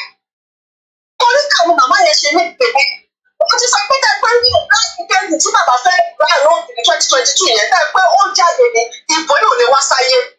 Wọ́n máa ń sọ káàkiri torí ẹni tí ọlọ́run máa ń fi nǹkan hàn ó yàtọ̀ sí pé olúwa bá mi sọ̀rọ̀ rárá kò sẹ́ni tọ́lọ̀ ìbá sọ̀rọ̀ ó ní bọ́lọ̀ ṣe máa gbé kálukú sọ̀rọ̀. Àwọn ìrìn àjò yẹn wọ́n wá wọ́n ṣẹ̀ṣẹ̀ nípa àwọn ti pé ìpínlẹ̀ yẹn fẹ́ jáde ni màmá fi wọlé wọ́n gbẹ̀ dára wọn mọ̀ wọ́n ba ìrìn àjò yẹn jẹ́ ìlójú pẹ́ lọ́pọ̀ lọ́rùn pé bàbá wa Sunday Igboho nínú track màmá yẹn. Bí wọ́n dẹ̀ ṣe tàwọn tí wọ́n kọjá tí wọ́n mú ní ìsìn báyìí Ọlọ́run nìkan ló mọ̀ báyìí ní ìsìn Ọlọ́run nìkan ni ọ̀rọ̀ yẹ́yẹ́. Thank you so much. Àsìkò tí ẹ máa jẹ́ kó jẹ́ pé yẹn nìkan la máa sọ̀rọ̀ lórí ẹ̀wọ̀n pé ọ̀rọ̀ mẹ́ta la gbé wá fún yín lénìí. Ohun tó máa ṣí ẹ̀mí wa kúrò lára Nàìjíríà èyí mi máa gbogbo èmi máa káàkiri. Ohun tó máa mú ẹ̀mí kúrò lára Nàìjíríà torí ẹ̀mí àwọn kan sì wà nínú Nàìjíríà. 3 million Yoruba people ló lọ vote fún Tinubu ẹ̀mí wọn wà nínú Nàìjíríà ni. Ọ̀tẹ̀ mi wọn bá sínú Nàìjíríà mọ́ ni kò jẹ́ kó tún máa sọ̀rọ̀ Nàìjíríà gbà lọ dìbò. Mo kí ìyàwó Sarah Murray, mo kí gbogbo ẹ̀yin tẹ́ ń gbọ́ mi ní South Africa àti different part of Yoruba land. This is a live transmission, this is KOKIMedia. Kò ń ṣe pé ayé Tinubu, but àwọn kan ní tó bá débẹ̀ Koiki ẹ jẹ́ ká wo tó fẹ́ ṣe. But tó bá débẹ̀ ṣé narrative máa change? Ṣé tó bá débẹ̀ ṣé àní ṣe protest mọ́? We have never been violent and we need to be very very fact about that. Kò síbì kankan yes ìyàn lè sọ̀rọ̀ tó wà violent kò mí pé anything. UK gan UK Tony Blair ó kó wa lọ sógun. So tí bá sọ pé a máa ja ogun kò mí rẹ̀ kò sígbà tí mo náà máa ja ogun àṣà àti ja ogun kankan. Tó bá yípa fẹ́ ja ogun ni ṣẹ́yìn rò pé àní ti máa rí sign pa fẹ́ ja ogun. Pé tó bá yípa fẹ́ ja ogun inú election tá a ṣe tán yìí. So pé Tinubu wá dé ó débẹ̀ protest tún ṣe bẹ̀rẹ̀ ni. But èmi kọ́ ni máa announce protest yẹn. So gbogbo protest ni wọ́n máa fi kọ́kọ́ béèrè nǹkan náà. Àwọn ẹ̀kọ́ ìkí ẹ ó ṣe jọ́rọ̀ protest nìkan ni mo máa sọ ó rí any other plan. Protest ni protest kò dẹ̀ sí protest tó wà peaceful tàbá ní peaceful protest àkànlò òyìnbó yẹn ni peace protest ni protest máa kọ̀ntì ṣẹ́tẹ̀ wá rí ilé tó wà níbẹ̀ tó jẹ́ Yorùbá ìyẹn la máa mọ̀ bóyá bó ti tọ́ láwọn tó ń sọ pé Koiki ṣe sùúrù because náà tá a bá gbé protest jáde nísìn tó bá ti pa wá Tinubu ló ní kó pa wá yẹn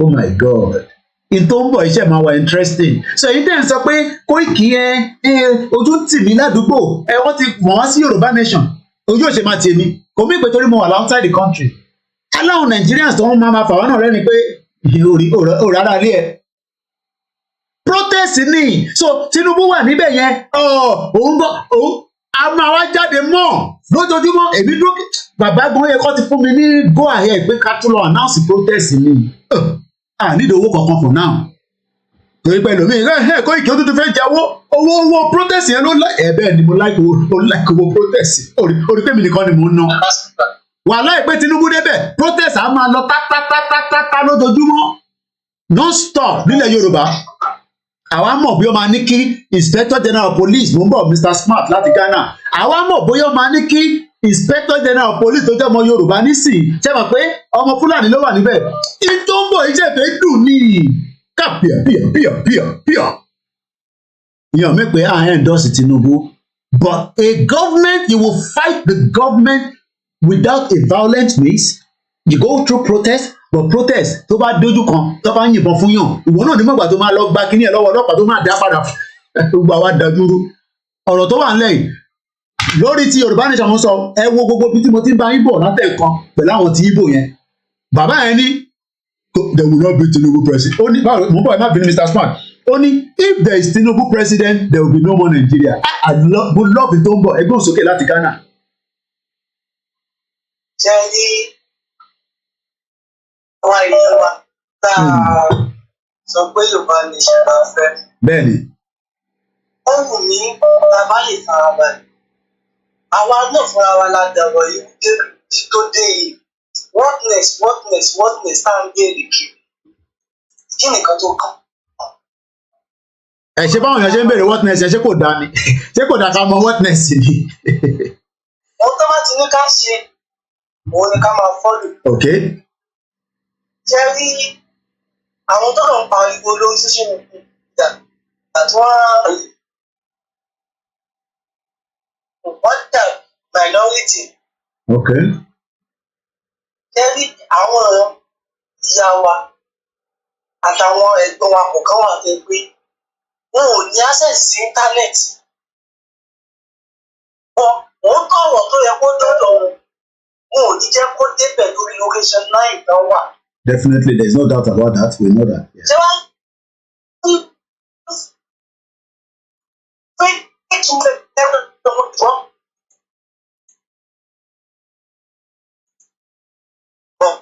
wọ́n ní ẹ̀yà bá máa take action.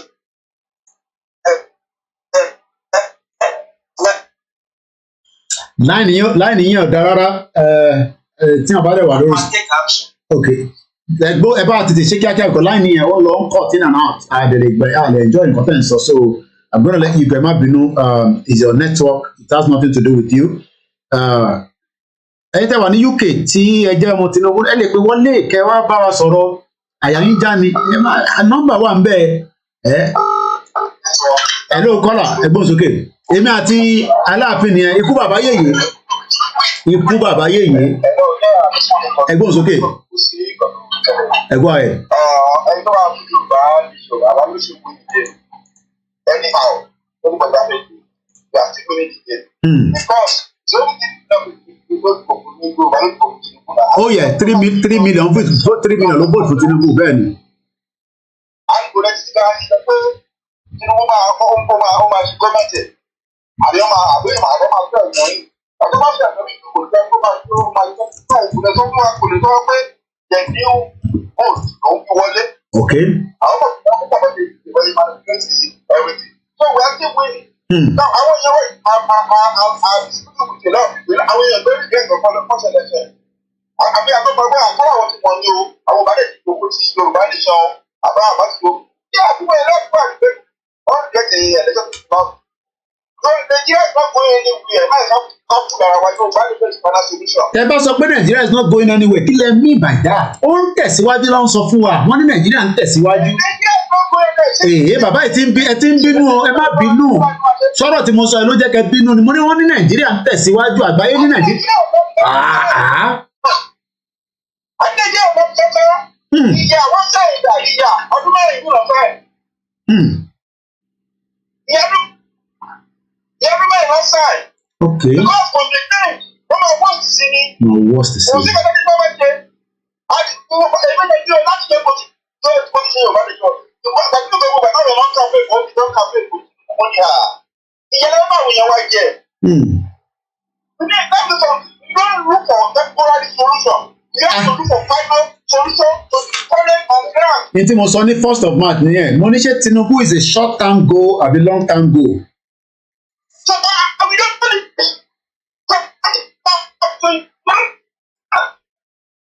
Network right now in law. Okay. And look at the weather. Look at the weather and the letter in Nigeria. Say everybody is not going to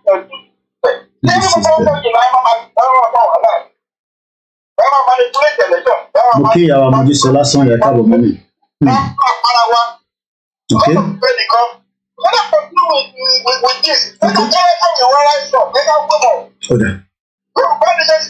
It's the final solution.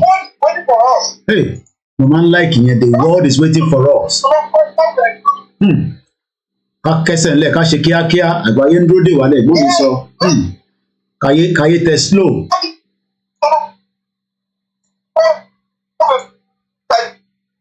Network yìí bí ẹ wà underground, ẹ ṣé gan ni, ẹ̀gbọ́n mi, thank you so much.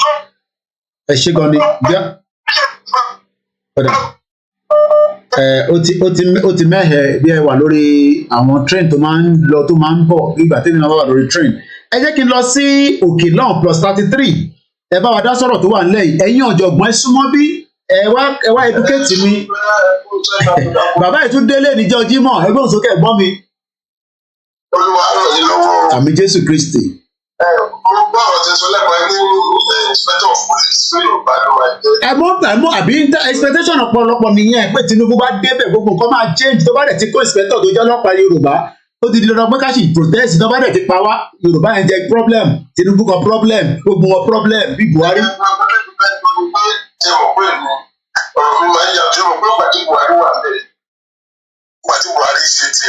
Bẹ́ẹ̀ni Buhari sì wà ń bẹ̀ Buhari ò tí ì lọ ó sì di May Buhari ò tí ì lọ. Okay.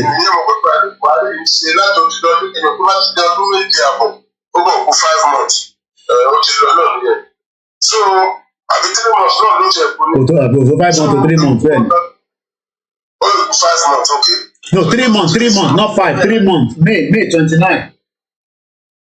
3 months ní àná. Bẹ́ẹ̀ni sà. So, ibi tí mo lọ ni pé bí a gbé gbogbo nǹkan tiẹ̀ Fúlàní ló fi ṣe. Kò lè ṣe tó lè mú pẹ̀tídẹ́ǹsì ló fi ṣe kọ́ ẹ̀. Ẹ bá ti bèrè lọ́wọ́ ẹ̀ aláwọ̀ ló ti mọ̀ láti gbà tí ó ti bí òun. Gbogbo òun èèyàn ló mọ̀ láti gbà tó ti bí. So, Tinubu náà òun náà ṣe bẹ́ẹ̀ Yorùbá ọ̀gbìn àbábá bọ́ dàrẹ́tọ̀ rí láyé káyé tó parí àwọn ẹ̀dá lórí Haúsá ló máa ń mú wá Haúsá ló máa ń mú wá. Ẹ má bínú ẹ̀gbọ́n mi ẹ̀mọ̀ báwa journalist ẹ bá sọ̀rọ̀ nígbà míì nǹkan mi àkọ́ máa lọ lórí bàbá ẹ̀. Ǹjẹ́ pẹ̀lú bí structure bó ṣe fẹ́ gbé Tinubu débẹ̀ tí ó ti fẹ́ débẹ̀ ǹjẹ́ wọ́n lè fún láyè yẹn pé kó yan gbogbo báyìí ṣe sọ yẹn ìjọ possible akọ̀fin ṣáájú for argument mọ̀ káwọn media máa ní kìíní kan for argument sake ìjọ possible. Ẹ mọ̀ òdi dispute yẹn bọ̀ ǹjẹ́ ẹ mọ̀ pé nísìnyí ẹ mọ̀ pé bí Buhari ṣe wọlé yẹn ṣé bẹ́ẹ̀ náà ni Tinubu ṣe wọlé ni àbó yàtọ̀ síra wọn. Okay, the same mago. Mo like Yorùbá tẹ́lẹ̀ yẹn the same mago. So kò má tànà tóun náà bá débẹ̀ òun náà lè lo veto power pé Yorùbá ní bíbà àwọn málàyàn rẹ̀ ní bínú sí. Ṣé àwọn apàṣẹ àwọn ará àwọn Nàìjíríà wá bínú sí ti débà ti bí nígbà kan bínú sí Buhari? Ó láwọn tó ti mọ̀ láti gbà ló ti bí òun rìn àwọn tó ti gbà ló ti túkẹ́ lábẹ́ láti ti àwọn tó ti mọ̀ láti gbà ló ti bí jábẹ́ ní kó wá mú àwọn ìjàgbá tó mọ̀ irọ́ dẹ̀ ló pa ẹ̀yẹ wò èèyàn pọ̀ 6 months. Buhari Tinubu ló máa fọ́lù Buhari footstep 6 months máa yẹ ọ̀dọ̀ anybody no minister náà ti economy ìdórígbò ìgbà tó dẹ̀ máa tún yan minister náà ó wà lọ fi kápẹ́ntà sí dókítà jíìsì sílé ó fi gbé lórúkọ bàbá ní òrùkọ ní Òṣogbo yẹn.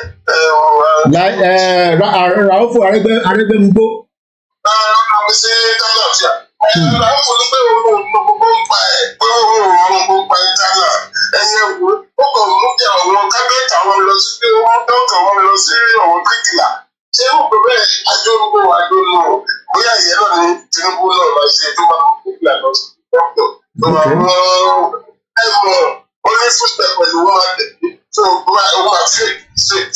Ìmọ̀ràn wo lẹ́yìn máa fún àwa Yorùbá nation tó bá ní kẹ́ examine gbogbo tó ti lọ lọ́dún mẹ́ta títí di wákàtí moving forward ìmọ̀ràn wo lẹ́ máa gbélé lọ lọ́wọ́. Aluta continua. Mo like yín aluta continua. Ṣòwòrẹ́ gan tó ń ta sí president gan sì sọ pé revolution now nísàlẹ̀ mo ní Ṣòwòrẹ́ mo like ẹ̀ bàjẹ́. Aluta continua ni ọba ilẹ̀ Yorùbá ìṣọ́nà police wọ́n máa pa wá fúnra ẹ̀ ní. Òun náà àti gbóhùn náà a máa gbóhùn náà lọ sí international criminal court nìyẹn. Ìdẹ̀wà dá bẹ́ẹ̀. Ẹ ṣé gan bàbá mi, thank you so much. Àpò Ọlájímọ̀, ẹ bá ń kí àwọn mọ̀lẹ́bí àti fámílì. Ó máa ń mú wa ká wà nílé. Tó bá fún mi láyè pé kí n lọ Nàìjíríà, ìyá lọ. Bọ̀ Nàìjíríà ò kì í ṣe ìlú tó máa lọ táyà á máa já wá kẹ́mi sókè. Mo kí gbogbo ẹ̀yin ẹ́lítì wa ẹ bá wa dá sétò tó wà nílẹ̀. Ẹgbọ́n sókè mọ́ mi. My brother, koikimedia. Number 1. God will bless you, my Amen. Agbára Ọlọ́run nígbà táwọn máa gba Yorùbá nation àjọ máa gbé àṣẹ àyàn sókè ní ànífẹ́ ìsàwọ́dì. Sherry or Tuwale, I will start from the last one, okay, which is the issue of I want to. Tomuloyo. And my point is this: Moti saw several times, long before now. Madam Onitiri agenda, and that agenda is to brand Yoruba nation agitation. That agenda is to make Nigerian government to have a grant. That is wípé Yoruba nation agitators are terrorists. Should you understand? Okay. Also, all our actions are treasonable. And ṣe rí àwọn tí wọ́n mú yẹn ṣe bí kí ló sọ fún wọn ó ní òun ti gbàgbé lọ́wọ́ United Nations òun ti gba document òun ti láti gbàdọ́ ti ṣe wọ́n síbẹ̀ where is the document? And àwọn tó ń tẹ̀lé wọn àwọn kan wà tó jẹ́ pé wọ́n mọ̀ believe pé wọ́n mọ̀ nípa agenda yẹn and they are working together. Something gold, something olórí kìíní kan something like that. I want to believe that those people are the clique, but there are a lot of fools who are there ignorantly. Tọ́rọ̀ pé nǹkan tó dáa lọ gbé dání. Orí àwọn tí wọ́n mú sí they are just bones on their chessboard. Ṣé to understand? Mo gbádùn yín. Pé tó bá ti mú àwọn yẹn o, wọ́n máa sọ pé action wọn ó wà reasonable. Àtọ́lẹ̀ ti sọ bẹ́ẹ̀, you can see the letter kò sọ pé òmìnira 2022. Ó sọ pé àwọn Yorùbá nation. Bẹ́ẹ̀ni, bó ṣe classify ẹ̀ ni. Bẹ́ẹ̀ni sà, bó ṣe sọ nìyẹn. Tí ìfẹ́tọ́jú náà police sọ pé election pọ̀, àwọn Yorùbá nation ló sọ pé wọ́n ra ìbọn. Ẹ parọ́, bó ṣe sọ gangan náà nìyẹn, a ṣe ní méje sanwó. That is what I think we should pay attention to. And kí la ní láti ṣe sí?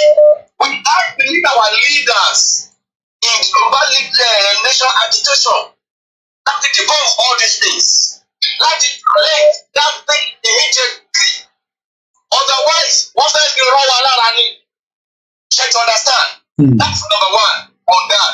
And I will leave that for our leaders to go on it to talk to the think tank and address that issue. Okay. Now, what I want to talk about is the Tinubu presidency. And Yoruba local idea. Okay. Now, I was talking to David Amity yesterday. Ẹ̀gbọ́n mi dáadáa, akọ̀mọ̀ ń jà ní. He has an opinion. And I want to believe that his own opinion too is looking at it as a way. But there is one thing I disagree with in David Amity, and I told him yesterday. What I disagree with is that wípé kí ni reason ta fi bẹ̀rẹ̀ fún Yorùbá nation? The reason is because Nigeria is not working for us. Bẹ́ẹ̀ni. Wípé so if Tinubu is going to make it work for us, and I told him yesterday that it goes beyond that. Okay, ẹ jẹ́ kí n gbọ́ yín dáadáa, ẹ̀gbọ́n mi ẹ jẹ́ kí n gbọ́ yín dáadáa. So what they are saying is pé bí Tinubu adébẹ̀ àwa make Nigeria work fún wa àtúwáṣẹ́ wa jókòó sínú Nigeria. Bẹ́ẹ̀ni pé so ó lè but internet okay ó ti yé mi ẹ máa sọ̀rọ̀ lọ mo gbọ́ nìyí. Èmi wá disagree in the sense that is not the only reason why we need to leave Nigeria. Because Nigeria tá a wà àwa kọ́ la create ẹ̀ fúnra wa they created it for the British created it for themselves and I asked him is that true or is it false and he said it is true. If we did not create it for ourselves pé bóyá àwa fúnra wa rò pé kí ni ìyókò máa bẹ̀rẹ̀ wá jẹ́ ká dán wò. Tó yẹ pé àwa la create ẹ̀gbẹ́ jẹ́ ká dán wò we cannot look at it pé ẹ̀jẹ̀ ká sì wọ ọ̀nà tá a fi lè gba sustain rẹ̀ sísọ pé ó ní nǹkan tá a níbẹ̀ ká tó create it. We didn't create it for ourselves. It was created on us, not even for us. It was created on us for the British. Okay. And then, what they told us agree pẹ̀lú wọn in the sense that Nigeria has destroyed our identity. We cannot remain in that and let it consume our identity totally. Then when they sọ fún wọn wípé gbogbo nǹkan tí Chief Ọbáfẹ́mi Awólọ́wọ̀ ṣe between 1951 and 1959. Gbogbo achievement wọn tó jẹ́ ká wà ahead of France in some area, ahead of Korea, ahead of Saudi Arabia. I said all those things have been destroyed by Nigeria. Because just a few cases let me reason say Cocoa House. So the place even poorly maintained. Where is all do a group of investment? Where are all those farmland? Where are the cattle ranches? Where are all those things that were developed? The industrial area, to one of Accra, some of those buildings have become churches. So you understand? And I made him to understand that taking over the structure. Only Tinubu am I right or am I wrong? He said yes, I'm right. That is the maximum they can spend. If Tinubu spends 8 years maximum, so tell me, Baba said Tinubu say over you about to pay for. Tell me about there or not let to structure or not to stabilize the to structure to what am I saying because they follow the same structure Tinubu Tinubu is a short-term ambition. Yoruba nation is a long-term project that will be everlasting. So why are we going to sacrifice our long-term dream for a short-term benefit? Short-term benefit. What sense does that make? I always say, we can be so we have been 1 year. Did you know Baba say, because I was saying, if I had any category, also, is it telling us to suspend agitation for 1 year? Hey. That is not going to happen. Because maybe election not say he. So by that point, you go on one kill about one by the nation. So American suspend their not. How can they ever say? We have to put one you. Oh yeah, we don't want to say American suspend them for 1 year. How to say? Okay. So irrespective of who wins, our dream is our dream. Our future is our future. And our people should forget about throwing the project around an individual. We are talking about generations to come. So that is where I want to nail my point. That our people should not be distracted about who wins the election. Even if it is handed over to Tinubu on May 29, on June 1, God will turn it over. God will people win. It does not really matter who is there. All we care about should be Yoruba nation. Thank you and God bless you, my brother. Thank you so much. And that is again our caller all the way in US. Ẹ̀yin ọ̀jọ̀gbọ́n ẹ bá wa dá sọ̀rọ̀ tó wà nílẹ̀ yìí ẹ bá wa gbé yẹ̀wò. We are looking at so many things. Ẹ tó bá ṣe darapọ̀ mọ́ wa ẹ lọ wo topic yẹn. INEC will break location 9. What is your take? Yoruba Nation conversation continue. The zoo is crumbling. We have a new caller on the line. Hello, caller. Yes, sir. Eka son, sir. Eka son. Okay. Ẹ jẹ́ àwọn bàbá wa lè fi kọ́kọ́ fẹ́ ṣe kínní. Àwọn bàbá yìí ní ìmọ̀ nǹkan tí wọ́n wá. Wọ́n gbọ́ ọ̀kan pé bàbá Ọbásanjọ́ ní odidi àgbàlagbà onígbòǹgbòǹla bí bóyá ṣe tó ní àgbáyé. Wọ́n wá ń sọ̀rọ̀ lábẹ́lẹ̀ wípé àwọn máa ń kó àwọn káwọn bọ́ọ̀sì kan jáde. Kí ló tí wọ́n lè gbójú jáde? Ṣé wọ́n sọ wípé àwọn tí òbí ò bá wọlé àwọn nǹkan tó máa dà àwọn nǹkan káwọn kú lé lórí. So wá ìtàn wá ara èdè sábẹ́ tó ń sọ. Wọ́n náà gbọ́gbọ́n lágbàlagbà fi ń sá fún màálù. Ọgbọ́n àgbàlagbà fi gbogbo táwọn ti pàjá kọ́ láti kékeré. Wọ́n ti lọ sí church, wọ́n ti lọ sí celestial church, wọ́n ti ṣàdúrà, wọ́n ti gbọ́, wọ́n dẹ̀ ti lọ sí ọ̀dọ̀ àwọn oníṣẹ̀ṣe. Wọ́n ti tọrọ ìdarí dì bẹ́ẹ̀ ni. Mo gbọ́ wọ́n ní ẹtọ́ bá fi dàpààyàn ìdá náà máa fi pa. Tó tó bá fẹ́ tọrọ ìdarí jẹ̀ṣẹ̀ wọ́n wọ́n sí gbogbo àgbáyé wá ní ẹ ti ṣe wọ́n ti ṣe mistake. Títí mo fẹ́ sọ àtọ́bá àti ìjòyè àti gbogbo wọn tí wọ́n bá resign lẹ́yìn pé àwọn ò ṣe mọ́ ìtọ́ ṣe sílẹ̀ tọkọjọ wọn ò lè ná tọ́tọ́ máa fi kú kọ́ fi 50 years àbí 100 years ọjọ́ orí wọn ìtọ́ kọjọ sílẹ̀ wọn ò lè ná tán àwọn ọmọ yín gan wọ́n ti jẹ ẹ̀ẹ́dẹ̀wò ẹ̀kúnnù wọn kò mọ̀ pọ̀ wọ́n nígbà mi ó dẹ̀ máa ń jẹ́ pé nǹkan tó máa ń dùn yàn pé wọ́n ní ẹ̀jẹ̀ lásán chicken ẹlòmíì ò lè pa mi ì lè pa díẹ̀ so wọ́n gbé orí èèyàn dání odidi ọba aláyé bíi tiwọn wọ́n ń pa lójú wọn kò lè mú fún wọn àní ìṣàtọ ìgbà tó lọ sí kíní sátàmù bóyá kí lè ní opportunity kí n lọ kí wọ́n dèrò ìrànlọ́wọ́ òbí Tinubu ipe ṣe ẹ ní wọ́n gbé fíìmù rárá lára ni àwọn èèyàn bíi títí ní wọ́n pa wọ́n tó jẹ́ yẹ pẹ́jọ wà ń pò ńlá ẹ̀ẹ́dẹ̀ wo yí pé nǹkan báyìí ní ìṣẹ̀lẹ̀ sáwọn náà ló dẹ̀ ṣe ń lọ bẹ́ẹ̀. Ohun tí mo fẹ́ béèrè lọ́wọ́ òbí nígbà yẹn pé tó bá pọ̀ mo tẹ̀ lọ́pọ̀ tí mo lọ sí ṣáká mi mo fẹ́ béèrè yìí pé àwọn ọmọ yìí ẹ̀yìn lẹ̀ jẹ́ kó gbọ́rọ̀ sí wa lẹ́nu. Bóyá fẹ́ àtúpọ̀ àwọn fẹ́ lọ Yorùbá lòun fẹ́ lọ ṣùgbọ́n torí títí ẹ wọ́n bèèrè pé èèyàn tó dáa ní ìyẹn òbí wọ́n wá tẹ̀lé wọn wá gbọ́rọ̀ sáwọn òbí tàbí wọn lẹ́nu mọ́ wọn làwọn fẹ́ ní Nàìjíríà. Òbí ló darí àwọn ọmọ yóòtù yẹn o. Òbí ni. Tí ò bá ń ṣe òun ni wọn bá gbọ́rọ̀ sí wa lẹ́nu wọn bá wò pé mo kí Mr. Pauline Gani Olóyèdè mo kí yín wọ́n máa gbọ́ bẹ́ẹ̀ ẹ̀ parọ́. Tó bá jẹ́ pé mo rí kí ni màá sọ pé Peter Obi náà dá arìn àjò irú gbogbo ẹ tó bá fẹ́ pè studio number ní kẹ́ pè sí òun ló wà lókè yẹn ló ń yá kí n ṣe kò ṣó dáadáa ni ẹ bá pè sórí studio number +44 74 044 0591 òun ló wà lábẹ́ mi báyìí lókè báyìí mo gbádùn yín yàrá. Ohun tí mo fẹ́ béèrè lọ́wọ́ òun ni òbí nìyẹn gbà yẹn pé tí ò bá gba ipò tí tó bá tó mo kí Mr. K bàbá ẹ̀yin tẹ́ wà lórí big salad mo rí yín. Tí wọn bá pè fún ẹ kí ni o fẹ́ káwọn ọmọ yìí jẹ?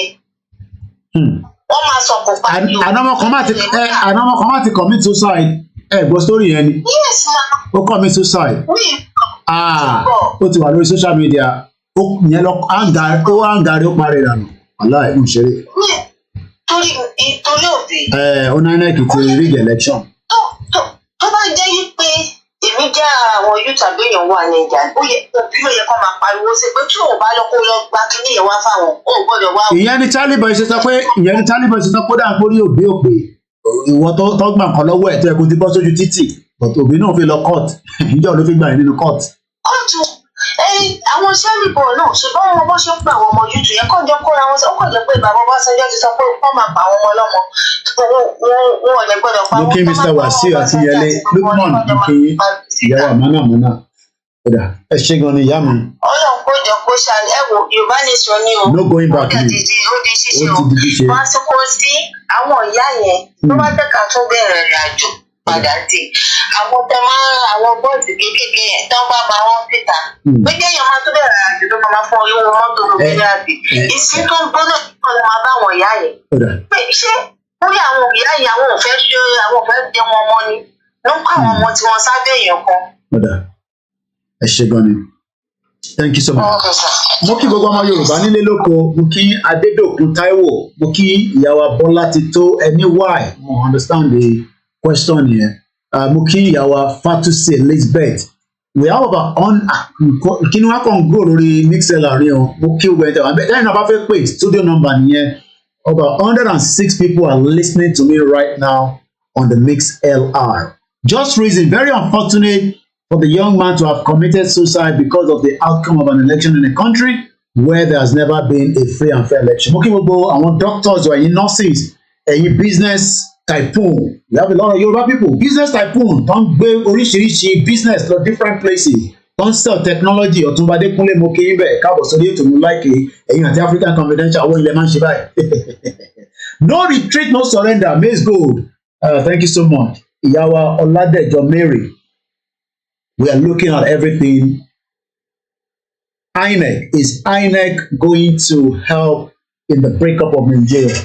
Thank you so much, Baba Alima. And Timon Kitimore, the man Baba Alima is my in-law. Baba Alima, how you doing, my brother? Nigeria is winding down, but how fast is the question? How soon? How quick? Election has been done, but the outcome has not favored a lot of people, especially the obedience. Obi kelele ke obi iyoma obi kepek. One Tinubu is planning for a Lekki toll gate, okay? A lot of Yorubas say that Tinubu will change the dynamic. He will give us what we want. Hello, Lati Germany. Hello, bros. You're welcome to the program. How do you make that? Bẹ́ẹ̀ni bros bẹ́ẹ̀ ni àwọn kéré ìgbà wọn kò wọlé sọ̀rọ̀ yìí. Ó dọ́dọ̀ mi. Ọmọ ẹgbẹ́ padà pẹ̀lú ọwọ́ yìí. Bros mi yẹn ti rí bí máa sọ̀rọ̀ tèmi sí ọ̀tọ̀ ní má dúró sí ẹ̀jọ̀. Mo gbọ́. Báyìí sọ bí máa sọ tèmi sí ọ̀tún ní díẹ̀ ẹ̀jẹ̀ má yóò sì ṣẹ́gbọ́.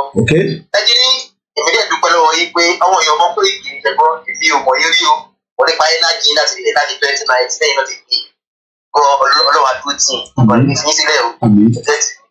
ẹ̀yin last man Friday ìgbé fún wa ọlọ́run gbogbo ẹ̀mí lórí ìbánisọ̀ lágbẹ̀ẹ́ ìparí ó máa wá sí ìfòṣẹ́ ẹni máa ṣojú ní àbí fámìlì orúkọ yìí kò ní pa inú ìwé ìtọ́lágbẹ́ ọlọ́run bí sí fọ́lẹ́ gbòó bí ìjọba akíntọ́ yìí orúkọ yìí parẹ́ nínú ìwé ìtàn àti gbogbo ọdún tó kù tọ́dún bí ọmọ ọkọ ilẹ̀ Yorùbá náà ó kàn ní parẹ́ jẹ́tì. so ó sì lọ ní pé bros me ọ̀rọ̀ mi ni pé ẹni ní bàbá Tinubu tẹ̀rí yẹn ẹ̀jẹ̀ jẹ́tì nígbà míì lójú àwọn ọmọ ẹ̀yìn wà lè rò bóyá bàbá yẹn lóòótọ́ èmi náà fọ́nà dájú mi o èmi ò fi bẹ́ẹ̀ láti bàbá yẹn níwọ̀nba ọ̀dà ìkọ̀ ìwò dá wọn ní nípa àwọn ìwà táà náà kéré wọn bàbá wọn fẹ́ bá yẹn wù ní pé owó ìlú ìwọ́n tí bá wo dípò ẹ̀ tọ́wọ́ pé iye tẹ̀ wà fún àwọn ọmọ yóò péjọ fún bẹ́ẹ̀ wá tó péjọ tó gba ìdíjẹ́ kọ́ ara ìfẹ́ ìwà ẹ̀jẹ̀ tì mí sí. so bí nìkan ni pé bàbá yẹn nípa ìwà àwọn Yorùbá ń ṣe lábí bàbá gàdé àti àtọ́ pé Yorùbá ìwọ̀nba ni máa jà fún Yorùbá mọ́. báwo la ṣe máa ń sọ bẹ́ẹ̀ kí ló tó máa ń fà bẹ́ẹ̀ tó máa ń ní ìwọ̀nba ní ṣáyà àwọn èèyàn máa ń já kọ́rọ̀ ọ̀rọ̀ Yorùbá nation conversation ni wọ́n ṣe máa ń sọ bẹ́ẹ̀ mo gbádùn yín. inú tó yín yẹn ìmọ̀ ni wọ́n bá ẹ̀jẹ̀ tì í pé àmì Yorùbá ẹ̀kọ́ lè kú fún Yorùbá but a máa fi ọmọ ọgbọ́n máa kọ́ ẹ̀kọ́ máa kọ́ ọgbọ́n ẹ̀jẹ̀ tì mí sí. ẹgbẹ́ bàbá kẹ́kẹ́ ló sọ̀rọ̀ yẹn pé Yorùbá àgbà tó bá dé ìwà pé òkú ti dé o ó yẹ kàn án lára nìyẹn ẹgbẹ́ tì mí sí. òkú ti dé o ẹgbà wá o ó yẹ kàn án lára nìyẹn dáàsì Yorùbá ni kò dẹ̀ sí lọ́dẹ̀. ọmọ staff makes Twitter space wà nísìnyí. ṣé bàbá Tinubu tẹ̀lé yẹn ọlọ́run tó ṣe pàṣọ fún ọ̀rọ̀ Yorùbá ni ẹ má bẹ báyìí tọ́. kílẹ̀ kí ẹ bá mi ṣe ẹ bá mo ń gbádùn ẹ má ní kẹ má bínú view yìí ni ṣẹ́rí view ẹni sùúrù ṣẹ́rí I don't want us to be looking at people like us I don't know maybe other platform bí àtòrí ẹ máa ń lọ ń gbọ́n wọn níbẹ̀ tó máa ń sọ ẹni sùúrù tí mo fẹ́ sọ ẹni sùúrù we are just ordinary people like you guys. We are ordinary people kò mí ìpè torí mo wà lórí screen mo bá gbogbo àgbáyé sọ̀rọ̀ àwọn èèyàn dẹ̀rẹ́ yìí rí no matter we are all the same there's nothing special in what we are doing you could do it you understand you see I don't want anybody to always speak pé ẹ má bínú no tó bá wà even ẹni tó ṣe agree pẹ̀lú ìyá onítìrí concept ẹ bá pè wọlé views yìí ni èmi disagree pẹ̀lú wọn ni we are nothing we are just human being ẹ jọ ẹ máa gbádùn yín ẹ gbọ́ ẹ ẹ ti rí nígbà míì Yorùbá ọmọ òótọ́ wọn ní sọ òótọ́ ẹjẹ tì mí sìn. tí ẹ bá lè wọlé Yorùbá ó ti pín sí wẹ́wẹ́ o ẹ̀mẹ́ka tó wà nílẹ̀ ìbá ti pín sí wẹ́wẹ́ ẹ̀yìn ọ̀dẹ́ mọ̀ kó tí mò ń sọ ẹjẹ tì mí sìn. láwọn sìn báwa wọ́n ilẹ̀ ìbá ti pín sí wẹ́wẹ́ ni pé ẹ bá wo Ọ̀ṣínbàjò sí ó náà ní tiẹ̀ ẹ bá wo Tinubu ó náà ní tiẹ̀ àwọn tọ́jú ẹ̀kan tó ń lò ó náà ọ̀yọ́ ní tiwọn náà ẹgbẹ́ tí mi sè. Dábàá wo ẹlọ́pàá yìí ràrú fún Adégbèsọ́lá náà ó náà ní tiẹ̀ náà. Èyí gómìnà Ọ̀yọ́ State ó náà ní tiẹ̀ náà. Èyí gómìnà Ọ̀yọ́ State ó náà ní kálukú ọlọ́pàá náà ọ̀yọ́ ní tiwọn náà. Dábàá wo àwọn àfọwọ́ ẹ̀sìn nígbà yìí o bọ̀dá a máa wọ wọn náà àlè yẹn sẹ́kù. Dábàá wo ọ̀dọ́pẹ́ wọn ní Christian àti Muslim àtàwọn àgbà yìí kálukú ló ní ìyọ̀ ní tiwọn náà.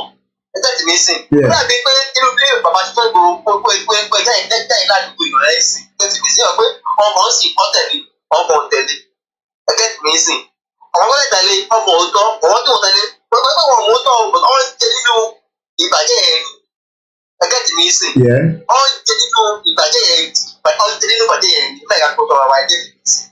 àdìgí ẹjẹ́ ìjọba tí wàá ní ìkọlẹ̀ fún wọn pé àti jẹ́ o àtẹ̀wá fún yín lọ ìbáde parọ́bọ́tà ẹgbẹ́ tí mi sìn. ìwádìí láìpẹ́ tí ìjọba tó wá ní ìlú wọlé ra jẹun báyìí wọlé ra jẹ gbọ́dọ̀ yìí jẹ kúlíkúlí àti gàrí wọ́n máa ní bẹ́ẹ̀ ẹgbẹ́ ká sílẹ̀ bẹ́ẹ̀ ọlọ́run bá a tún ṣe kò tí ì kọ́lẹ̀ fún wọn ní o àwọn tó kọ́lẹ̀ fún wọn ní ẹ máa ń pé àwọn ẹgbẹ́ bí ọlọ́run yìí kọ́jú wọlé ọlọ́run yìí kọ́jú wọlé ọlọ́run yìí kọ́jú wọn bẹ́ẹ̀ ẹgbẹ́ tì mí sìn ìgbésẹ̀ ọ̀rọ̀ ni pé bàbá Tinubu ọlọ́run lè fi ṣe àṣọ fún wọn ní ẹlẹ́gbẹ̀ẹ́ yìí ni yorùbá sì máa pọ̀ iṣẹ́ náà ń ṣe òyìn lọ bẹ́ẹ̀ wọ́n ti máa pariwo bọ́tà tó bá rí ìgbéra sáyẹn Tinubu ń sìn yes bàbá yóò ti wọlé àwọn MC yẹn ọdẹ lé ní fún wọn yọ gbogbo àgbàyàtọ̀ fẹ́ dá ṣé ìlú nìyẹn bẹ́ẹ̀ dẹ́ bọ́ọ̀sì lórí Twitter àwọn ọmọ ọlọ́kùnkùn so pé tó ló fẹ́ wọlé kí lẹ expect yẹn nǹkan tí ń bọ̀ ẹ̀ broad nǹkan tó ṣe ń bọ̀ ẹ̀ sọ òun ẹ̀ mọ̀ pé ẹ̀yin pásítọ̀ lọ ẹ̀yin prophet lọ ẹ̀yin ọgọ́ni prophet ẹ̀yin tẹ̀lé Kánú tìjọ́nìbò àbàbà Akíntóyè bẹ́ẹ̀ bẹ́ẹ̀ láti yàrá wọn àwọn ọgọ́ni prophet ọ̀tọ́ wọn ń jà fún ẹjọ́ èèyàn àwọn ọgọ́ni pásítọ̀ àwọn ọgọ́ni wòlíì àwọn ọgọ́ni ẹlẹ́sìn àbáláyé ẹ̀kẹ́ ti bísí broad so ẹ má dá ọkọ ẹ̀yin jẹ́ ọmọ ọkọ yẹn àwọn ọmọ ń gbádùn yín ẹ̀yin kò káyọ̀ pé ẹ̀yin ẹgbẹ́ra ni màtẹ́mádá ọlọ́run tó fi sí kò ló fi yín sí ọ̀pọ̀ ipò yẹn náà ọlọ́run nípa orúkọ yóò nípa jẹ́ lágbára ìgbà rẹ̀ gẹ́gẹ́ bí ọ̀dọ́ gẹ́gẹ́ pé bàbá Tinubu bá aṣọ lè fún Yorùbá láwọn sì bàbá Tinubu kúlọ́kù bàbá àtọjọ́ tó tako Tinubu kúlọ́kù bàbá fẹ́fẹ́ tó tako Tinubu bẹ̀bí ìbàdí gbọ́ wọn ìbàdí wọn náà gẹ́gẹ́ bí sí. kí ló dé tán takò wọ́n. ipò yẹn náà pàṣọ yẹn wọ́n tọ́ yẹn ti Yorùbá máa pariwo ẹgbà wá o ó sì bọ̀ bros ẹ ṣe ó dàbọ̀. Mo kí gbogbo ẹ̀yin tẹ́ ṣe ń darapọ̀ mọ́ wa lórí Twitter space. We have just connected you. We've been on for the last 3 hours. We speak in Yoruba and English, but when our people call in, they decide to speak in Yoruba. So we will bring you in, but maybe you just want to continue. And I think we are taking calls now. So you can also be part of the program by requesting the mic. I will bring you in. Eliso Yoruba, Eliso English. But bear with us. This is also not just an English platform. We communicate more in Yoruba as well. So we've been live for the last 3 hours on our platform. We've decided just to connect the Twitter space towards the end. So we have about just an hour left, which is why we're bringing the Twitter space into the conversation. So, and the topic for today that we are discussing, so that you are aware of what I'm discussing, the headline is already there as well. INEC will break location 9. We use location 9 because of the agony on the social media where we put Nigeria is always backfire. They don't like us using Nigeria. So when you see location 9 on KOKIMedia, it means Nigeria. When you see zoo, I'm sure everybody knows that IGBOHO was giving us the zoo. Location 9 was put together by, I think, Frank Bello. Some call it 419 country, scam country. The question then is, will INEC, with this concluded election, break Nigeria? What is your take? Yoruba conversation, the zoo is crumbling. So you can also request for a mic. I will bring you in and you can speak to my listeners on the Facebook, YouTube, and also we're live on Instagram, Twitter account. Continue to let us tell the world that Nigeria needs to go. So it's not just listening to me alone on Twitter space. I am live in a video as I speak to you right now. So we just connected our Twitter space. So ẹ̀yin tèmi tí à ń bá ọ̀rọ̀ wa lọ kó tó di pé ṣàlàyé fáwọn èèyàn tó wà lórí Twitter because some of them, they're used to just Twitter space. They don't know that we're also streaming outside the Twitter space. Nigeria is now giving a lot of concern to so many people. But how soon do you think that the whole thing will start crumbling? Some say it is already crumbling. It's just a matter of time. As Abiodun say, each time I listen to your program, sir, I see hope in Yoruba land. You must always see hope. That is the reason why I'm live every day. We want to make sure that the hope is alive, not the hope 1993 that eventually Olori Buruku 419 or Babangida is telling us now that Tinubu is a good man. Mukinyawa Latifa Ibrahim. So we are just less than an hour to end this program. So, and then we will come to a conclusion of it. Once again, Yoruba nation. Why do we want a country? Why do we not say we want to be inside Nigeria? Why are we tired of Nigeria? Why are we fed up of Nigeria? Is it because Nigeria, we are not making money out of it? Is it because the Fulani is killing us? Is it because the Fulani controls our resources? Or is it because some of you are concerned, like I always say, that the Igbo people are living among us? Is that the reason why we want Yoruba nation? We want Yoruba nation so that we can preserve our culture, we can preserve our identity, we can preserve the one language, just as the Russian love their language, the Chinese love their language. We can also do what they call, business. We can have countries next to us that we will work with. If I think that I want to set up a business in the north and I have to have a Sharia system there, I will employ people that will cover their head rather. But in Southwest, they might refuse not to because the law doesn't say so. But today, we're all put together in this nonsense country and we're all finding a way out.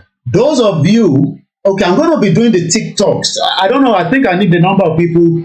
What's the Supreme Court saying? Okay, Supreme Court says you can keep spending your naira. I'm going to let you come through in a minute, Mr. Win-Win. Just give me a few minutes. In terms of TikTok, yes, I think I'm going to start TikTok as well. I think I need a number to follow me before I can do live on TikTok. I don't know how it works. I've never done TikTok. But we're trying our best to do what we can do. If you want to call into the studio number, it is +44 74 04 405 917. So let's allow Win. Okay, bear with us, Win. Let me quickly take this caller and then we'll come to you on the Twitter space. Eba, those okay. Of course, a lot of you are learning a lot of things, different time zone. I'm going 24 to 7. I want you. Amen.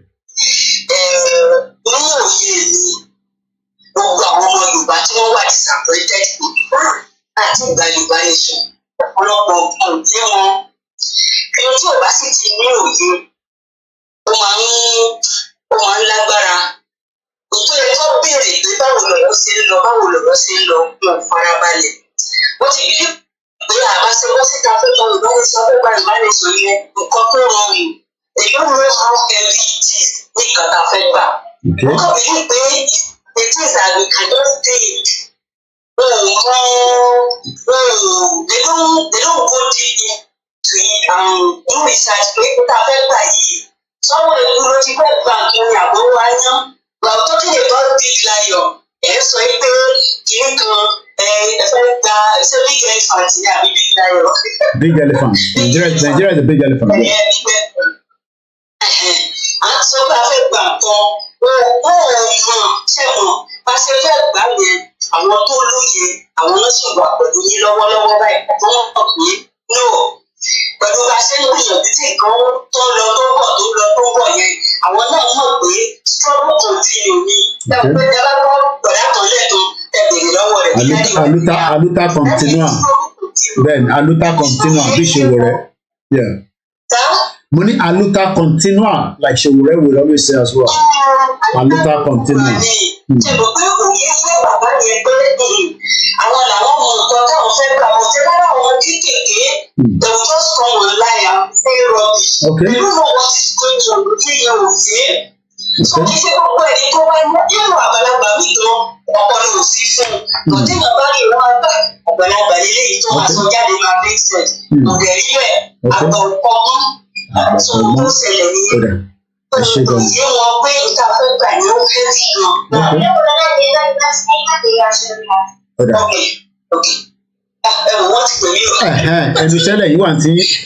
These are the problems our people are facing. I don't want to mention the country where she is, but she's in a country somewhere in one of these Arab countries, and imagine a Yoruba man, a Yoruba woman leave their territory to go and be working outside. So let me allow good afternoon, good man. We are only just 1 hour on Twitter space. We've been 3 hours already on the timeline here, what we have been doing. So good man, unmute your mic and let us hear from you and speak to our listeners that are also listening to you on the other platform right here. Good afternoon. Yes, my beloved Oduduwa brothers. No, not you. Sorry, good man. I was going to say win-win. Sorry, let me override it again. Sorry, it's win-win. Win-win, go ahead because you were in before good man came in. Win-win, sorry about that, brother. It was you I was going to call. And good man is our own in-house. Good afternoon. Win-win. Wait, please, just allow win-win. Then after I do like that. Thank you. No, it's you that is. I want you to speak now. It's win-win. Win-win, speak, don't worry, go ahead. Good man is in-house. That one our co-host. You go ahead, win-win. Okay. Go ahead, win-win. That's right. All right. Koikimedia, thank you so much. I'm one of your major follower, like fans. Thank you. I started following you since 2018. Okay. I always, my account, one of my accounts on Twitter was blocked. Okay. I used to share everything about your book. Wow. Thank you so much.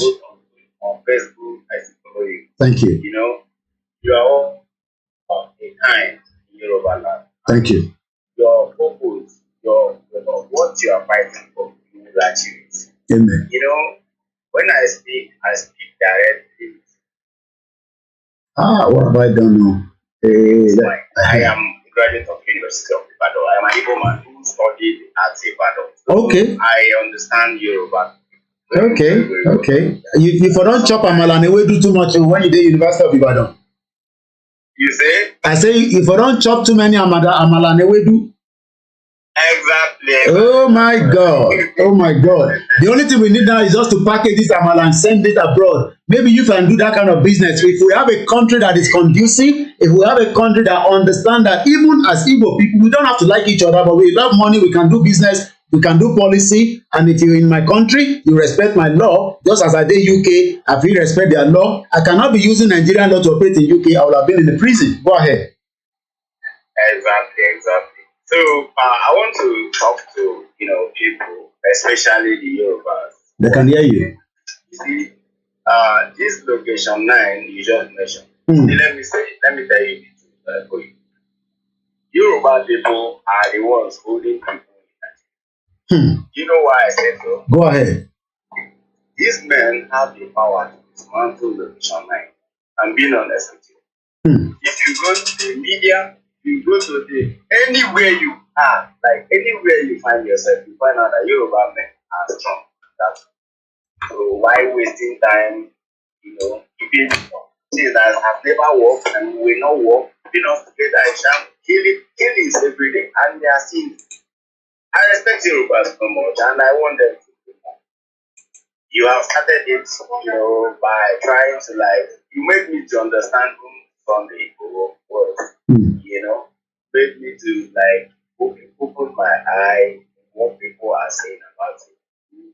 You want that made it very clear of how it is. I want you to continue because the power of dismantling the Commission 9 still in the hand of the Yorubas. I'm being honest. Okay. Igbo people, I am an Igbo man. Igbo people are very you understand? Look at Simon M. Simon M has been the struggle trying to make everything work. A lot of people are attacking him. Igbo, our own fellow Igbo people attacking him for nothing. And that's why that area I don't like, anything that we spoke about very wicked. I'm being honest with you. I am an Igbo man. They are very, very wicked. They don't want to understand it happens from Nigeria. Nigeria is designed to kill. So, please, continue. Thank you so much. I always talk to Simon as well. Let's continue. We'll get there. Okay. We will get there. Thank you so much. We appreciate you. And good afternoon to our sister Kayaga. I can see you there. Let me allow good man to speak, and then we're going to come to you. It's good to always have, the last time you were on the platform, you spoke very well, and I can't say more than thank you for joining us again. This digital space is not going to be long. It's just less than an hour because we've been live for the last 3 hours, and I'm getting a little bit tired. But I thought we bring the Twitter space into the conversation every time we're live on the other platform, which we are streaming right now. Good man, my own, go ahead. Let's hear from you. My Oduduwa nation. No going back. Oduduwa nation. Durogidi. Biafrans. Guzosienike. The lovers of freedom, like my beloved sister Kayaga. Stand strong, stay strong, unmovable. We love you all. We must continue. Like the time Let's take few callers like Koikimedia said. Koikimedia, who are you bringing right now? Let's allow Kayaga, our sister, to speak. There's no call yet. As soon as I have a call yet, I'll let you know. But for now, oh, you're not feeling it. Okay, let me let you be the. For so long. Oh my God, you've been speaking for so long. Okay. Yes. Hello. All right, that's fine. So what we do, I'll just continue with the program. But when we have somebody, that wants to join us on the Twitter space, we will bring. I was trying to tell you something. Okay, go ahead. That I had been coughing so much, so I'm not feeling so well. But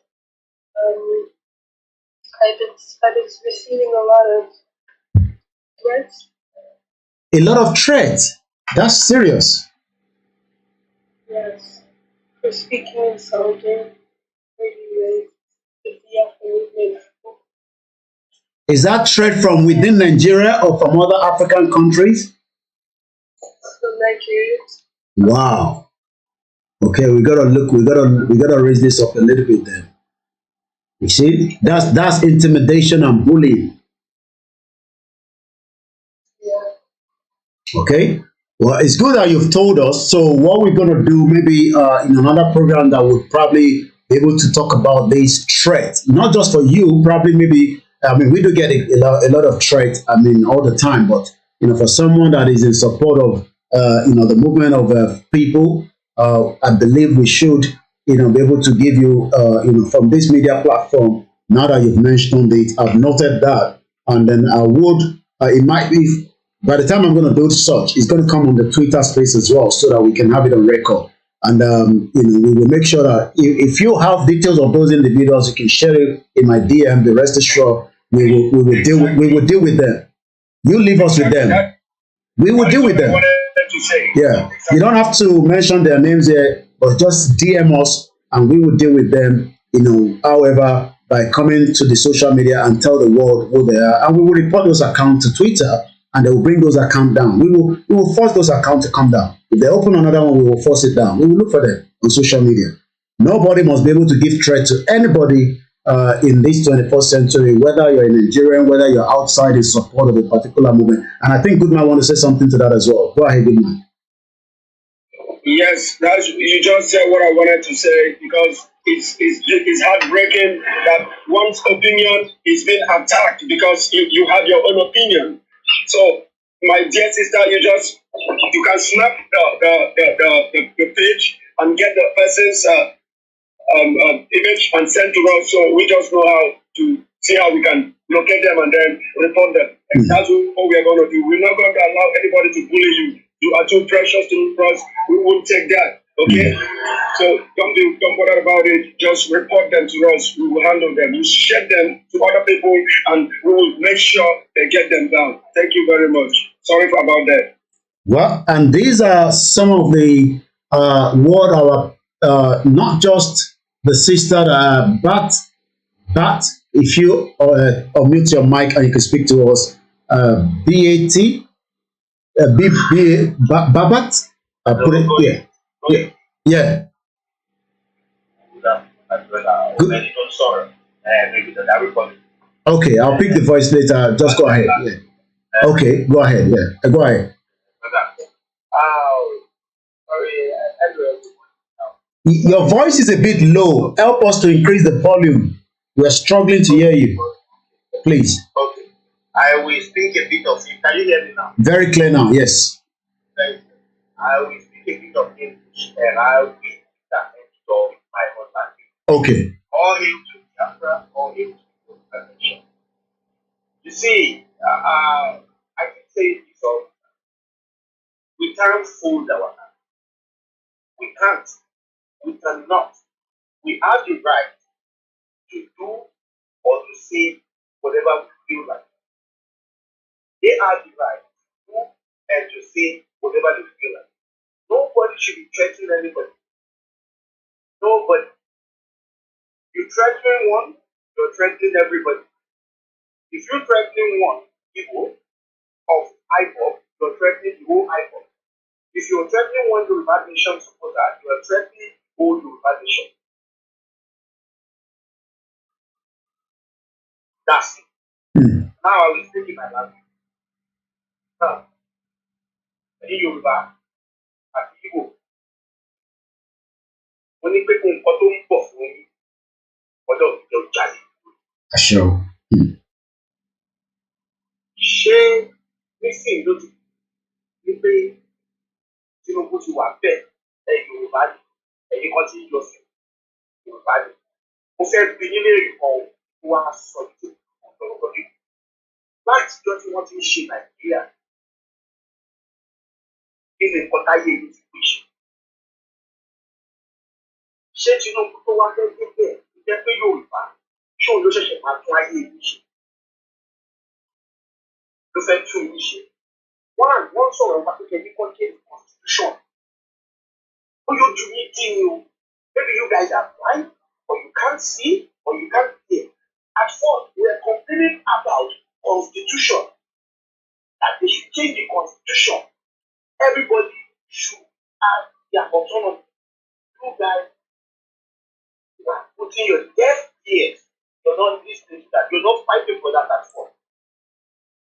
Because they are people that they feel that if they restructure Nigeria,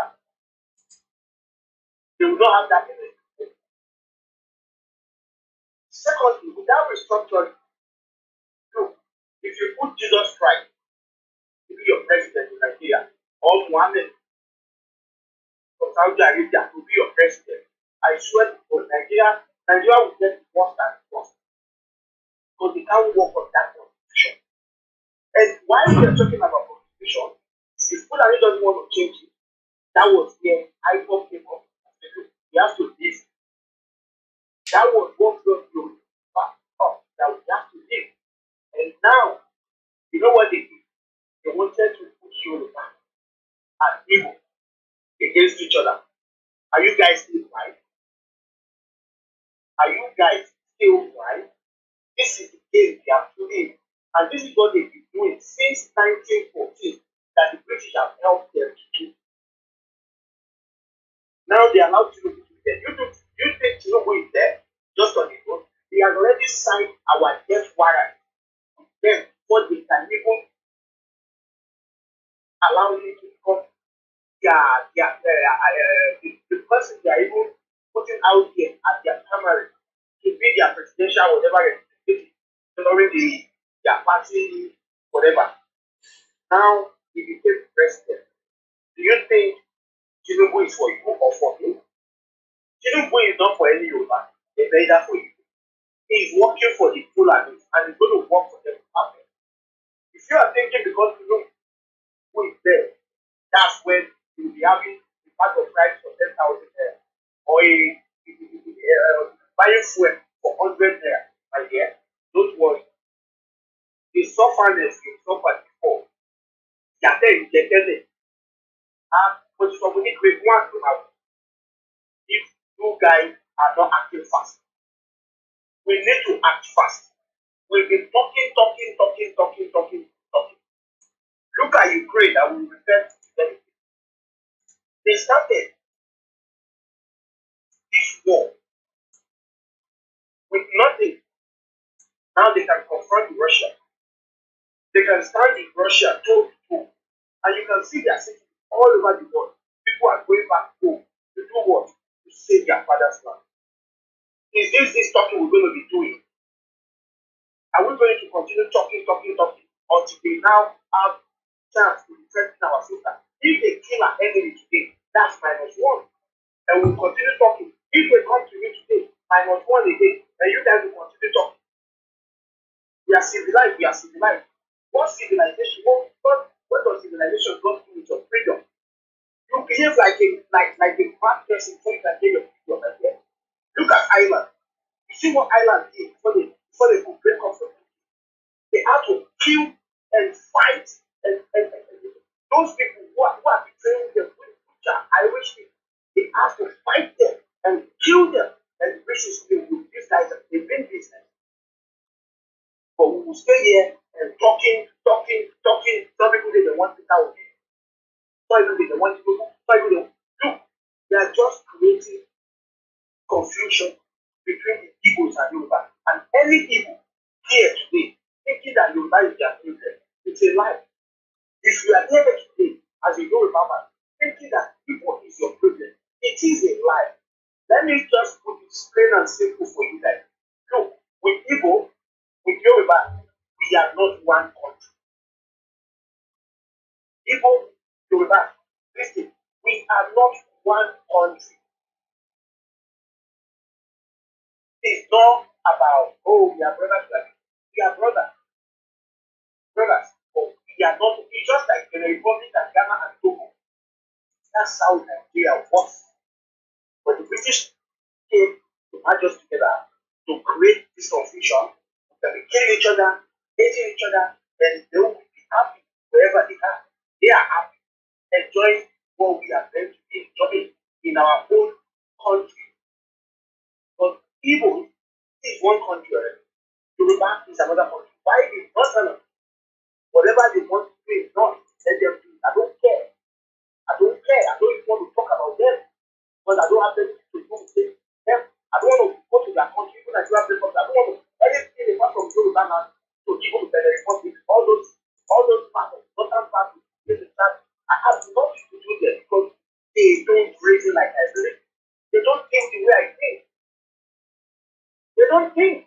At this time of age, people are still running around with cows on the street. When you tell them don't run around with cows on the street, they want to kill you. And you guys, you voted for cow to be your leader for 8 years. 8 years. You put a cow bearer's leader, you put him there, and you say you are master holder, you are tree holder, you are this holder, you are that holder, but a cow is really a country that you don't belong to that for you. I'm a Yoruba man. I'm not in Nigeria. You are a Igbo man. You are not in Nigeria. That name Nigeria is given by British. What is your death claim from God? Your death claim, like your mother gave me then. He gave me my death. That's the name of it. Someone cannot just come and say, oh, no, wait, I want to give you something more. That will be your name. If you accept, you won't.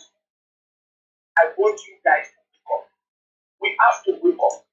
We have to take ourselves from this slavery. In fact, we are not just slaves.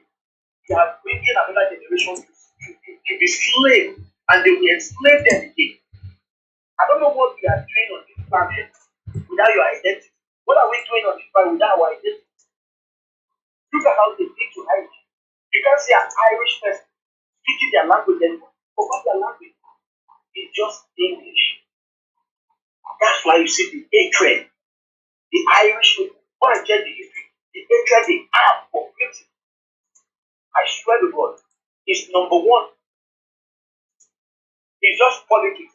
I mean, let's do diploma. That's why it's not diplomatic stuff that's bringing them together. But if you put it down for Irish to vote for how they feel with British, they will feel like, let's just go and erase English people. Let's erase them on this planet. And now, some people are claiming they want to die for that place called Nigeria. That a stranger, a foreigner, gives to you, calling you as an Igbo man in Nigeria.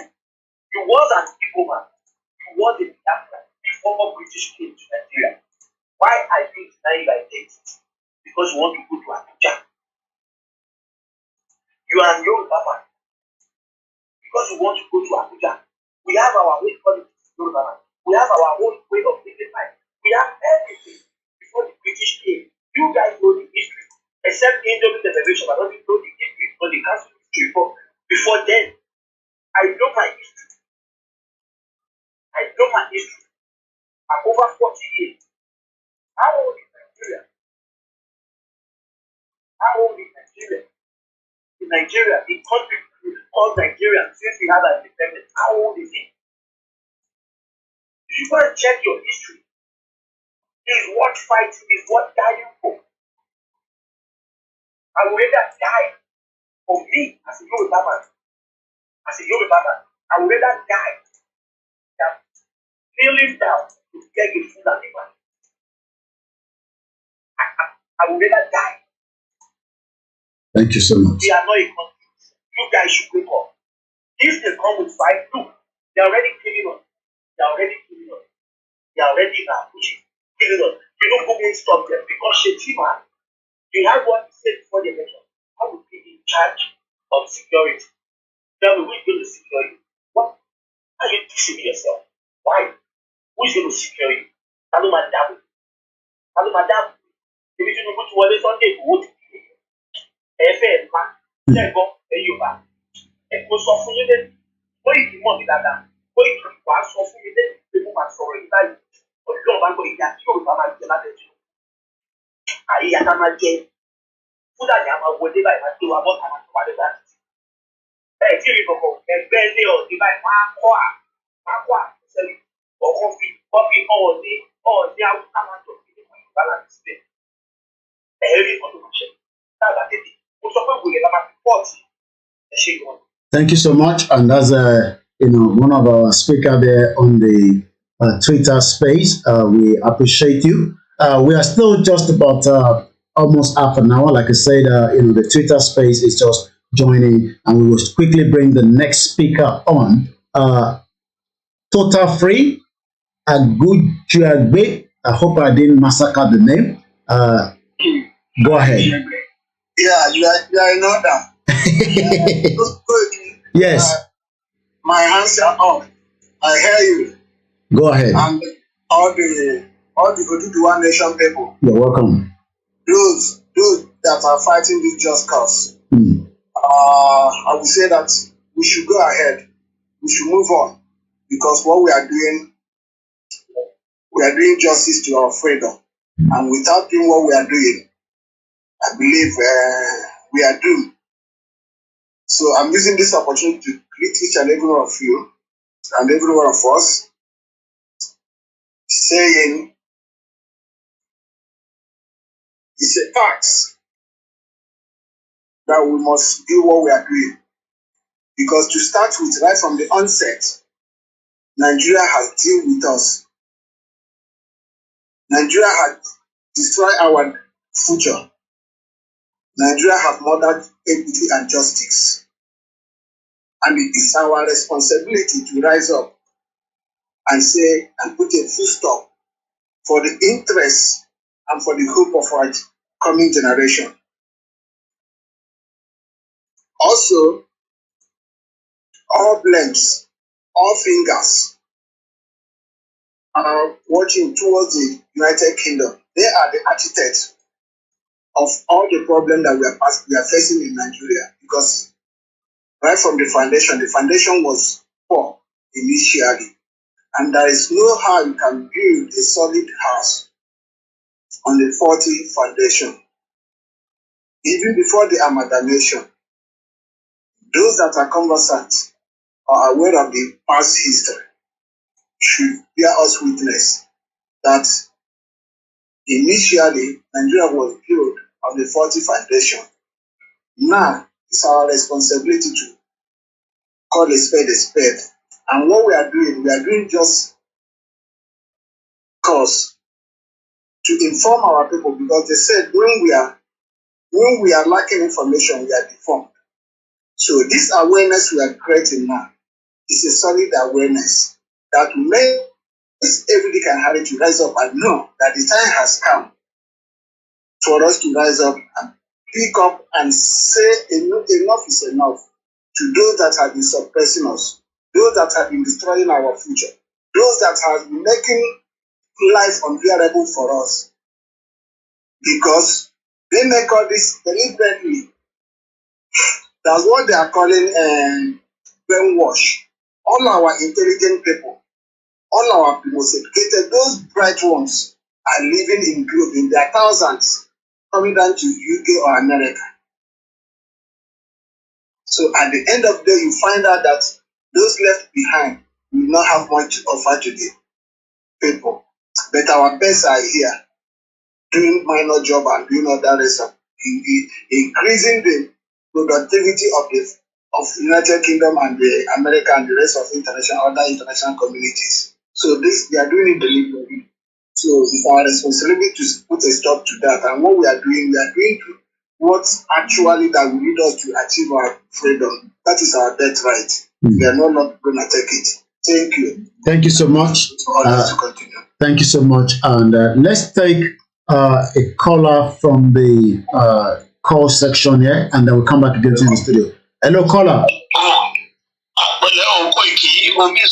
Okay, again, our live program.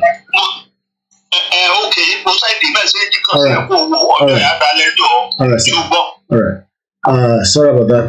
That's the way we get so many calls that we try to handle. Thank you so much, our brother that just spoke to us, our father, uncle. We love you. We appreciate you. And then we move straight quickly to the next speaker. I believe Mr. Sense. If you unmute your mic and speak to us while the next person should be getting ready, Cyrus, Neil, Wally. As soon as Mr. Sense finished, you will take over from there. Go ahead, Mr. Sense. Thank you. All right. Good evening, Koiki. Thanks for all you do for the Yoruba people. Thanks for your devotion, your consistency. Also, one thing is sure. Anybody that still believe that a place like Nigeria is a place that people should gather. Please mute your mic, please. If somebody believes that Nigeria is a place where people should gather and call it a nation, then the person is living in illusion. The implication of this election, it shows that the so-called giant of Africa is actually a disgrace to the black race. Nigeria is a disgrace to the black race, a very big one. It's a shame.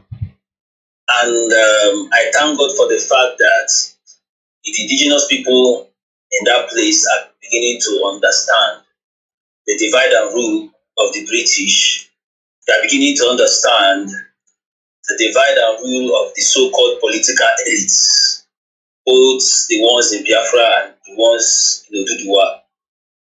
And we believe that in no distant time, the Middle Belt will also understand that they need to rise up and liberate themselves. I believe that histories are not made by majority. Histories are made by the few who consistently do the right thing. And we are all privileged for the Almighty to use us to get to that achievement. It has not been an easy road. The antagonism, the fight, the blackmails, the criticism keeps increasing every day. But you know what? What does not kill you makes you stronger. And I want to encourage everybody. I want to encourage the Yoruba people here to support KOKORO. He's doing a good job. I can attest to the fact that I've been able to understand the way he operates.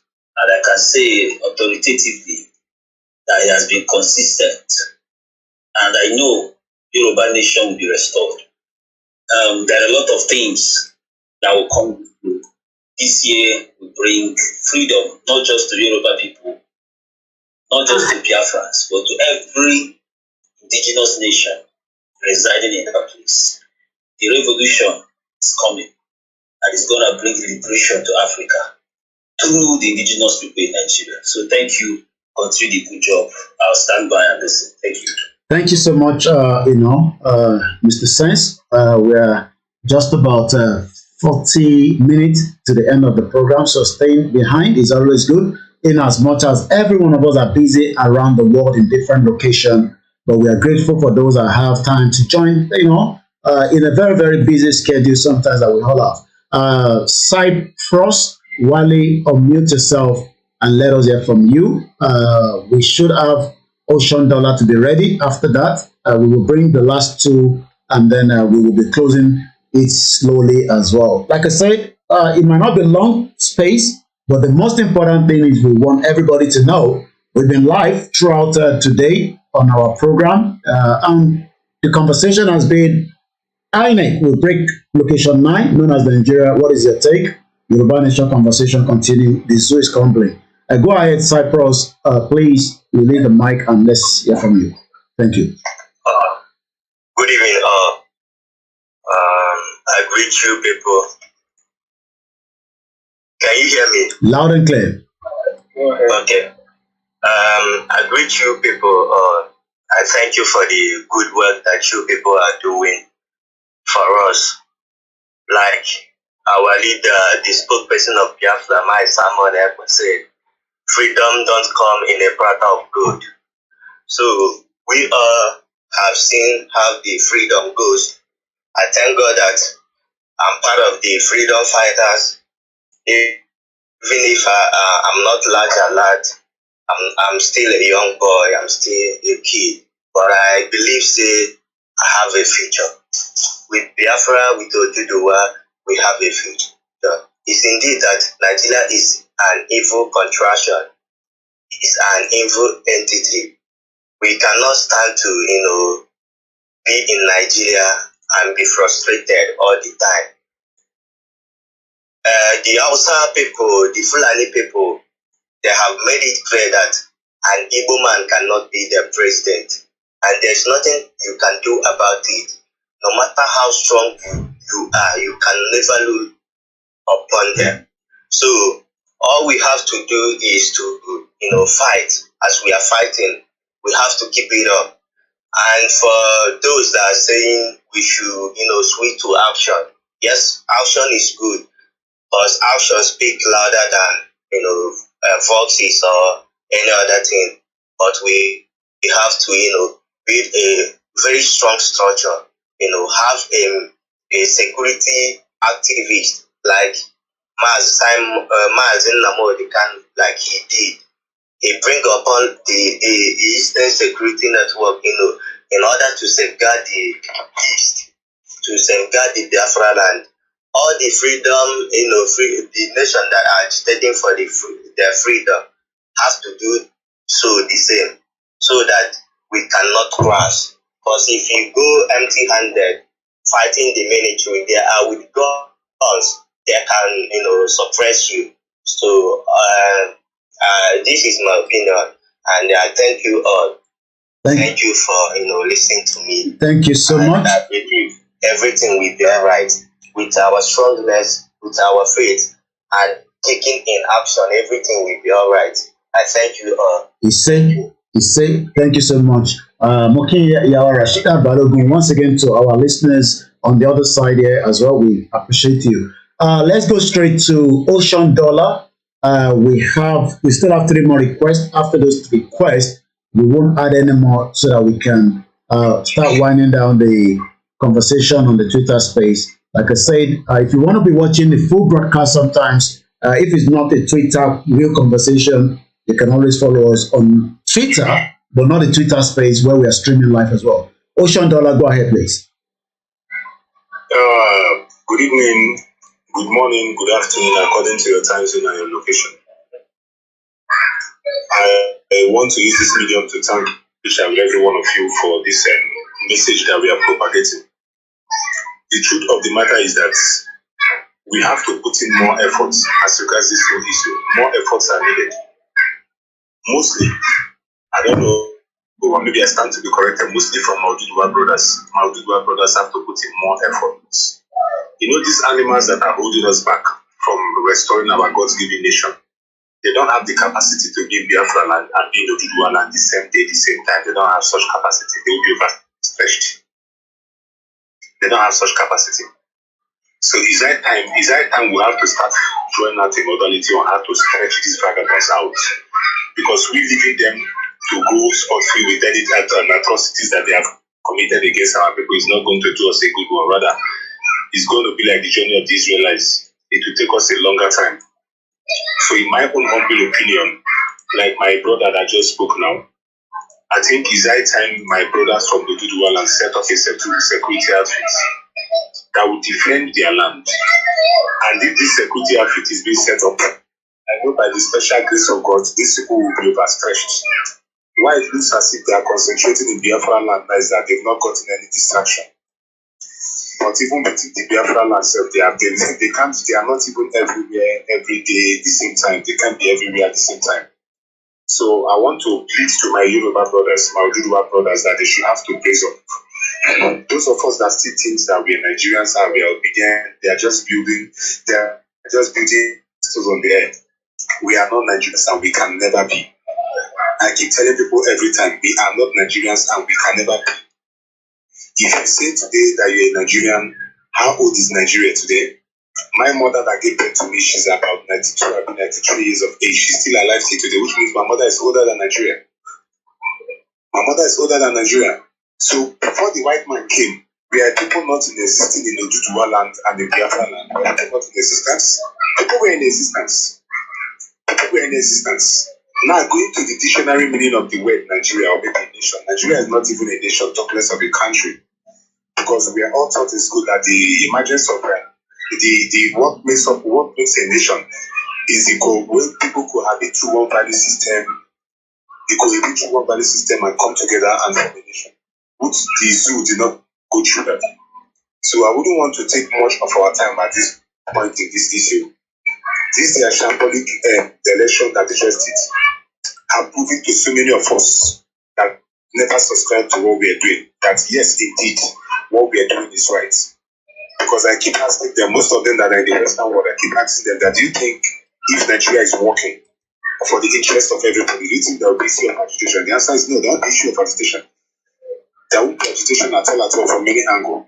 So I want to plead to each and every one of you. We have to praise up. Yes, it's going to be tough. Yes, it's going to be difficult. Yes. We are going to spill our blood. Yes. There is no country in the world today that decides that they want their freedom that gets it on a platter of gold. People must die. Even in the Western countries where some of you are, people fought and spilled their blood and died to make sure that that place is okay. People fought fervently. So this time is a time that we have to stand up. Those that still believe in Nigeria, like the protests I saw online today happening in London or so in Nigeria, has something of that nature. Those that still believe in Nigeria, they should be doing their thing. But our own restoration, our destination rather, is Biafra and Oduduwa. That's our area. We are not deviating. So I also plead to, I said it last time in one of these our program that we hosted, I would like a situation whereby we are going to bring in our Amazonian brothers too, because we have to be our brothers keepers at this prior time. The times are very tough and hard, yes, but we have to be our brothers keepers. We have to be checking on them. We have to bring them in too, so that we collectively will be discussing and checking on ourselves. So this is how it is. Thank you, my brother, and God bless us. Thank you so much, our brother Ocean Dollar, and we appreciate your time with us this particular hour. We are just 25 minutes to the end of the Twitter space and also my live broadcast that we are already in. Let's allow Paul Azima to speak under 2 minutes, please. And I guess we will have the next person will be Rugged Giant. I will allow David, and that will be the end. We won't be able to bring anybody more in. Please bear with us. It's not a long Twitter space. We promised to have a long one over the weekend. I don't know whether Saturday or Sunday, but for now, we're just managing the time. Go ahead, please. Yeah, thank you, my brother, and my brother, his name, and all the Japan people ancestors. I really appreciate all of you and all of us. See, based on the topic, I think we break Nigeria. That's the truth part of the whole thing. Unfortunately, we knew what comes out of Inec. And as our leader, IGBOHO, said it. He said, regardless of what you do, the Inec is still with the election. Which is what we knew already. That's why we said no election in Biafra land. Unfortunately, the sabotage, like we put it, go and validate the election night. So I'm gonna ask our brother, nobody should hang themselves like the other of our brother we saw that hang himself 90-year-old. That's what Nigeria does to our table. All our and Biafra brothers, nobody should hang themselves because if you join us to the nation for agitation of Biafra, we will not end your life like that. It's our brothers and sisters talk to the people back home because they are the people that have been really this nonsense that is going on in Nigeria. Let them try to or their bad agitation, save their lives. You think you cannot handle it anymore? You want to keep yourself. Go to the one nation of Biafra agitation. Okay?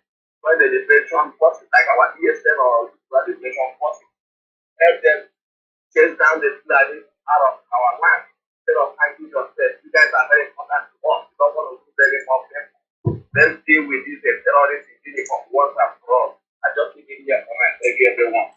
Wow, thank you so much. That was a very, very smart one there. Very, very good.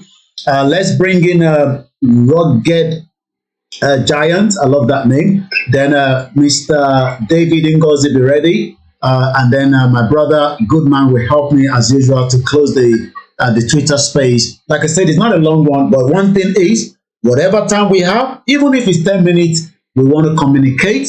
Not just on the platform where we're streaming it, but also on the Twitter space. But when we want to have a proper Twitter space, be sure it might take 2 hours conversation, real debate. Go ahead, Rugged Man. Rugged Giants. Go ahead, my brother. Okay, everybody.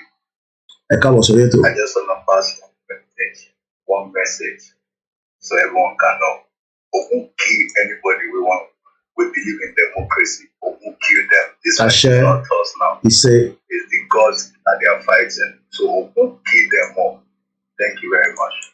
Wow. What more can I add to that? I can only say amen, inshallah, ashe. Thank you so much, my brother there. And that was a good. So David Ngozi, go ahead, take the mic, and then I will then give it to my brother Goodman to give us his normal closing remark that will ginger us, and we end the Twitter space, and then I could wind up from here as well. It's been a long day. I've been on since 11 o'clock, and we're still here, but this is what we love to do. Whatever time we have, we will make sure we continue to. My Twitter handle is at koikimedia, for those that are asking on the YouTube. Go ahead, David, release the mic, please. Go ahead, David. Thank you. Hello. Can you hear me? Loud and clear. Yeah, I want to really appreciate everyone on this platform. KOKORO, I want to really thank you. You have been consistent in your reportage. You have always shown that truly you are a freedom fighter, and we really love you for that. For our fellow listeners, obedient Nigerians, and every other observer that is here, we Biafrans are opting out of that contraction called Nigeria. The Oduduwa nation is as well opting out of that contraction called Nigeria. And we are very much aware of the plans the Nigerian terrorist government have against our indigenous population. This is the reason why we no longer want to belong to this British company. Therefore, we want to enjoy every one of you who are still sitting on the fence. How long will you continue to sit on the fence? You see now that the Nigerian Shambi election have ushered in an Islamic state, an Islamic nation. How can you explain that in a country supposedly secular state, that you have a president Muslim, vice president Muslim, you have Senate president Muslim, you have House of Representative members Muslim. Every other security apparatus is occupied by the Muslims. How can you explain that to an ordinary somebody who is not even a Nigerian? It will only explain that you are in an Islamic state. And we Biafrans and the Oduduwas, we have formed an alliance to lead that contraction, because what we saw sitting down, the elders that are already flying on top of aeroplanes and trees, have not been able to see it. So this younger generation that is chosen by Chukwu Kikabiama himself are the ones to liberate Africa as a whole from this evil entity that is manhandling the whole of Africa. Therefore, fellow brothers, fellow Oduduwas, fellow Biafrans, we are equally enjoying the middle belters, the Hausas, to come on board to demand for a free state of their own, where they can have the will and without to be able to take decisions on their own. Otherwise, before the first tenure of Tifnubu, before he ends his first tenure of Tifnubu, all of you that are Nigerians will be singing the Islamic national anthem that they are hidden from you for now. They want the situation to calm down because you know Nigerians, at the onset, they look like they are serious. They want to take the bull by the horn. By the time it gets to 2 weeks, 3 weeks now, everywhere will be calm. Then the Islamic State will take full force. We are all eager to leave that contraction, and I want to encourage you, koikimedia, I want to encourage you, good man, and every comrade here. We are going to fight to finish. There is no room to rest. There is no room to give for this Fulani government to take us for a ride any longer. Please, just like my fellow brothers have spoken earlier, we want to enjoy our Yoruba brothers to try as much as possible to hasten and arm themselves more. We know they have a Amotekun. We want you to as well be so ready because our countdown will finish in the next 2 days. By the time we finish our countdown, what will befall Nigeria would be unimaginable.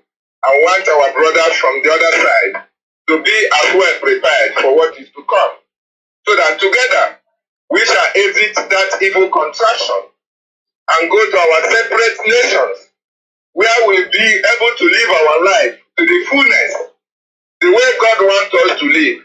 Otherwise, my brothers and sisters in this forum, if we don't do this, in the next 10 years, I don't think there will be any David here, or any Smith here, or any Kelechi here. Brother, what you'll be hearing is Usman, Abdullahi, Lawal, Suleiman, when they have conquered every part of the indigenous communities. But God forbid we are here. And together, we are going to make this freedom come to pass, so that we shall go to our separate ways and give glory to Chukwu Okike Abiyama, who has given us the grace. I want to encourage every one of you to give support to koikimedia, who is creating this awareness, and also our dragon, the spokesperson of Biafra, Simon Ekpa. They are doing great to make sure that they help in liberating their people. Thank you so much for giving me this opportunity. I'm speaking for the first time to this koikimedia online, and I'm so happy to be part of this conversation. Thank you, and God bless. We can love you more. Thank you so much as well, and I appreciate everyone that have joined us. So the co-host will make the final closure. I will just keep quiet. I will allow him to do so, and then we will be closing it from this other side as well. Thank you so much, everyone. Like I said, we won't be able to bring anybody more again. It's just a very short one, but it's at least whatever we can do to continue the awareness, we will do so. Go ahead, good man, and let us, complete it from your hand, and we can close the Twitter space. It's recorded, so you can be listening to it again. Thank you so much. Good man, go ahead. Oduduwans, Eji, Oduduwans, Eji, Oduduwans, Ejije, Biafrans, Ilie, Biafrans, Ilie, Biafrans, Bilienu. It is time to take back our territories, because they call it Royal Niger Territories Company. Those territories, it is time to take them back. So we had territories. They knew we had territories. So we are going to go back to those territories so that there will be peace in the land. The bloodshed is too much. The nonsense, the craziness is too much. We can no longer tolerate it. It is time to end it once and for all. So we can rejoice. We can be proud of nations. We can have the sense of nationhood, not this crap, not this company they call Nigeria. We are tired of being citizens to a company. It is time we take back our country and be proud of being citizens in our own land. This is enough. Enough is enough. This is the time. There is no better time than this. And we are going to make it possible this time. Arise. Etide Oduduwans. Bilie Umuibo. Bilie the Yoruba. Bilie Umuibo. And today, I tell you, we are going to take it back. It is the right time. There is no better time than this. Thank you, each and every one of you, for showing up. But I want to remind you of one thing. My Oduduwa brothers, don't see Tinubu as though you have a president. You do not have a president. Shetima is the president. Shetima the terrorist is the president. Take note of this. You do not have a president. Tinubu was just carefully taken so that Shetima can run the show. They know he is no longer strong. They know very well. Everybody knows. But Shetima is the president and he is the terrorist. So always be on your guard. Watch your back. Watch your brothers. Tell them that the trouble, the jihad, the Fulanis have now settled every top positions of the country. They are about to wipe you out of your community and take your land. It is not about the wealth, the resources. It is now about your right to existence. So arise and do the needful. Tell your brothers this is the right time. Thank you, everyone that has spoken. Thank you, KOKORO. Always do it the needful. Thank you, sir. Thank you so much, and we appreciate everyone. Have a very good evening, and we'll look forward to our spokesperson from the Biafra later on. I believe it's tonight. As usual, I'm always there to listen to him and learn new things as we look forward to the final part of this contraction. Thank you so much, and bye for now. Sorry, Koki, before you come down, yeah. I want Abbas to please follow me. I like the way he does his submission. He is so well-rounded in what is going on. All the Yorubas that are so much sensible, that have understood the situation, please, let's follow each other so that we can form a formidable force to educate our people. That, I think, is very, very important. Thank you so very much. Thank you so much, and bye for now. Well, that is the end of the Twitter space. Just under 35 minutes, we were able to also deliver a message there. Probably on Otabatiri, no, la mama to deliver message, and I appreciate Goodman working very hard, and is always there. Yeah, Kemi Bello, Baba Pastor Emmanuel. I will be coming out again. That's why I normally stretch it a little bit. But if I have the time, as usual, I can just boom pop up anytime. It could be early hours in the morning, it could be late. But for now, I think I need to start winding down. But what I put caller kan pè wá láti India to call it balance. Come on, koikimedia fẹ́ bẹ́ẹ̀ sọ̀rọ̀. I think there's another caller. I'm there defi Tinubu, so ó ṣe ṣe bí wọ́n fi dá sí ọ̀tọ̀ program. Come on, ṣé torí àwọn defi Tinubu ni mo ṣe gbé call náà. Ìgbà tá à ń ṣe Twitter space ni mo tẹ̀ wá rí ojú yìí dáadáa mo ṣe rí nísìn. So I'm calling you back if you're still there. Mo rí pé fìlà Tinubu ni àti Tinubu picture ló wà lórí status yìí. Tẹ́ bá ṣì ń gbọ́ mi +220 ìlú wo nìyẹn náà +220 I don't know what country that is. Ó kàn ní calling, so maybe you want to try again. Then ká pé mo rí kọ̀ọ̀kan náà láti ṣe India kan ni. Ẹ jẹ́ n pé India yẹn padà. So 220 mo mọ̀ tẹ́ fẹ́ bá wa sọ. It would be nice to hear your view. Bí a ẹ̀yin supporter Tinubu ni, it would be nice to hear your view.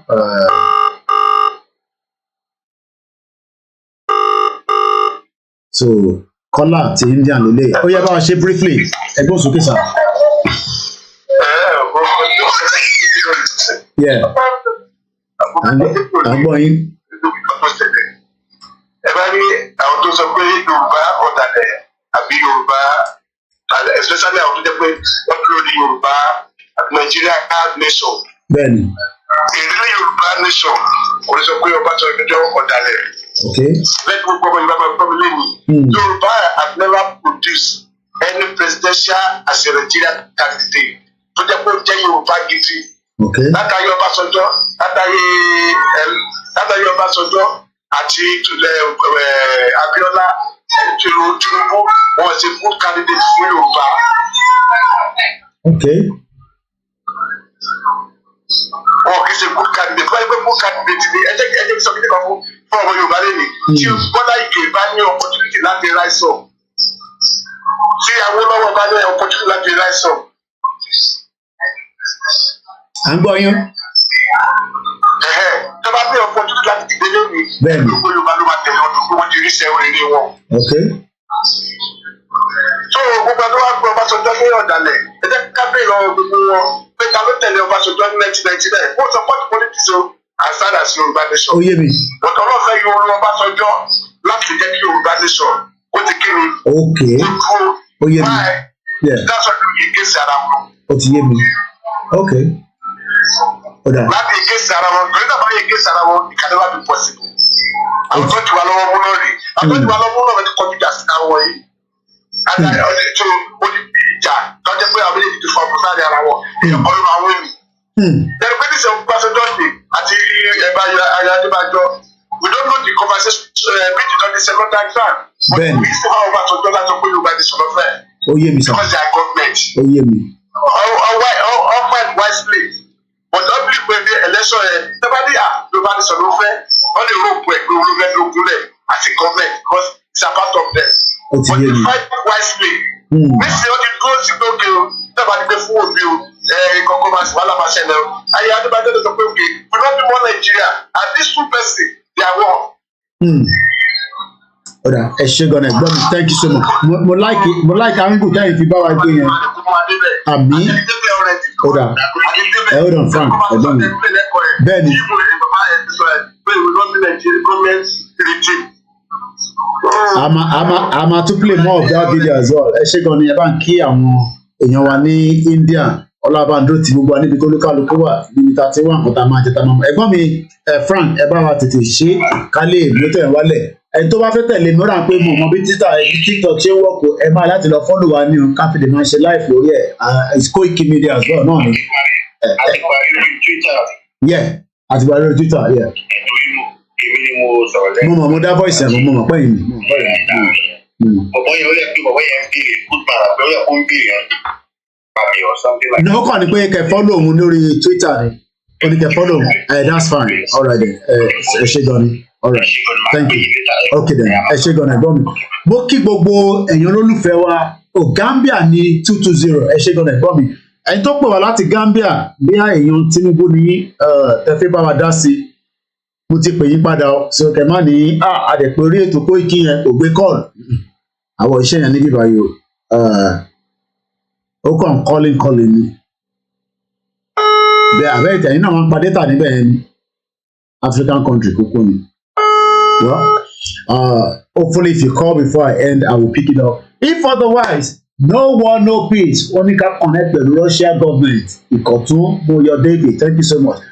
Mo kí gbogbo ọmọ Yorùbá lẹ́ẹ̀kan sí let us remain firm nǹkan kan la tó tún learn lẹ́ni from Inec perspective tó bá máa tún di the next program àtúbọ̀ another angle a sì ní láti elaborate more lórí ti Inec yẹn because ọ̀rọ̀ Inec yẹn èèyàn níbi ọ̀rọ̀ tí Inec yẹn ó lè explode ní Nàìjíríà o. Inec ti announce result ti òun ti gbẹnu ó ti gbowó ti ṣẹnu mú kẹ́lẹ́ but problem tó dá sílẹ̀ òun ló lọ lọ́nkàn yẹn I think what Inec has done now is àwọn oníṣẹ́ tó ń wọ́n ìtọ́kù ẹ̀rọ yanjú ẹ̀ ní court Inec chairman is a very smart man ó ti announce the result if anybody is upset I'm just saying Peter Obi having meeting with the European Union if that's going to make any impact I don't think so. Earlier today I had an interactive meeting with the members of the European Union Observer Mission. Gbogbo yẹn story not gonna make any impact. Àwọn ọmọ tá à ń torí ẹ̀jà lélẹ̀ gbogbo tọmọ yìí tà nínú orí igbá yẹn ó lè má ju 1,000 naira lọ ọsàn ló tà yẹn ọsàn. Ìgbà tó lọ sí Ilé-Ifẹ̀ nígbà kan ni wọ́n ya picture ẹ̀ wá fún wa. Ẹ jẹ́ ká gbọ́, you don't see IGBOHO, and then we end the program. Ẹ ti sá lọ kúrò Nàìjíríà, Gambia lẹ wà nísìn. Mo bá ń yọ̀ o. Kódà ọ̀nà tí wà ní Gambia kan náà listeners wa ọ̀nà tí sá kúrò Nàìjíríà. Ṣé gbogbo àwọn máa sá lọ kúrò lórí ilẹ̀ wa báyìí? Ọlọ́run àṣàánú wa o. Ẹ jẹ́ ká lọ gbọ́ jẹ́ kọ́ mọ̀, and then when I come back, I play anthem one, and then we call it a day. Thank you so much. My name is OLAMILEKAN. It's been a very fantastic Friday, spending the evening, the afternoon, the morning at Aro Lati wa pẹ̀lú everybody. The time is just 5:27, Lati 11 o'clock.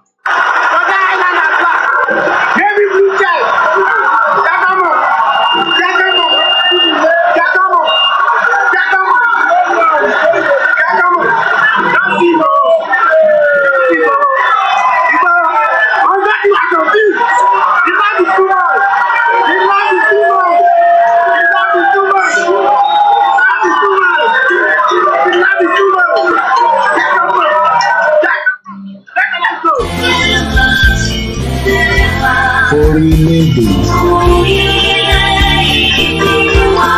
Àgbéga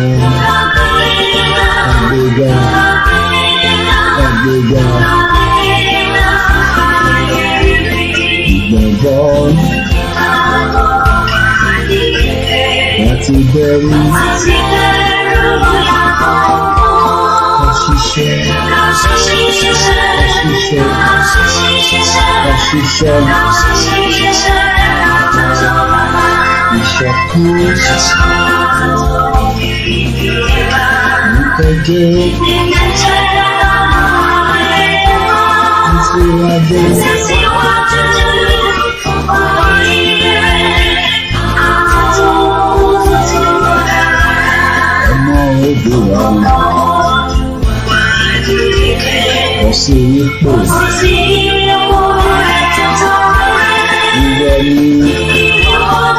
ìmọ́lẹ̀ ẹ̀jọ̀ adúláwọ̀ àwa ní.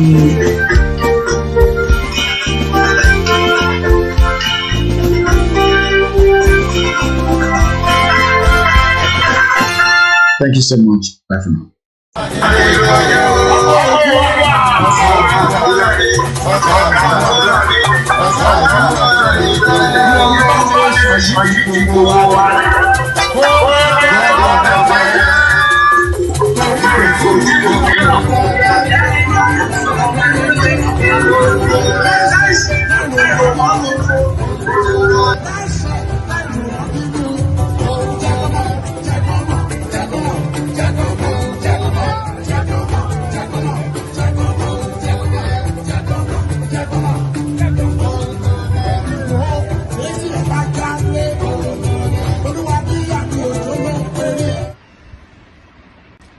Life is so funny. You come with nothing, then fight for everything, and later leave everything and go back with empty hand. God is powerful. Ojo gàté, kò jọ gàté, Yoruba nation ṣe bí eré, ó kéde ara rẹ̀. Yoruba nation rèé o, ó dúró nàtán. Yoruba nation, ó dúró gédégbé làwa wà, ó dúró gbáǹkéké, ó dúró gbáǹkọ́gbì bí ọ̀pá ọ̀ranyàn káàkiri nílẹ̀ Amẹ́ríkà. Ìlú tí a tẹ̀dó sí orókè Oòduà, onílẹ̀ Yorùbá kò lè farasin. Yoruba nation ti dúró nàtán fáyé rí ní USA. Ló bá tán, ẹgbẹ́ ìlànà Oòduà lábẹ́ olùdarí ọ̀jọ̀gbọ́n àgbà Banji Akíntóyè ẹ̀ka ti USA lábẹ́ ìṣàkóso Barrister Adékúnjọ ń ló gbé akéde Yorùbá nation yìí kalẹ̀ kàǹkà. Àgbájọ ọwọ́ là fi sọ̀yà o, àjèjì ọwọ́ kan ò gbẹ́rù lórí, kárìn kápọ̀ yíyẹni. Gbogbo ọmọ Oòduà nílẹ̀ Amẹ́ríkà àti lágbàáyé ńlá pè láti darapọ̀ mẹ́gbẹ́ wa yìí ní www.ilanausa.org tàbí kí ẹ pè wá sí 202-210-3251 Yoruba Nation kéde ara rẹ̀ fáyé rí ojú tẹlẹ́gàn. Yoruba Nation is calling sons and daughters of Yoruba land and citizens of the world. Behold, the Yoruba Nation has come to stay. The billboard is magnificent. It is beautiful. It is second to none. It is historic. Sons and daughters of Oduduwa land, this is a clarion call for you to be part of history. Make haste and join Ilana Oma Odua USA at www.ilanousa.org. Today, as tomorrow may be too late, Yoruba Nation is second to none. Call us today at 202-210-3251. Yoruba Nation, Ògo Adúláwọ̀.